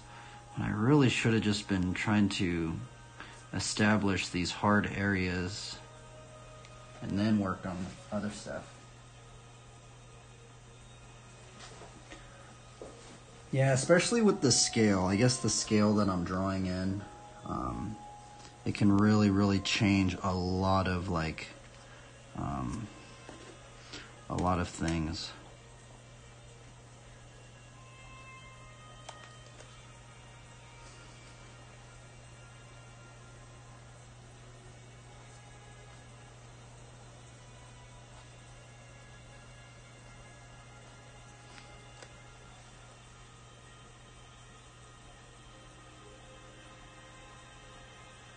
I mean, I guess the thing is, it can save a lot of time just because of the scale that we're working in, but also it's kind of like the double-edged sword of like, sometimes if you do make that line and you want to change it, you kind of have to erase that entire thing, and that's where it can get kind of frustrating.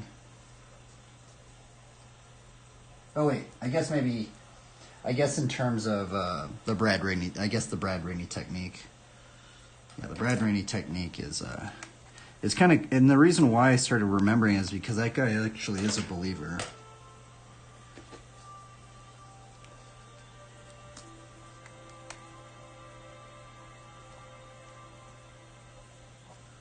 I was like, what in the world?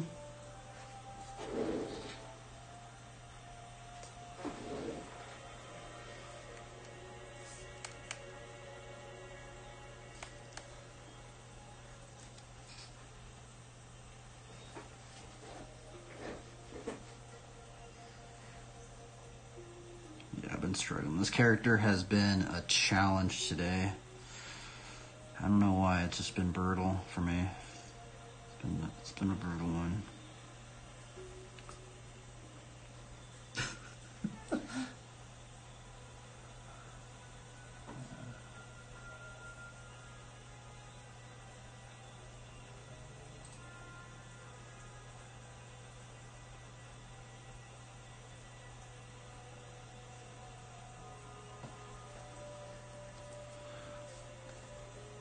I'm gonna try and get this hand down. Sometimes I have to, it's also kind of weird because the last try-in I did, I actually really enjoyed.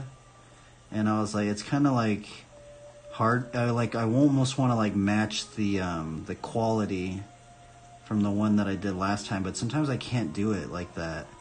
And I have to like almost accept the fact that I have to like go through the bad drawings to get to the good ones.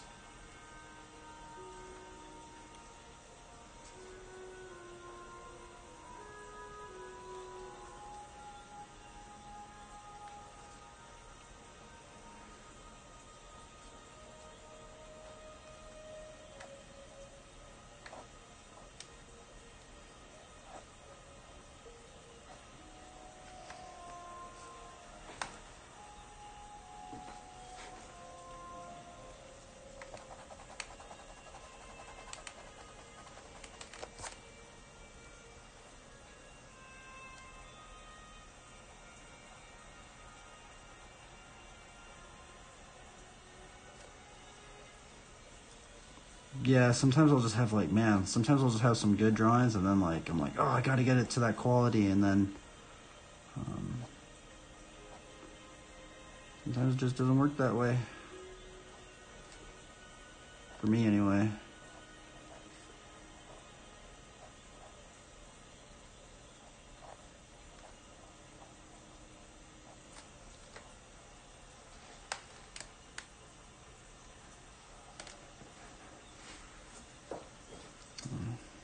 But yeah, I'm really struggling drawing today.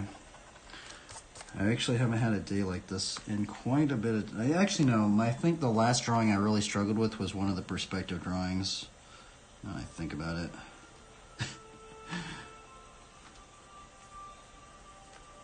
We're gonna work on the hardest areas first. I'm actually kind of digging that now, so at least we got one little level down. And now I'm gonna try and figure out this.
Man, streaming's strange.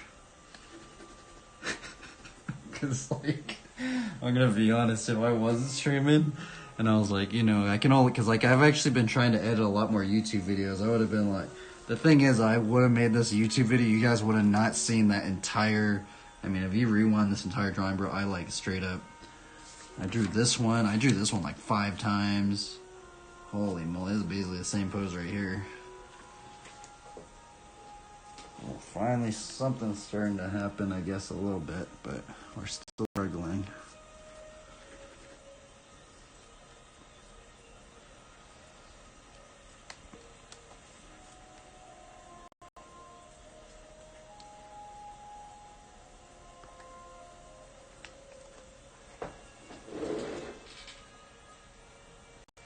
Not sure what we're gonna do right there.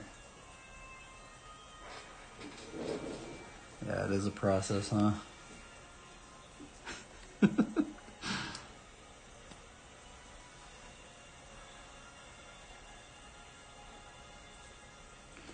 might even put a bike on this guy too. Man, I started smearing. That's how much I smeared. I haven't even been using the hand thing. I'm all over the place today. We all over the place today. Okay, let's try and figure out this one.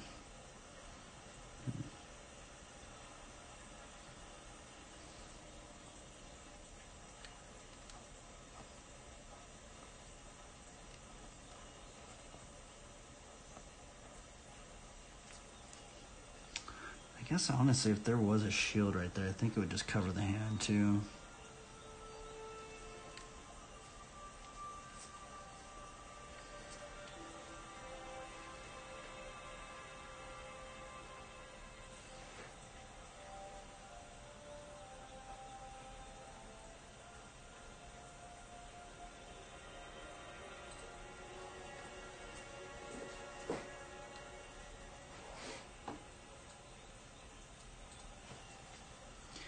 Okay, let's see here. Let's try and work on this shield.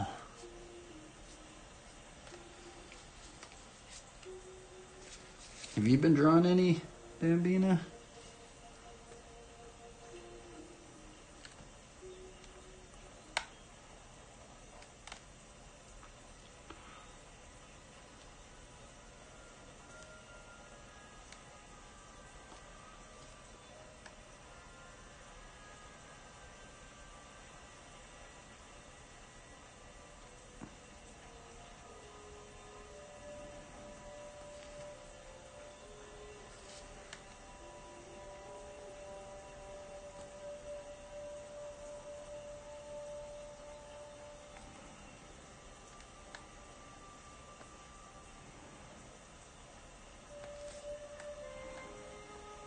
Oops.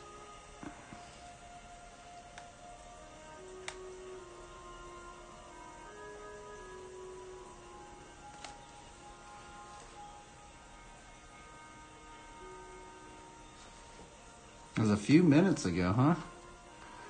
Dang.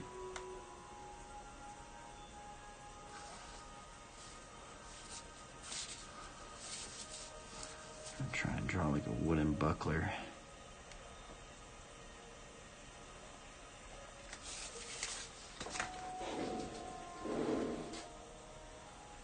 Wooden buckler.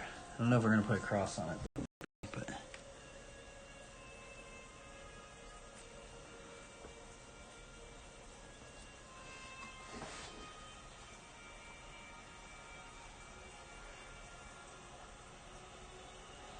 a lot of ideas go through my head, but they never make it to paper. Have you tried the technique that we're doing here? That's the colored pencil. I will say sometimes it can be kind of frustrating, like today, but sometimes it does kind of get me to just like, I feel like if there's anything with the colored pencil, like it really gets, because sometimes I have so many ideas, you know, I'm just like, oh, I don't know what to do, I don't know what to do. And this one kind of really just gets me to just stick with something. Sometimes, but sometimes it doesn't work that way.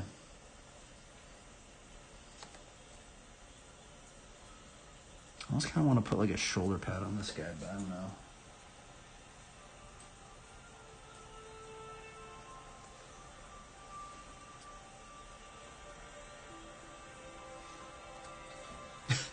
This character's a trip, man.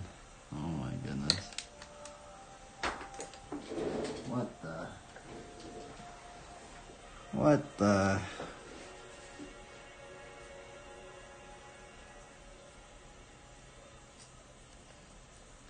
You know what I think what we might do? We might put some little drawstrings right there, maybe. No, we'll probably put the little loop thing.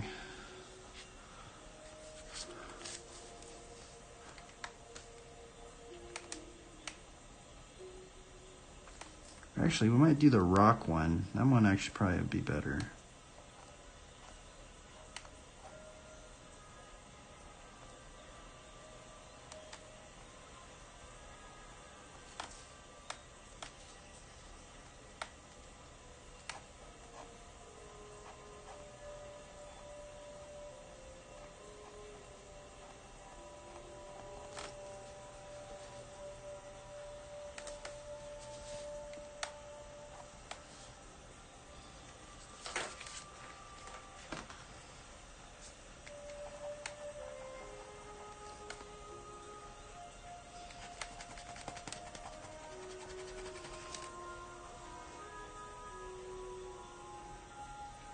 I haven't tried colored pencils. Yeah, I don't really like color with them. I just use them for like the underlayer.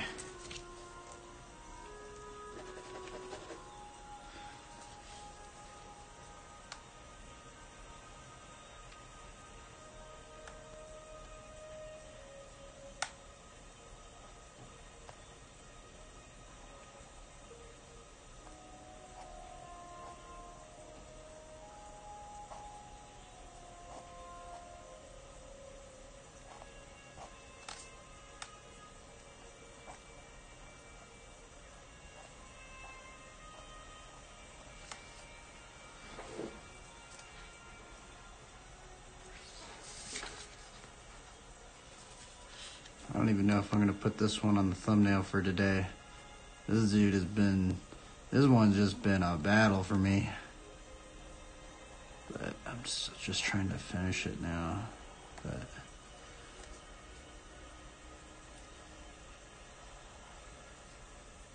I feel like every shepherd character I draw, it's just hard. For some reason, the shepherds are just a bit challenging.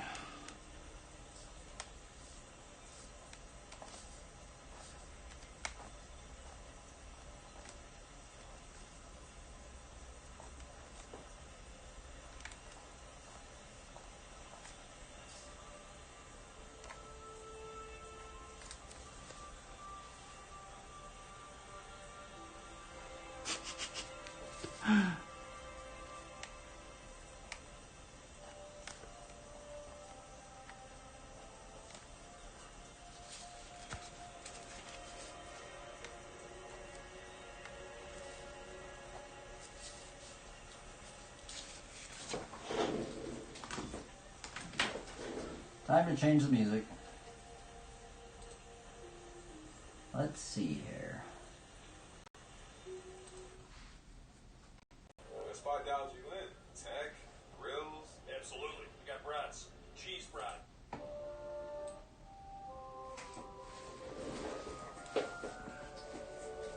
I'm still not entirely sure about this character, but I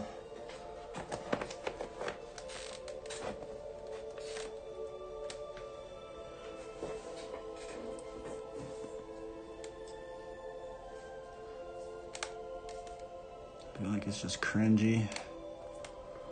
Just a cringy character.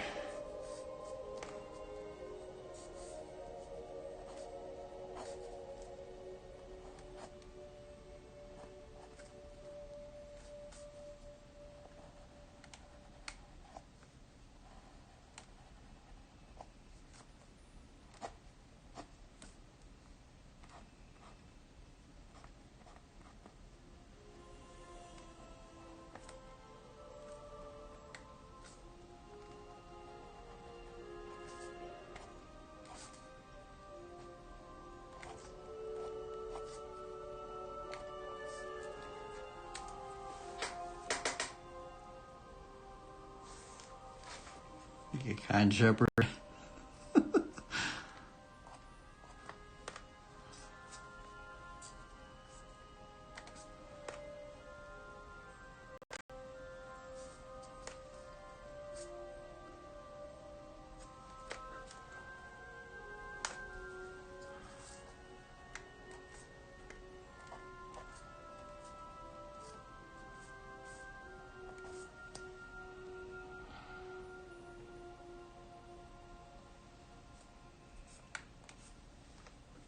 Got a little buckler shield on this one.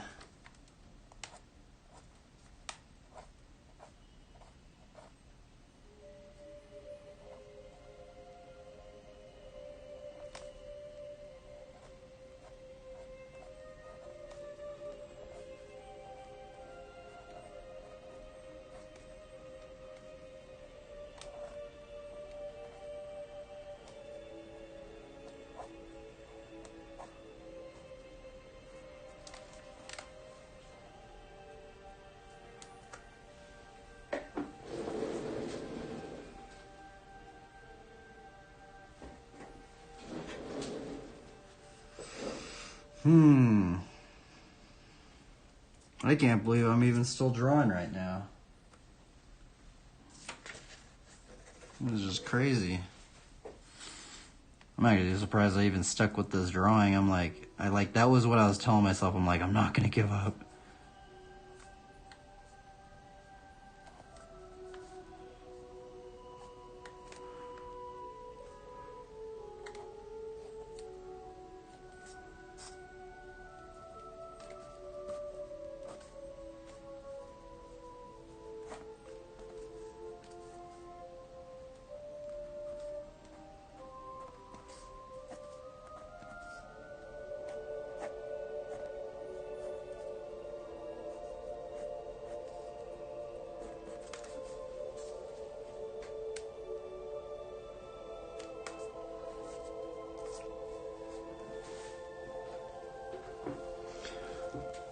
But this one is pretty cringy.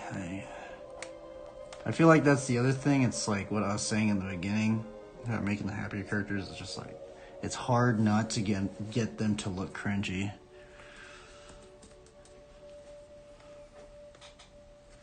That's pretty cringy, but I might even use rubber back.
It's like I almost want to just restart a whole nother character, but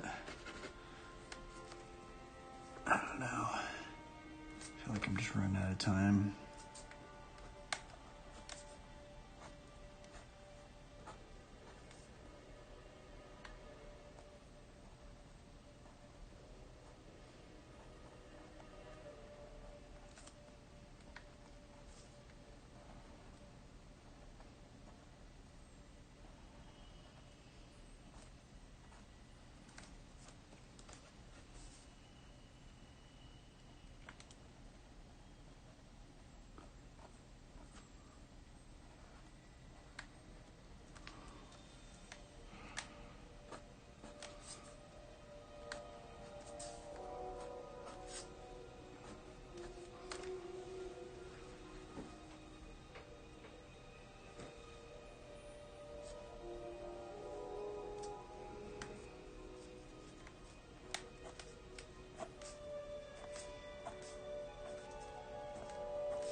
What the?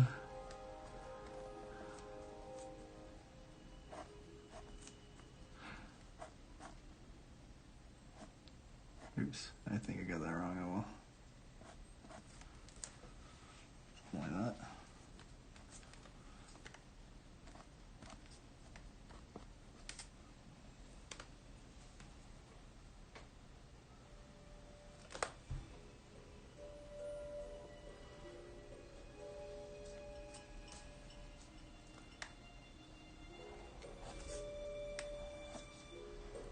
This character has been a struggle today. This thing has been really, really frustrating. It's actually kind of crazy.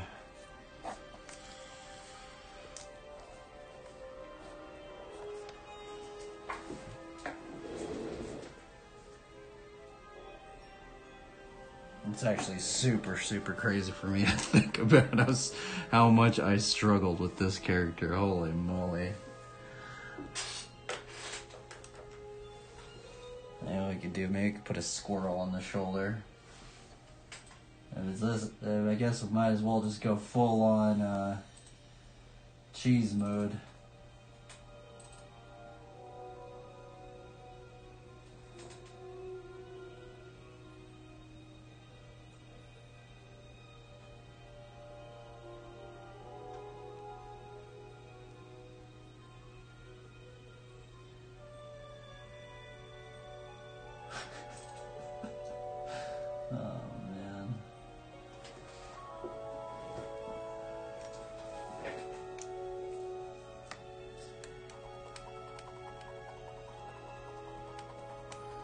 I feel like I did put a scroll on one of them.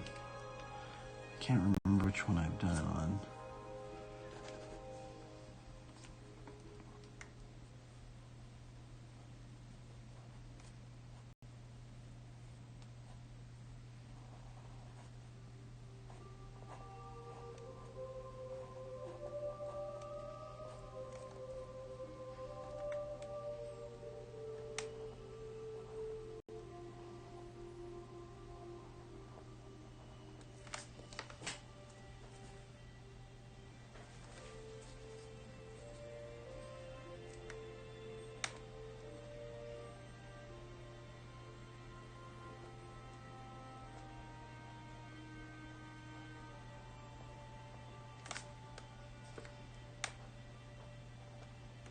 What the?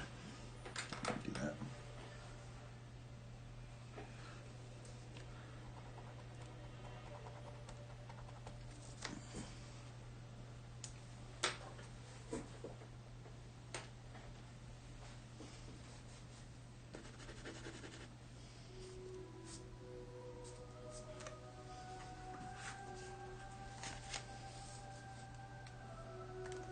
Cheese mode.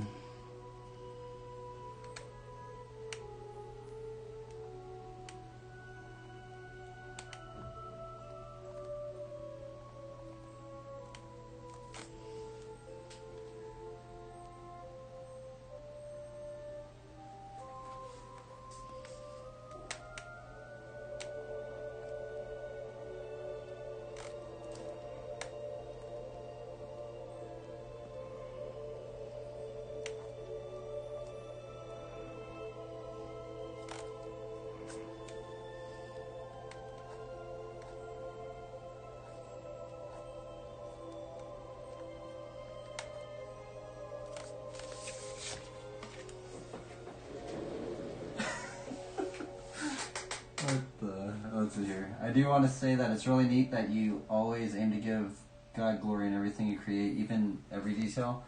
It's very inspiring. It's something that I haven't actively considered, but just seeing someone having the mind and heart to glorify Him inspires me to do the same with my art. It's kind of funny. I was talking about it in the Bible study today earlier. There is this weird level of what would I call it? I actually used to not draw this much. I actually got burnt out at drawing.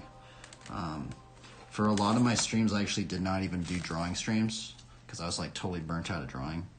The thing is trying to give God glory a little bit. Like it kind of gives you like a quest, like a bigger quest of being like, oh well, yeah, we can try and because I used to just draw things that just look cool, you know. But I feel like you kind of get burnt out doing that in the long run. I honestly probably would have gotten burnt out of this today. But since I'm trying to give God glory, and ultimately I'd like to think that it kind of gives you a little bit more endurance to just keep going, whereas I probably would have given up.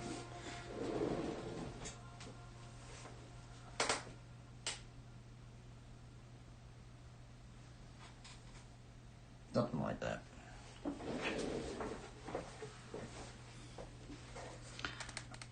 Let's put some crosses up on here, by the way.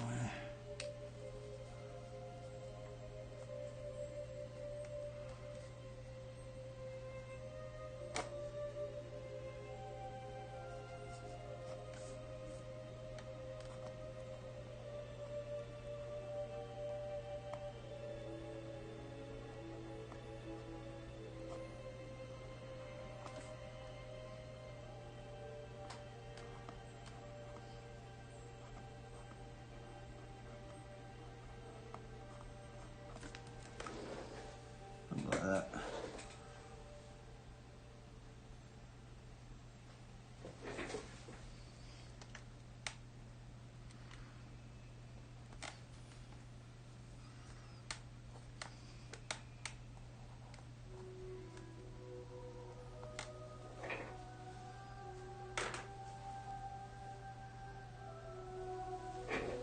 Scroll looks kind of odd.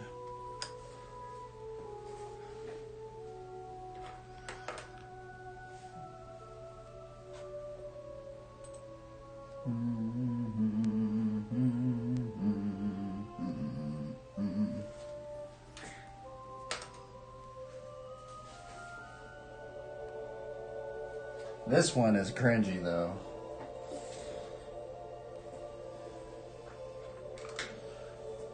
This one is a cringy character right up in here. I don't even know why I'm still drawing that. I'm gonna be flat out honest. I'm almost just at the point where I just want to get something done. But I need to start committing to this. We're gonna commit to this, I guess.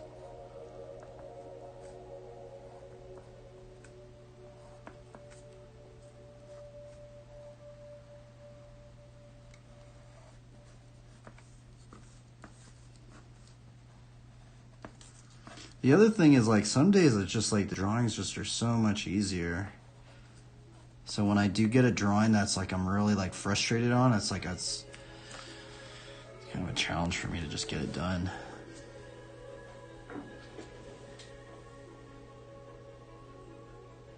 Never really sure how to go about glorifying him with what I draw, but I suppose I need to ask him about it. I mean, honestly, I think one big way is just to put a little cross in something.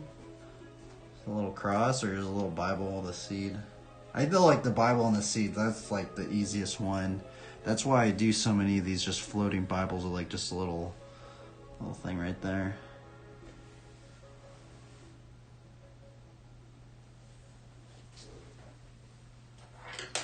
So we get different. That's again.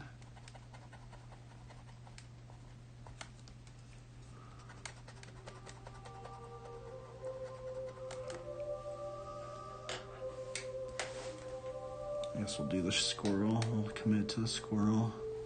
For some reason I haven't really been committing today. It's like, I think that's where I was kind of faulty today. It's just was not committing, man. When I'm not committing, it's just like I'm just so like all over the place of my thoughts and stuff of what I want to do. That's basically what happened today.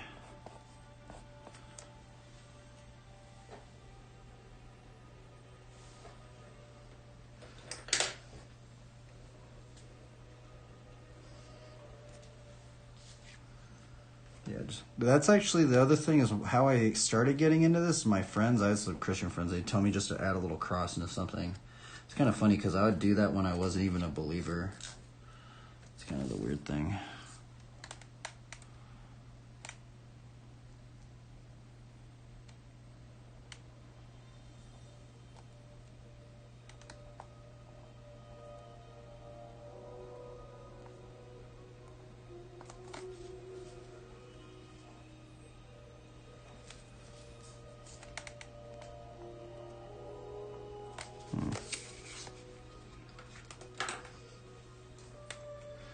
Sometimes you just gotta keep experimenting. Sometimes I like the first rendition more than the later ones.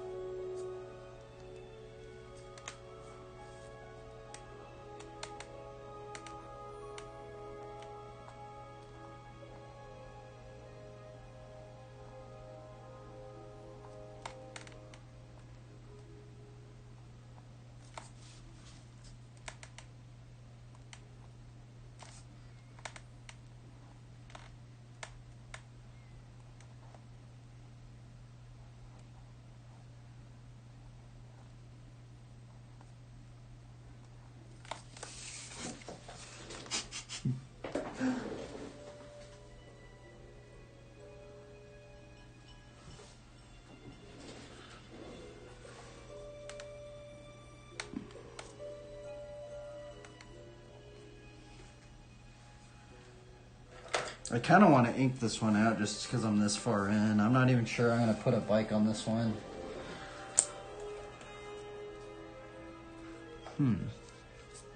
No, I could put the Bible right here. That's what I should do. Maybe kind of push this in a little bit more. Let's see what that would look like.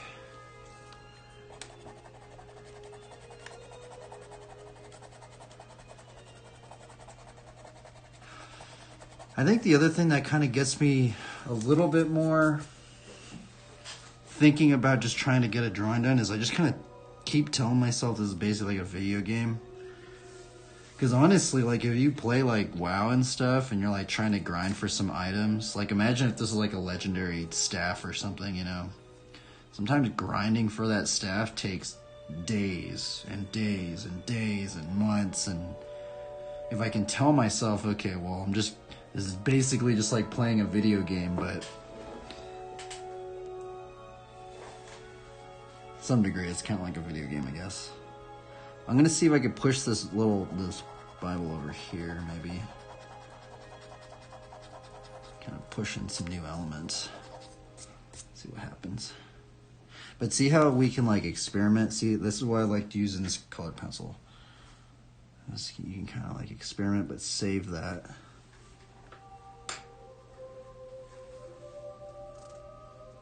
Okay, let's try the Bible right here.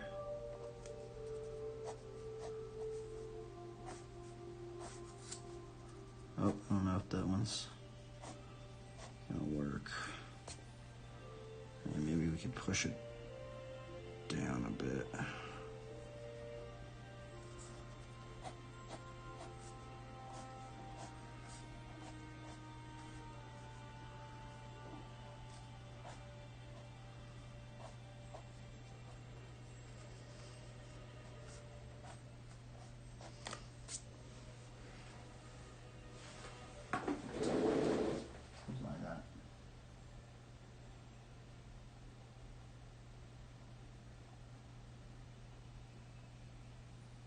Somehow games produce a certain kind of perseverance at all.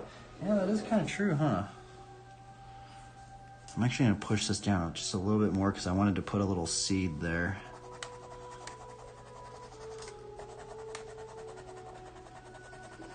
Yeah, I used to play this. I used to play a lot of WoW. This used to be a WoW stream, actually. I'm going to just make it a little bit smaller, I think.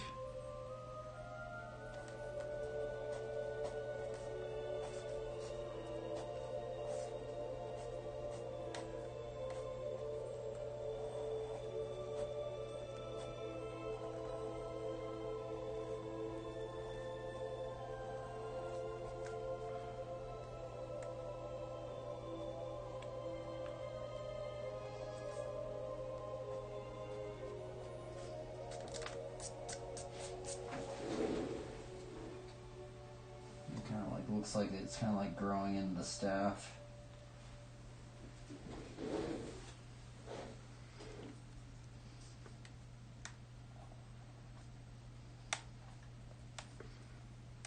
Yeah, we're gonna commit to that. It's kind of crazy. Now this drawing is actually kind of starting to come to fruition. Man, I was struggling, man. Like, I feel like where I struggle with is like sometimes like I just have so many ideas. It's just like, I mean, today, if you saw the earlier drawing, I was like, I want to make armor on here. Like, it literally went from this crazy armor shoulder pad into a camel hair cloak and a little squirrel, right? But honestly, I think that's why I like this pencil so much, right? This pencil's frustrating, but also it gets me to finish things. So I'm like, man, it's like once I go like this, I'm like, oh, well, I gotta just commit to it, I guess. But also it's frustrating. So that's the other thing. It's like the double-edged sword. It's frustrating, but it gets stuff done. That's why people like it, and that's why people don't like it.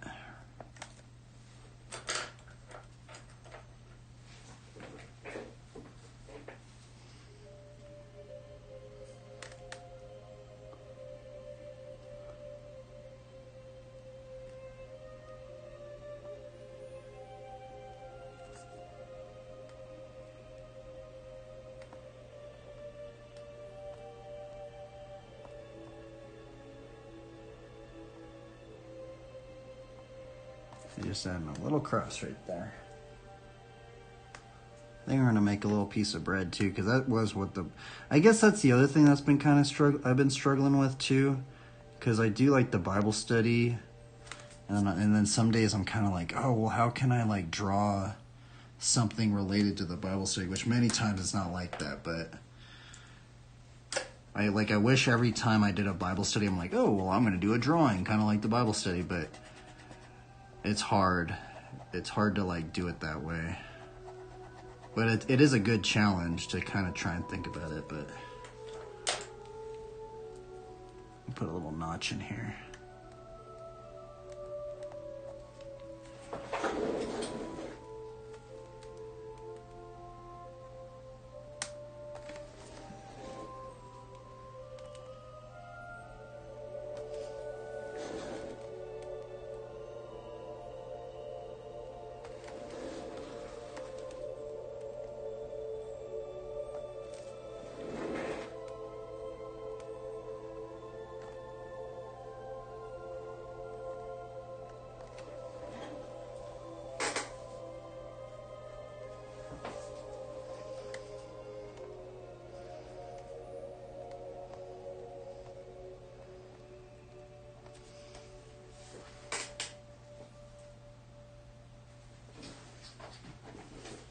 I just kind of like want to push these up a little bit.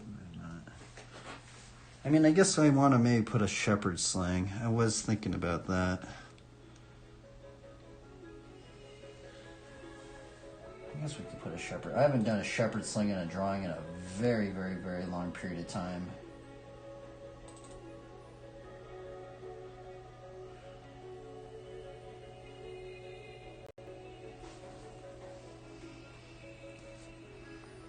I'll get added in there. But it's kind of like a tangent right there. I might have to change that. Oh, maybe I won't.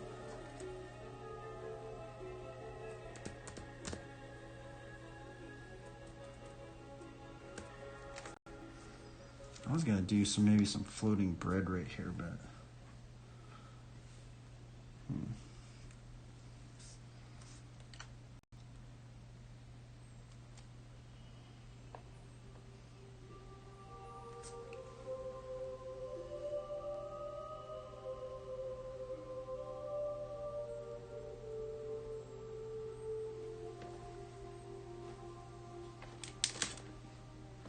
man, this drawing was hard. This one was brutal. Holy moly. This one took a lot out of me for some reason. It doesn't even seem like it. It actually seems easier than all the other drawings that I've done. But for some reason, this one took me longer than a lot of them, actually, because I had how many times I had to restart.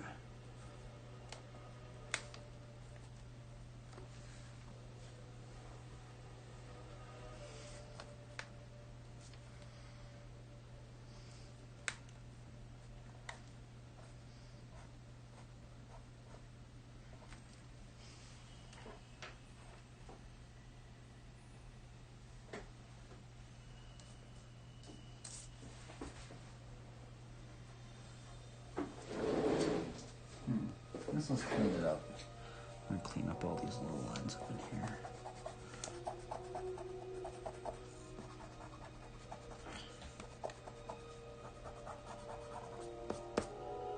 I guess what I might do, I could just draw a donkey in the back.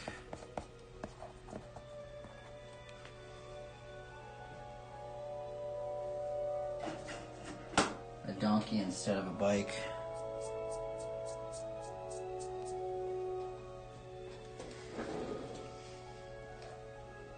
Let's put some patches in here. I always like putting like patches on the clothing because it kind of makes it look like it's like worn and stuff. I might change this. This kind of looks a little janky. You know what I might do? I might push these up because I feel like that would be like way too long. Yeah, let's do it.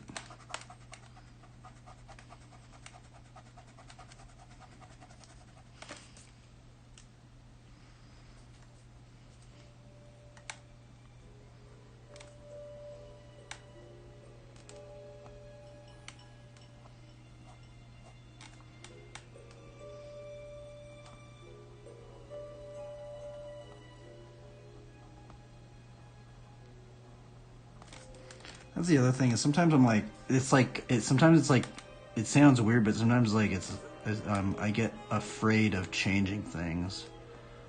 Like I don't want to change it.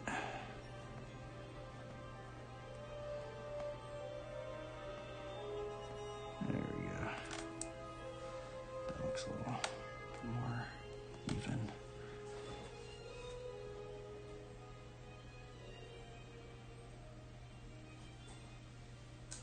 We can put like a patch right here. Because like generally the knees area gets kind of worn out.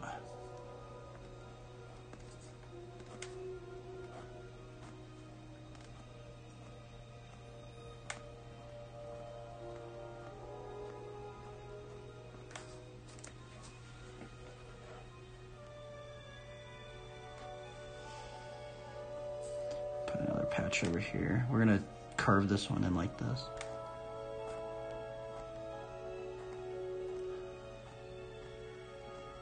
There we go.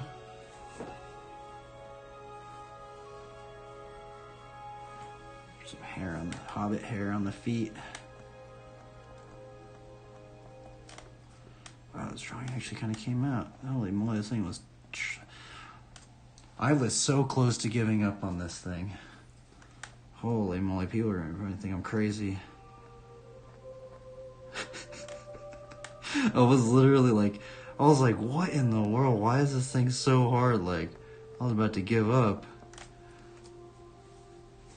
But then I was like, and then the other thing is like when you start streaming, you're like, oh my goodness, I've just almost like wasted all this time.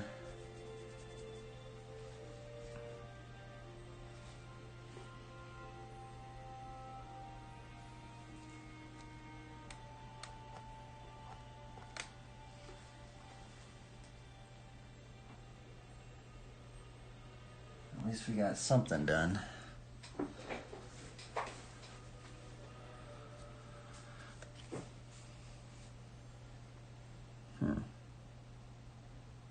I guess there would be maybe a knot right here, but...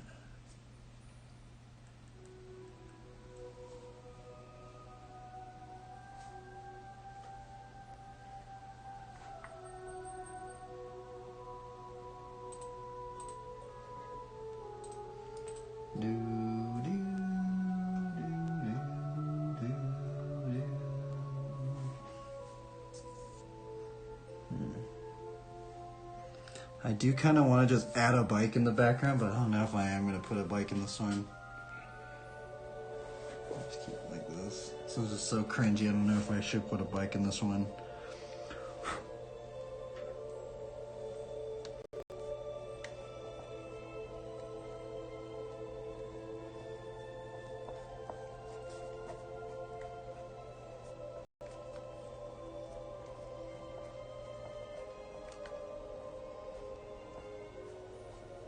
Alright, we're committed to that part then, I guess.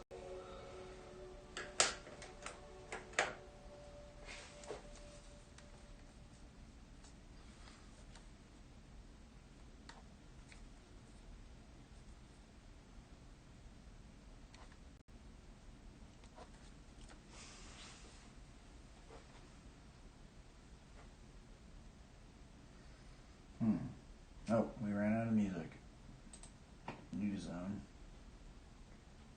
Where should we go? Oh, this has rain ambience. I don't know why he puts the rain ambience.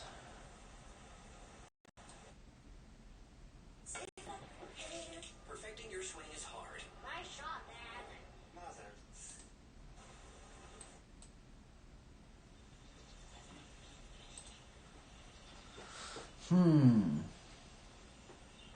I gotta draw a donkey in the background.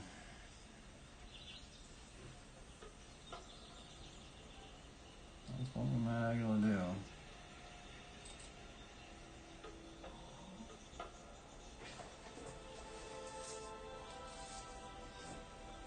Maybe a donkey instead of a BMX bike.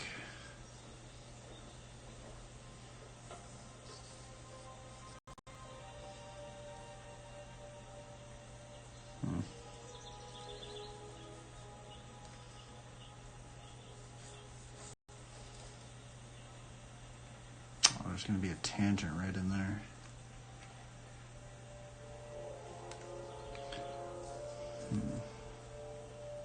Should I put a donkey in here?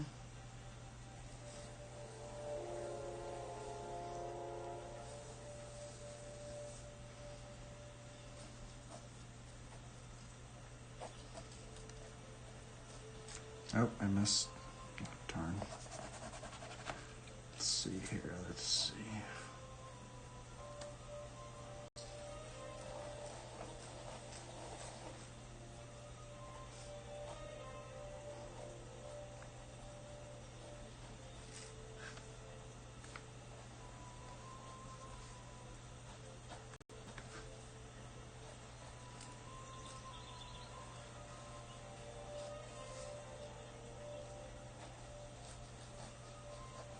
I don't know if I am going to put the donkey.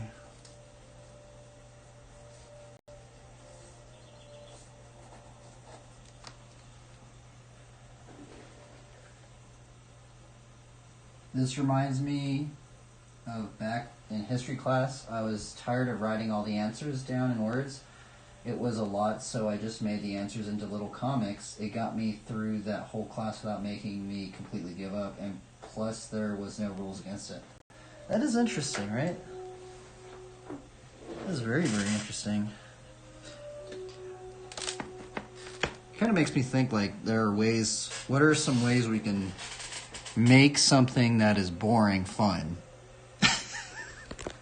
Because, like, sometimes I'm not gonna lie, sometimes I think about it that way. I mean, that's why I think about when I'm drawing. I'm just playing, I'm literally listening to video game music right now. Because it kind of keeps me, I'm like, okay, well, try and think of this as a video game.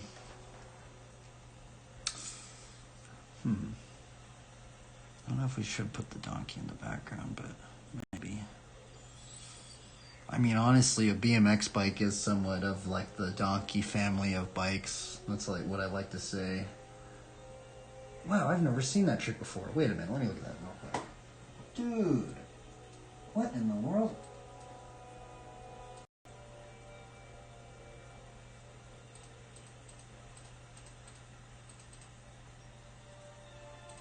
Dude, I've never seen anybody do that.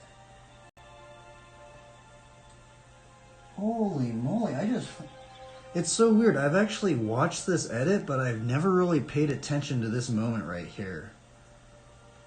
Wow, Dave Smith is doing a stem to knee, no-handed hang five with his other leg off. That's crazy. Dude, I've never seen anybody do that. What a trip. I can't believe I've seen that so many times. I never like noticed that.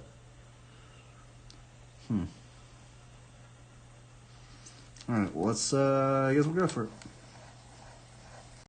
Let's see. 1, 2, 3. 1, 2, 3.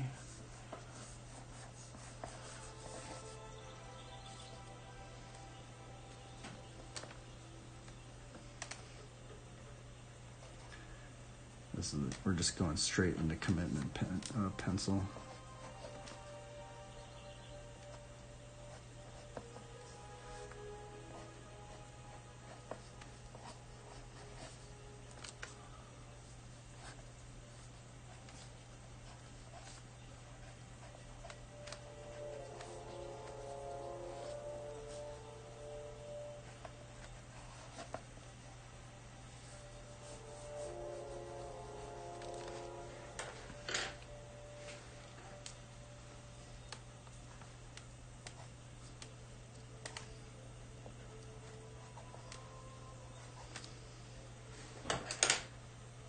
I'm gonna erase this, all of this scribble,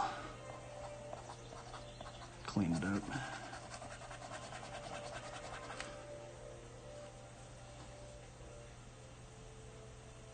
I wonder how long a trick like that could be sustained for. Yeah, that is actually a good question, because it seemed like he kind of took his hands off for like a split second.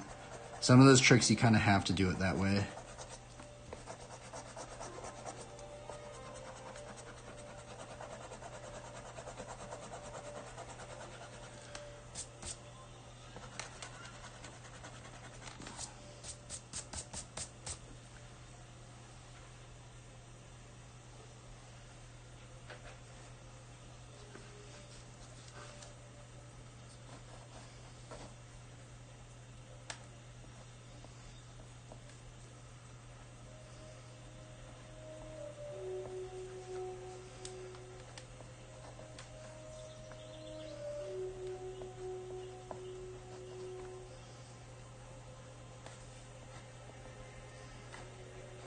I don't know if I should have put the donkey in here.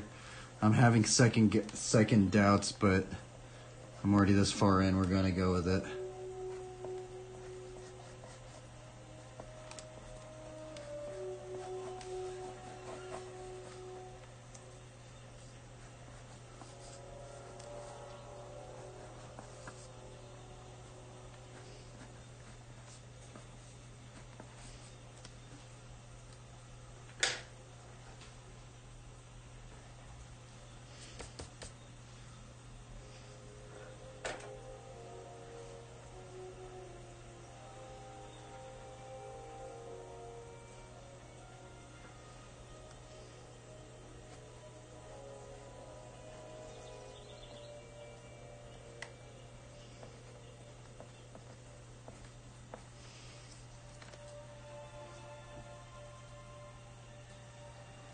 It is kind of it, huh?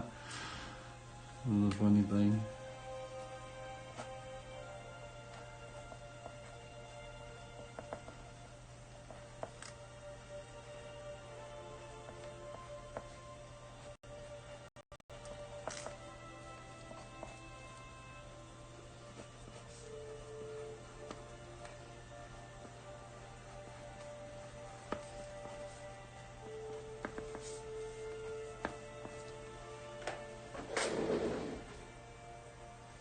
Man, this drawing was brutal.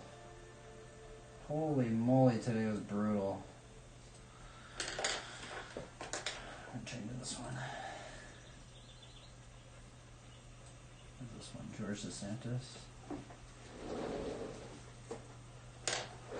This drawing did not come easy. Anybody that watched this stream, holy moly. It's kind of funny because right in the beginning of the stream, I was like, anybody that watched this stream, I think what I said is anybody that watches this stream, you guys get to just basically watch me just fail over and over and over again. And that's basically what happened today.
I'm not very good at drawing donkeys, but we're trying here.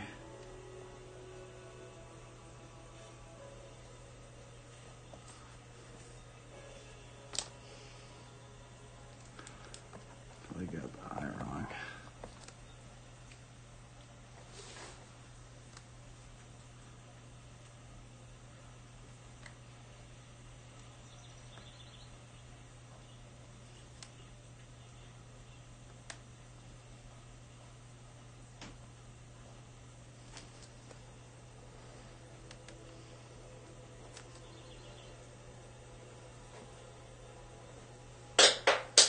What the heck was that? Oh, my pencil.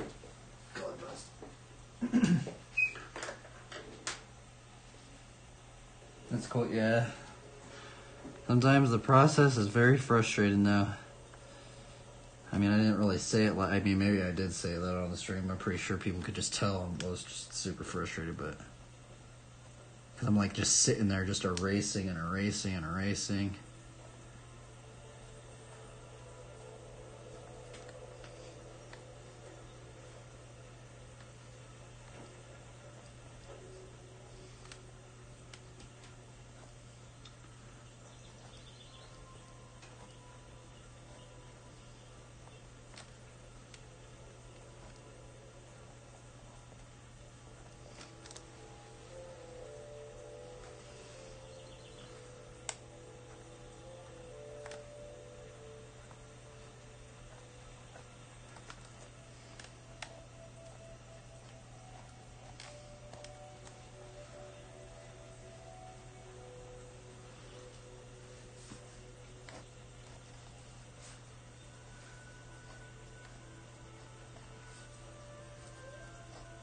I really need to learn the anatomy for the legs and stuff. I really don't know it too much.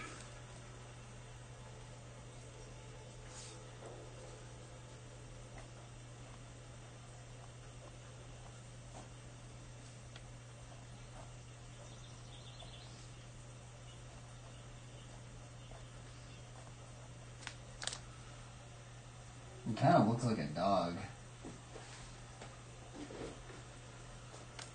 I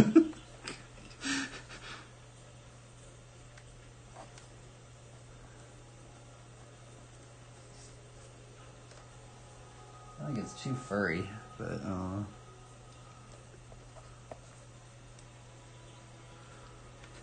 dogs are hard to draw, by the way. I feel like cats are much easier.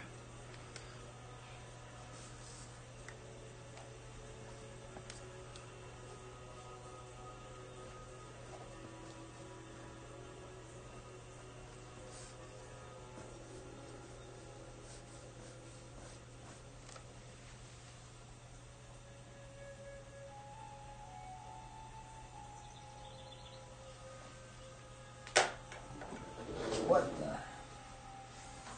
Man, this drawing's cringy. Holy moly. We've entered into the cringe realm, everybody. Welcome.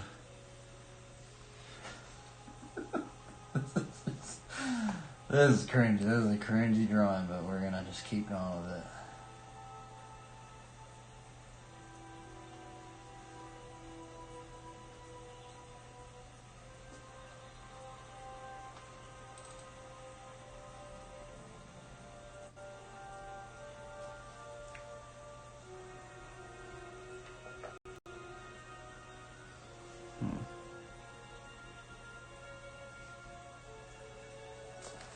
I think we could add some other stuff in here.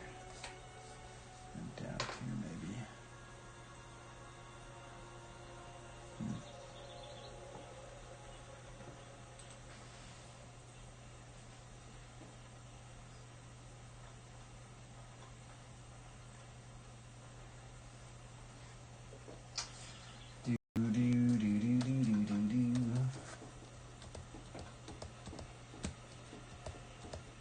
We could add, maybe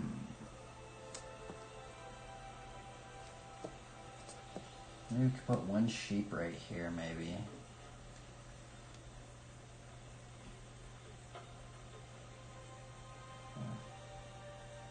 Guess we could maybe get a little festive and put some pumpkins back here.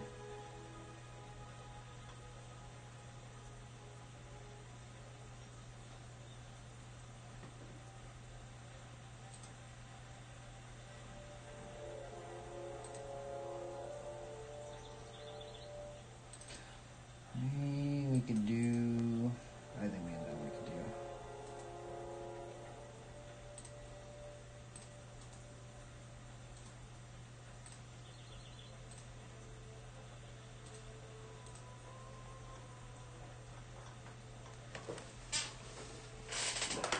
Maybe we could draw.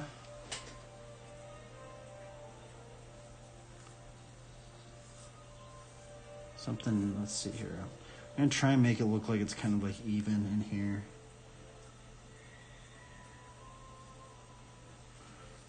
Maybe like right down here. I think right here would work.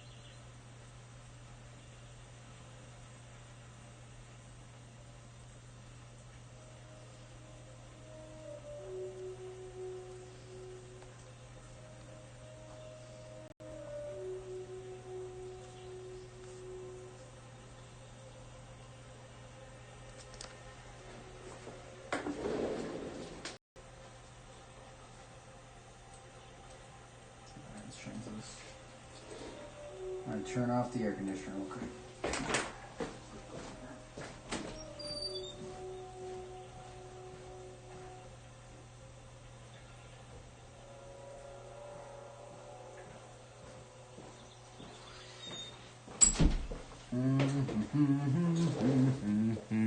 Alright, let's see here. Should we put this little monkey in here?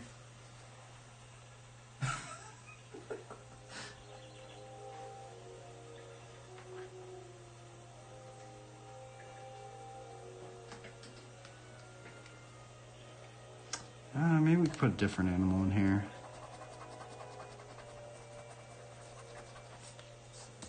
Like a little rabbit or something.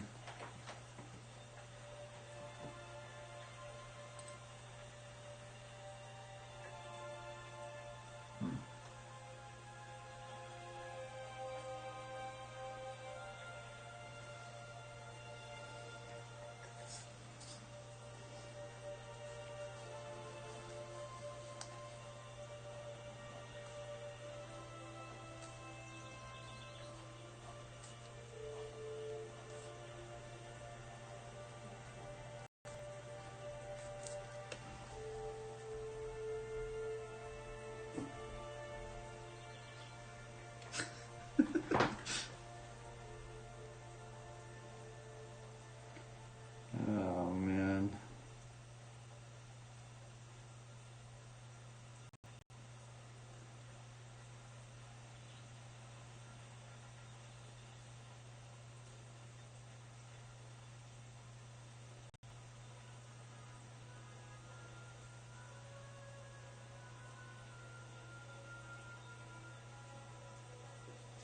Do do do do do do do do do do do do do.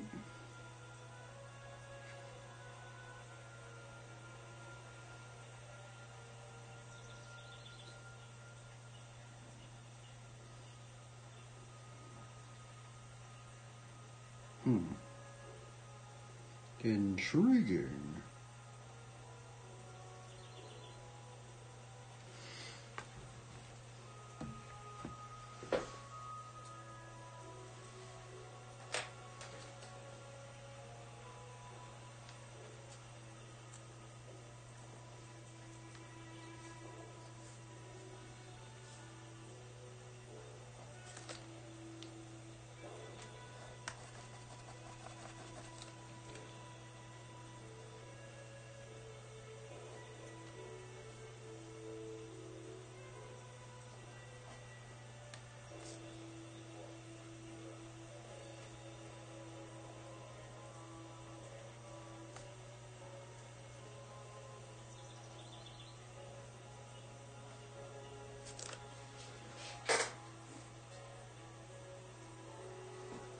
What the? That angle's kind of hard for a rabbit. I don't know what we're going to put right there. Maybe some bread. I guess we could do that. Probably we'd add something right here.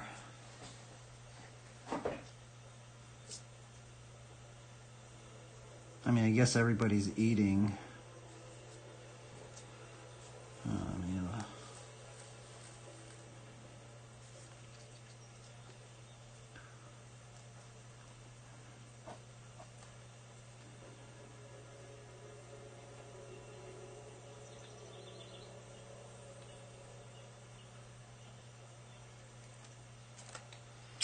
Yeah.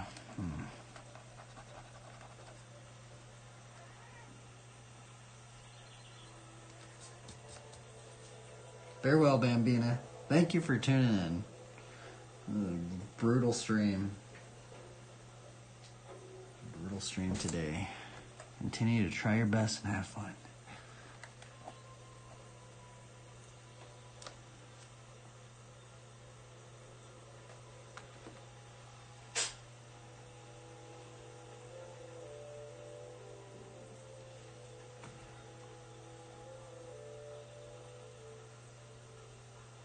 I guess what I will do is I'll just draw some bread on the ground.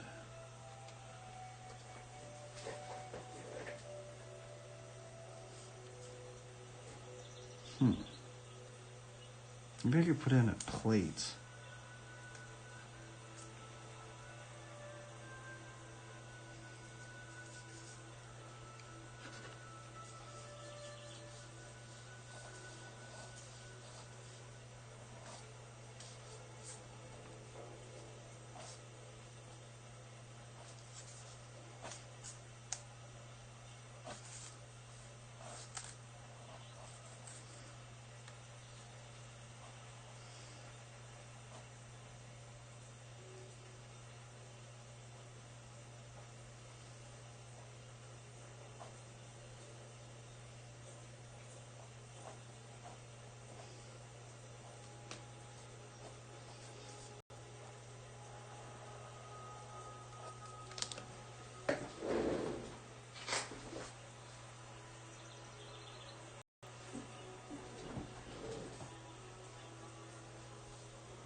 I guess that would kind of make sense, right?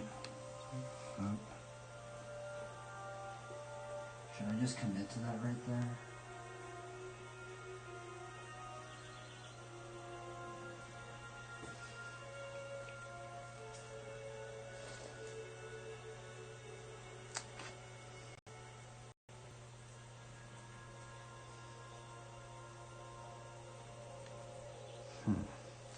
Wait for one little sheep right here.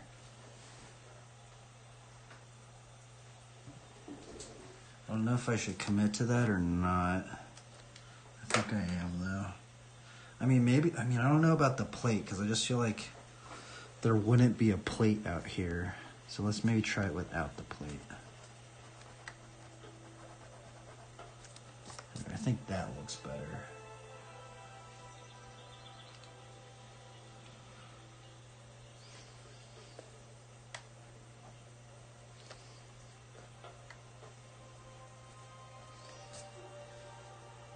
And then maybe we could put a little knife or something.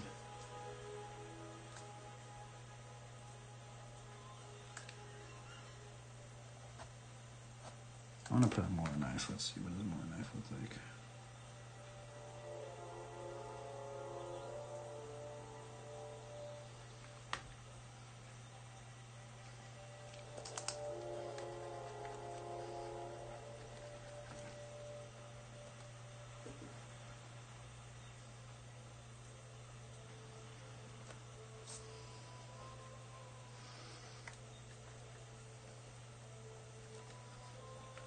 Maybe right here. What could be done?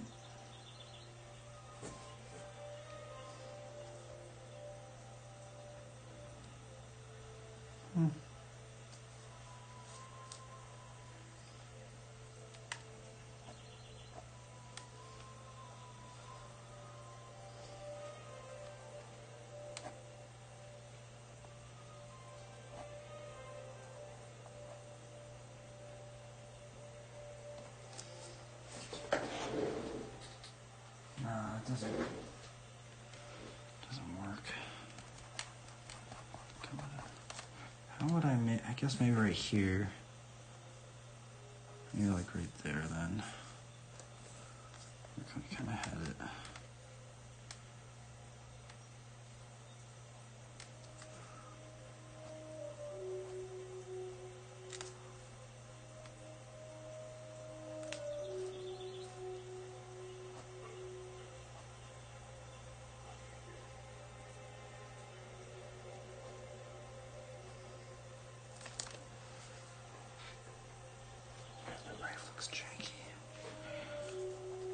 Why does this knife look janky?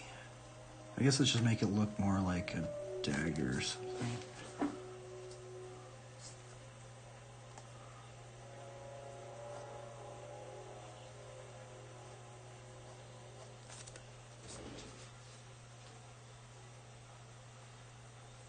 Still looks janky.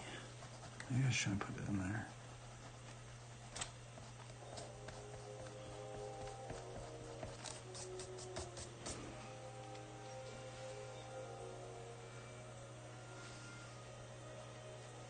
All right, we're gonna commit to this bread. Bread. And then wine.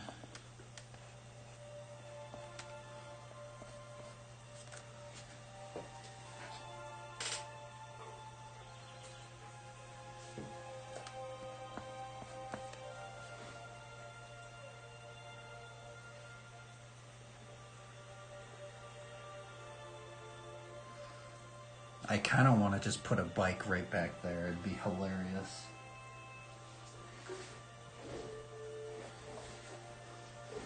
What would that look like?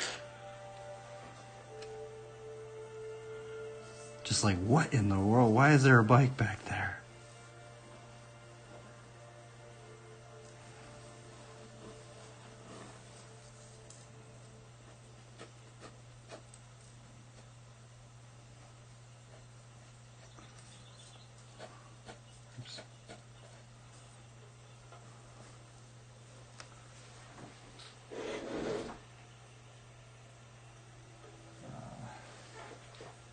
That would be kind of funny. And we could put a trailer.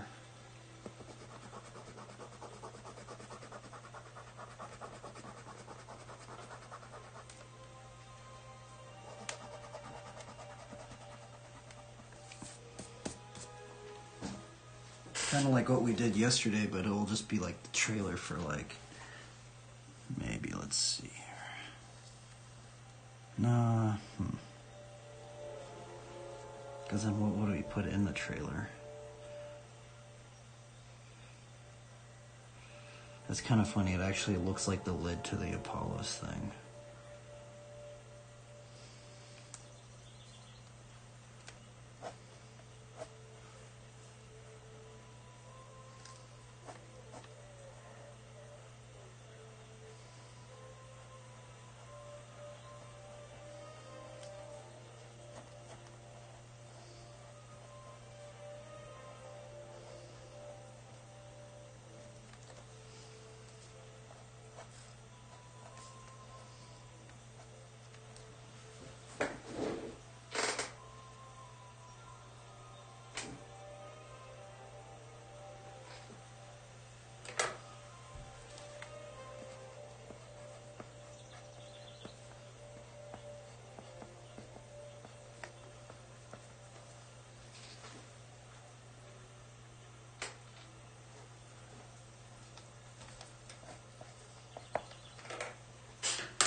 Put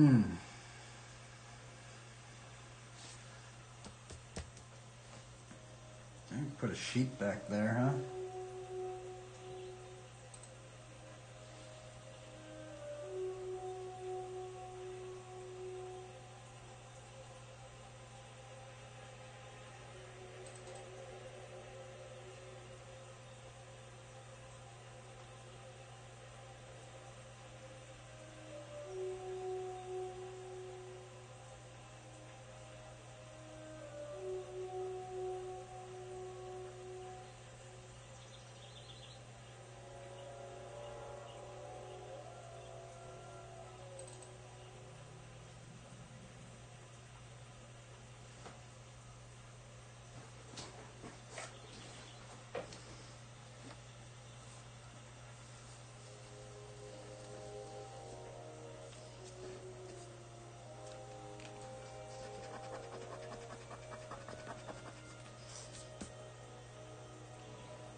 We put this little sheep, little lamb.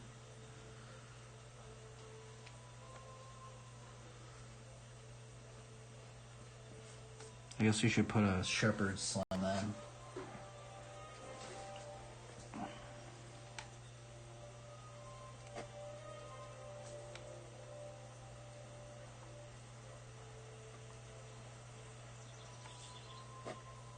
There will be a shepherd's sling in this one. A very little shepherd's sling. You can kind of barely even tell it's in there.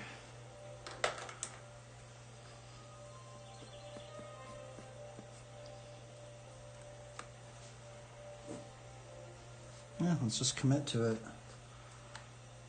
Everybody's eating today. We're all eating today.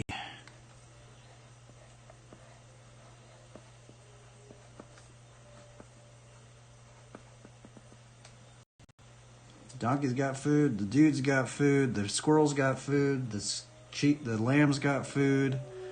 You got the food of the Word of God.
here.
Pencil.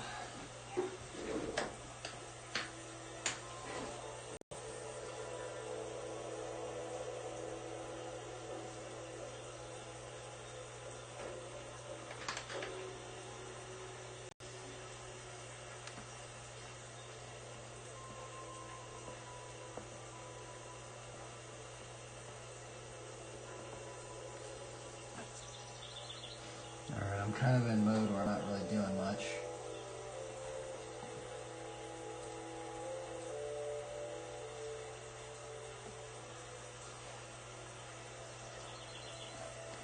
I think I'm going to put the verse in here. I think I'm going to do the daily bread one.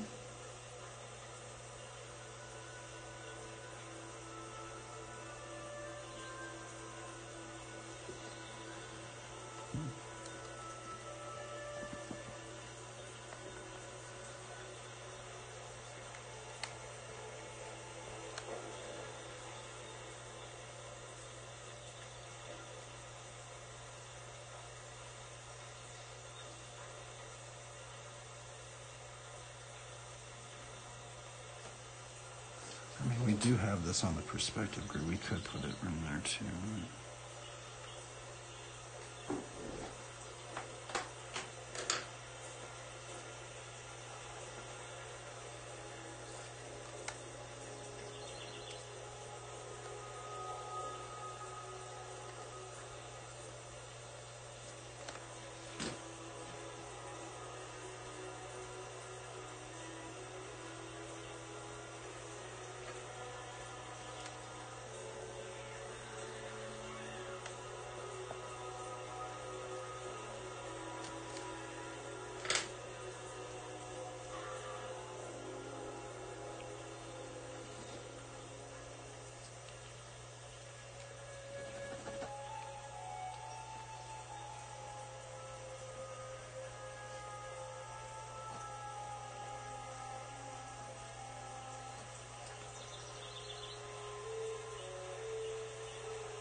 kind of want to just put a little circle in there. I used to do that with a lot of drawings.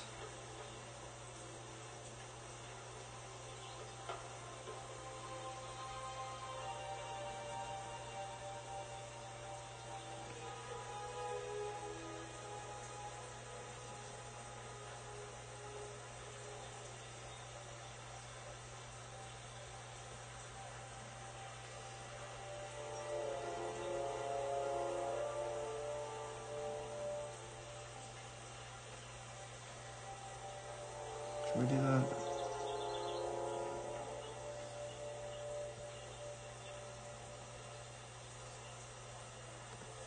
Oops.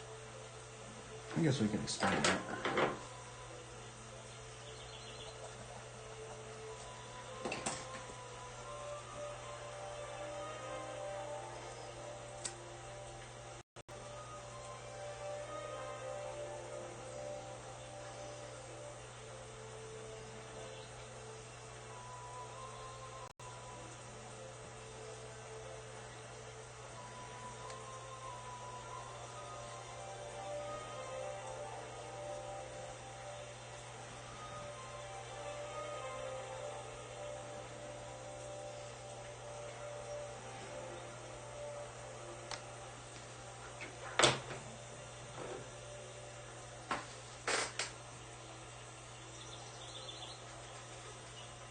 Yeah, let's just commit to it. I haven't done that in a long time.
Let's think to the flowers.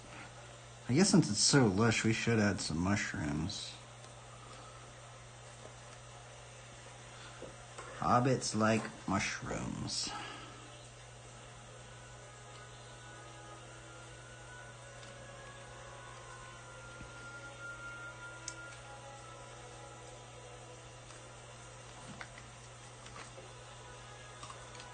It's actually in the lore. It's kind of weird.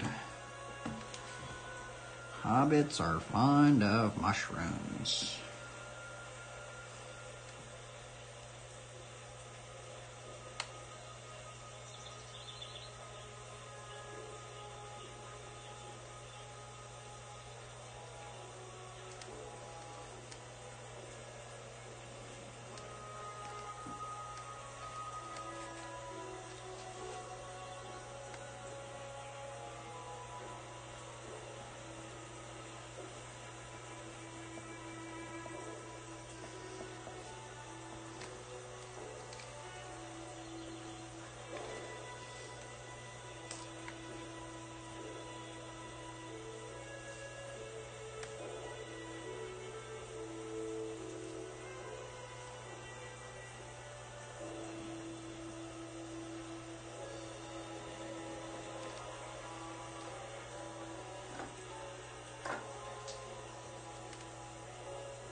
Man, this one was brutal, dude. This drawing was so brutal today, dude. I freaking restarted this thing so many times. Freaking gnarly, dude.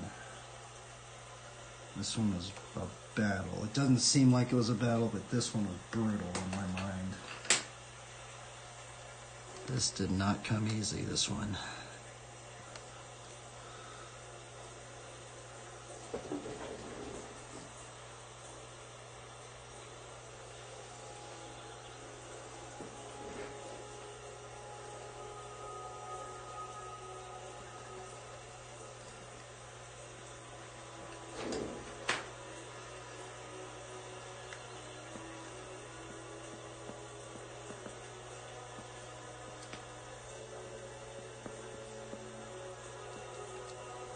Alright, we'll put the verse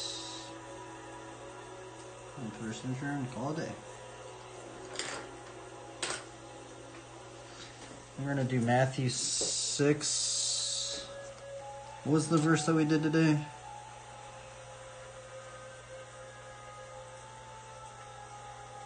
Matthew 6:11. I don't know if I could write it down.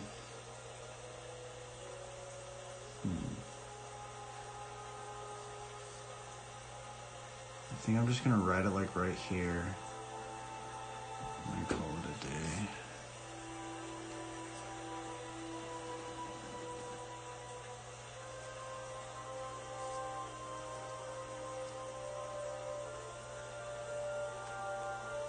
I guess I'll put my signature right down there.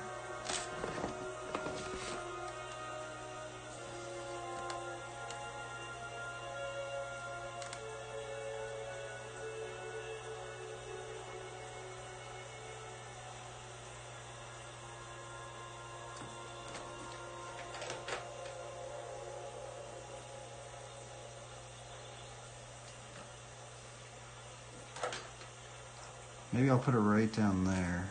I wonder where I should write the verse.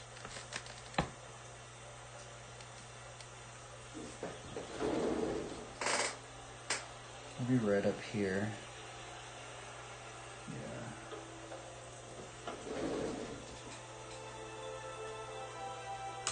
Because then it'll be like, yeah, because then you could read the verse. You'll look down here. Be like, this donkey's eating something. Wait a minute. There's bread. What the? That thing's eating something. That thing's eating something.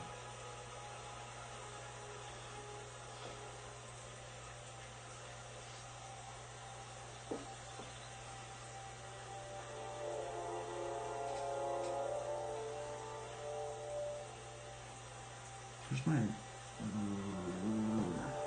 Did I lose that thing? Oh no, I think I might have lost the... Yeah.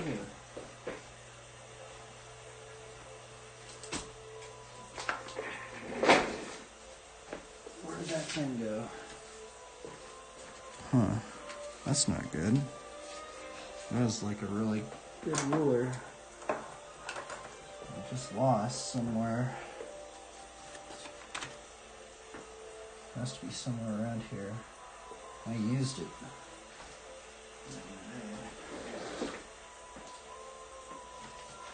Oh.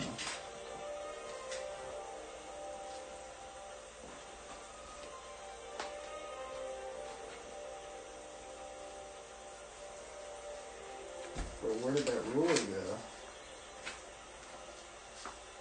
I like just used it the other day. Oh man, that's not good. Guess I have my other one that we could use.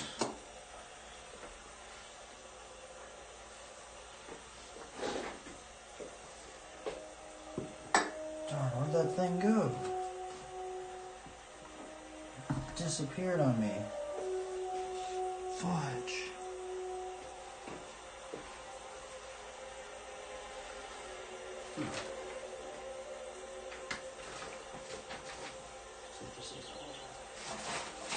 Man, that really sucks. That was a really nice ruler.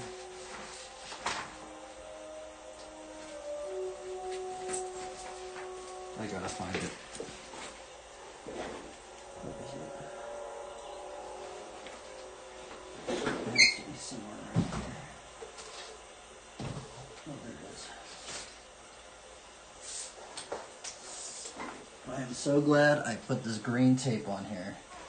I'm actually gonna, if I did not put that green tape on there, I would have lost it.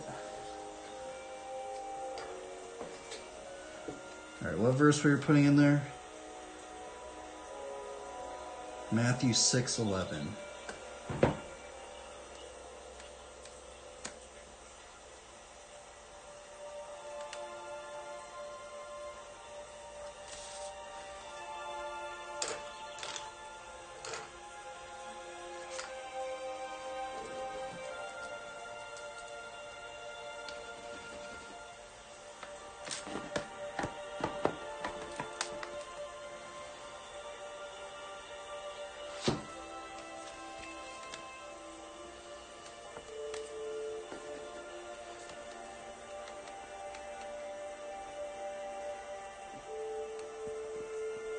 So honor it to the Lord.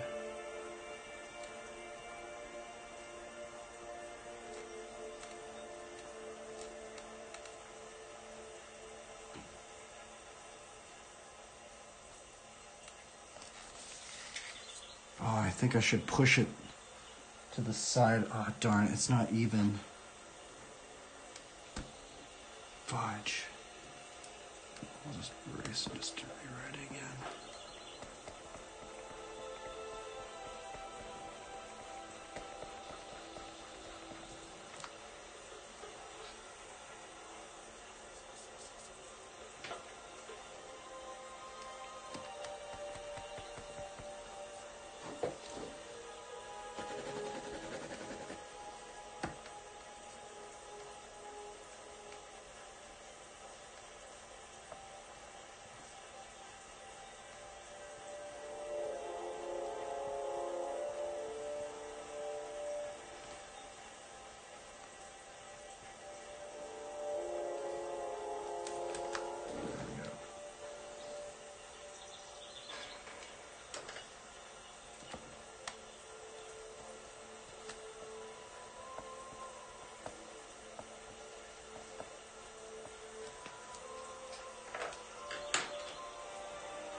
Alright, we're done. We're done. This thing was brutal on the mind, but we got it done. Holy moly, this thing did not come easy. This one was... You better watch the stream. Holy moly, you guys probably think I'm crazy, but I probably am crazy. But the thing is, man, this one was brutal.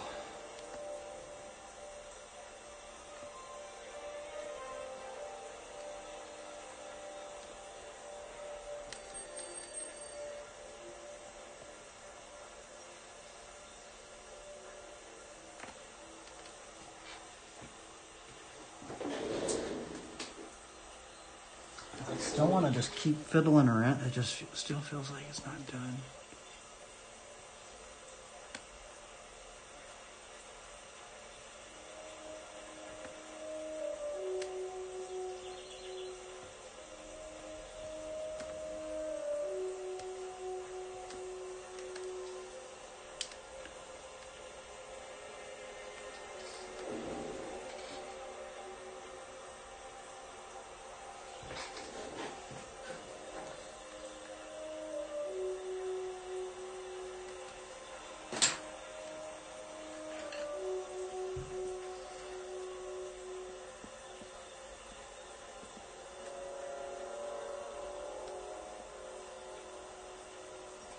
Alright, I'm giving up.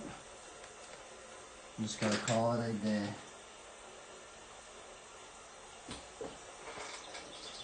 Okay, one more little thing though. Man, I just want to make it look even.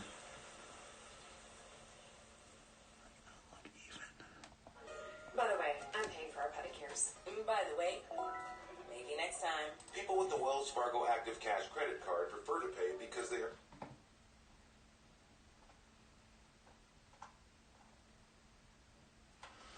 Let's see, what should we listen to?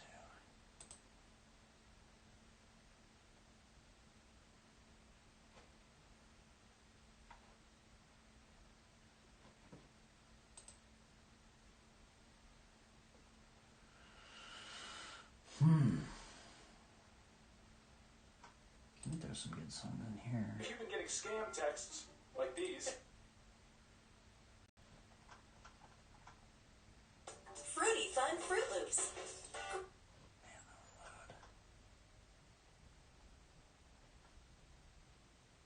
this is a pretty interesting song. Oh, darn it. Wait, is this copyright free? Yeah.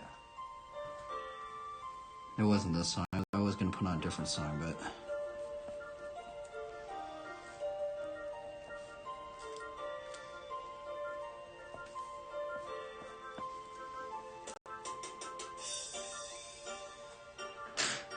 Okay, let's put on the wood thing, call it a day.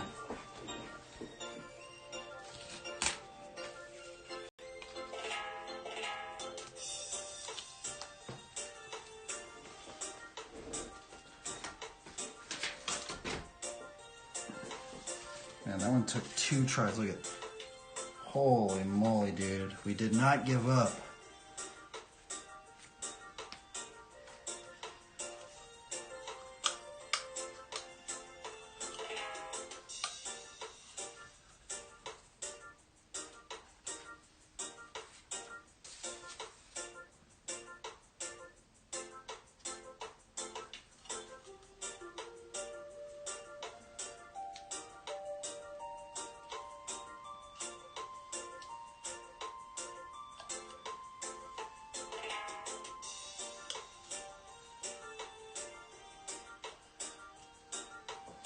Alright, we're gonna take off all the doodads up in here. Oh, I forgot to put the text.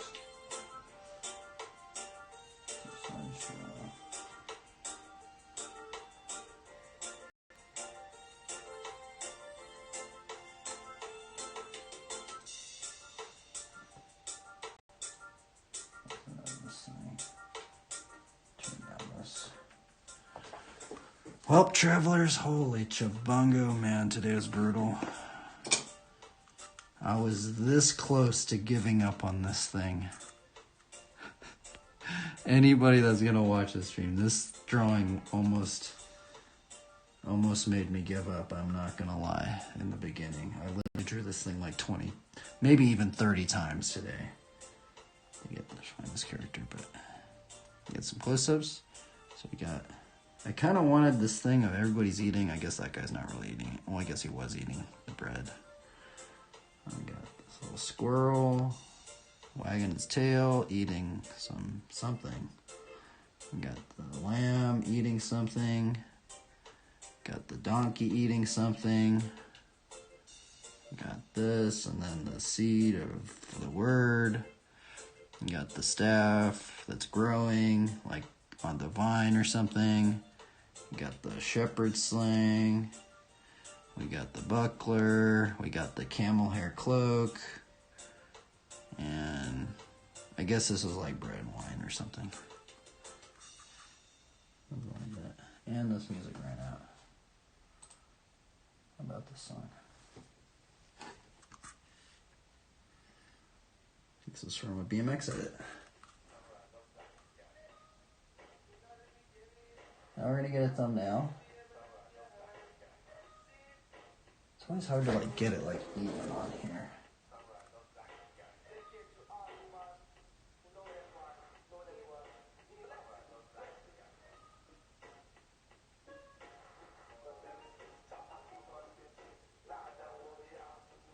Alright, we're gonna do it. 1, 2, 3, 4, 5, 6,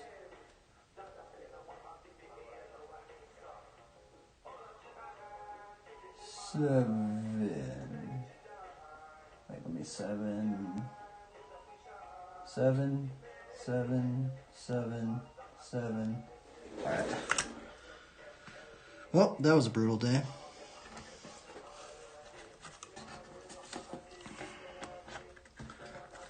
Okay, everybody. Well, an enduro stream today, but I'm out of here. Peace out, everybody. Try your best and have fun.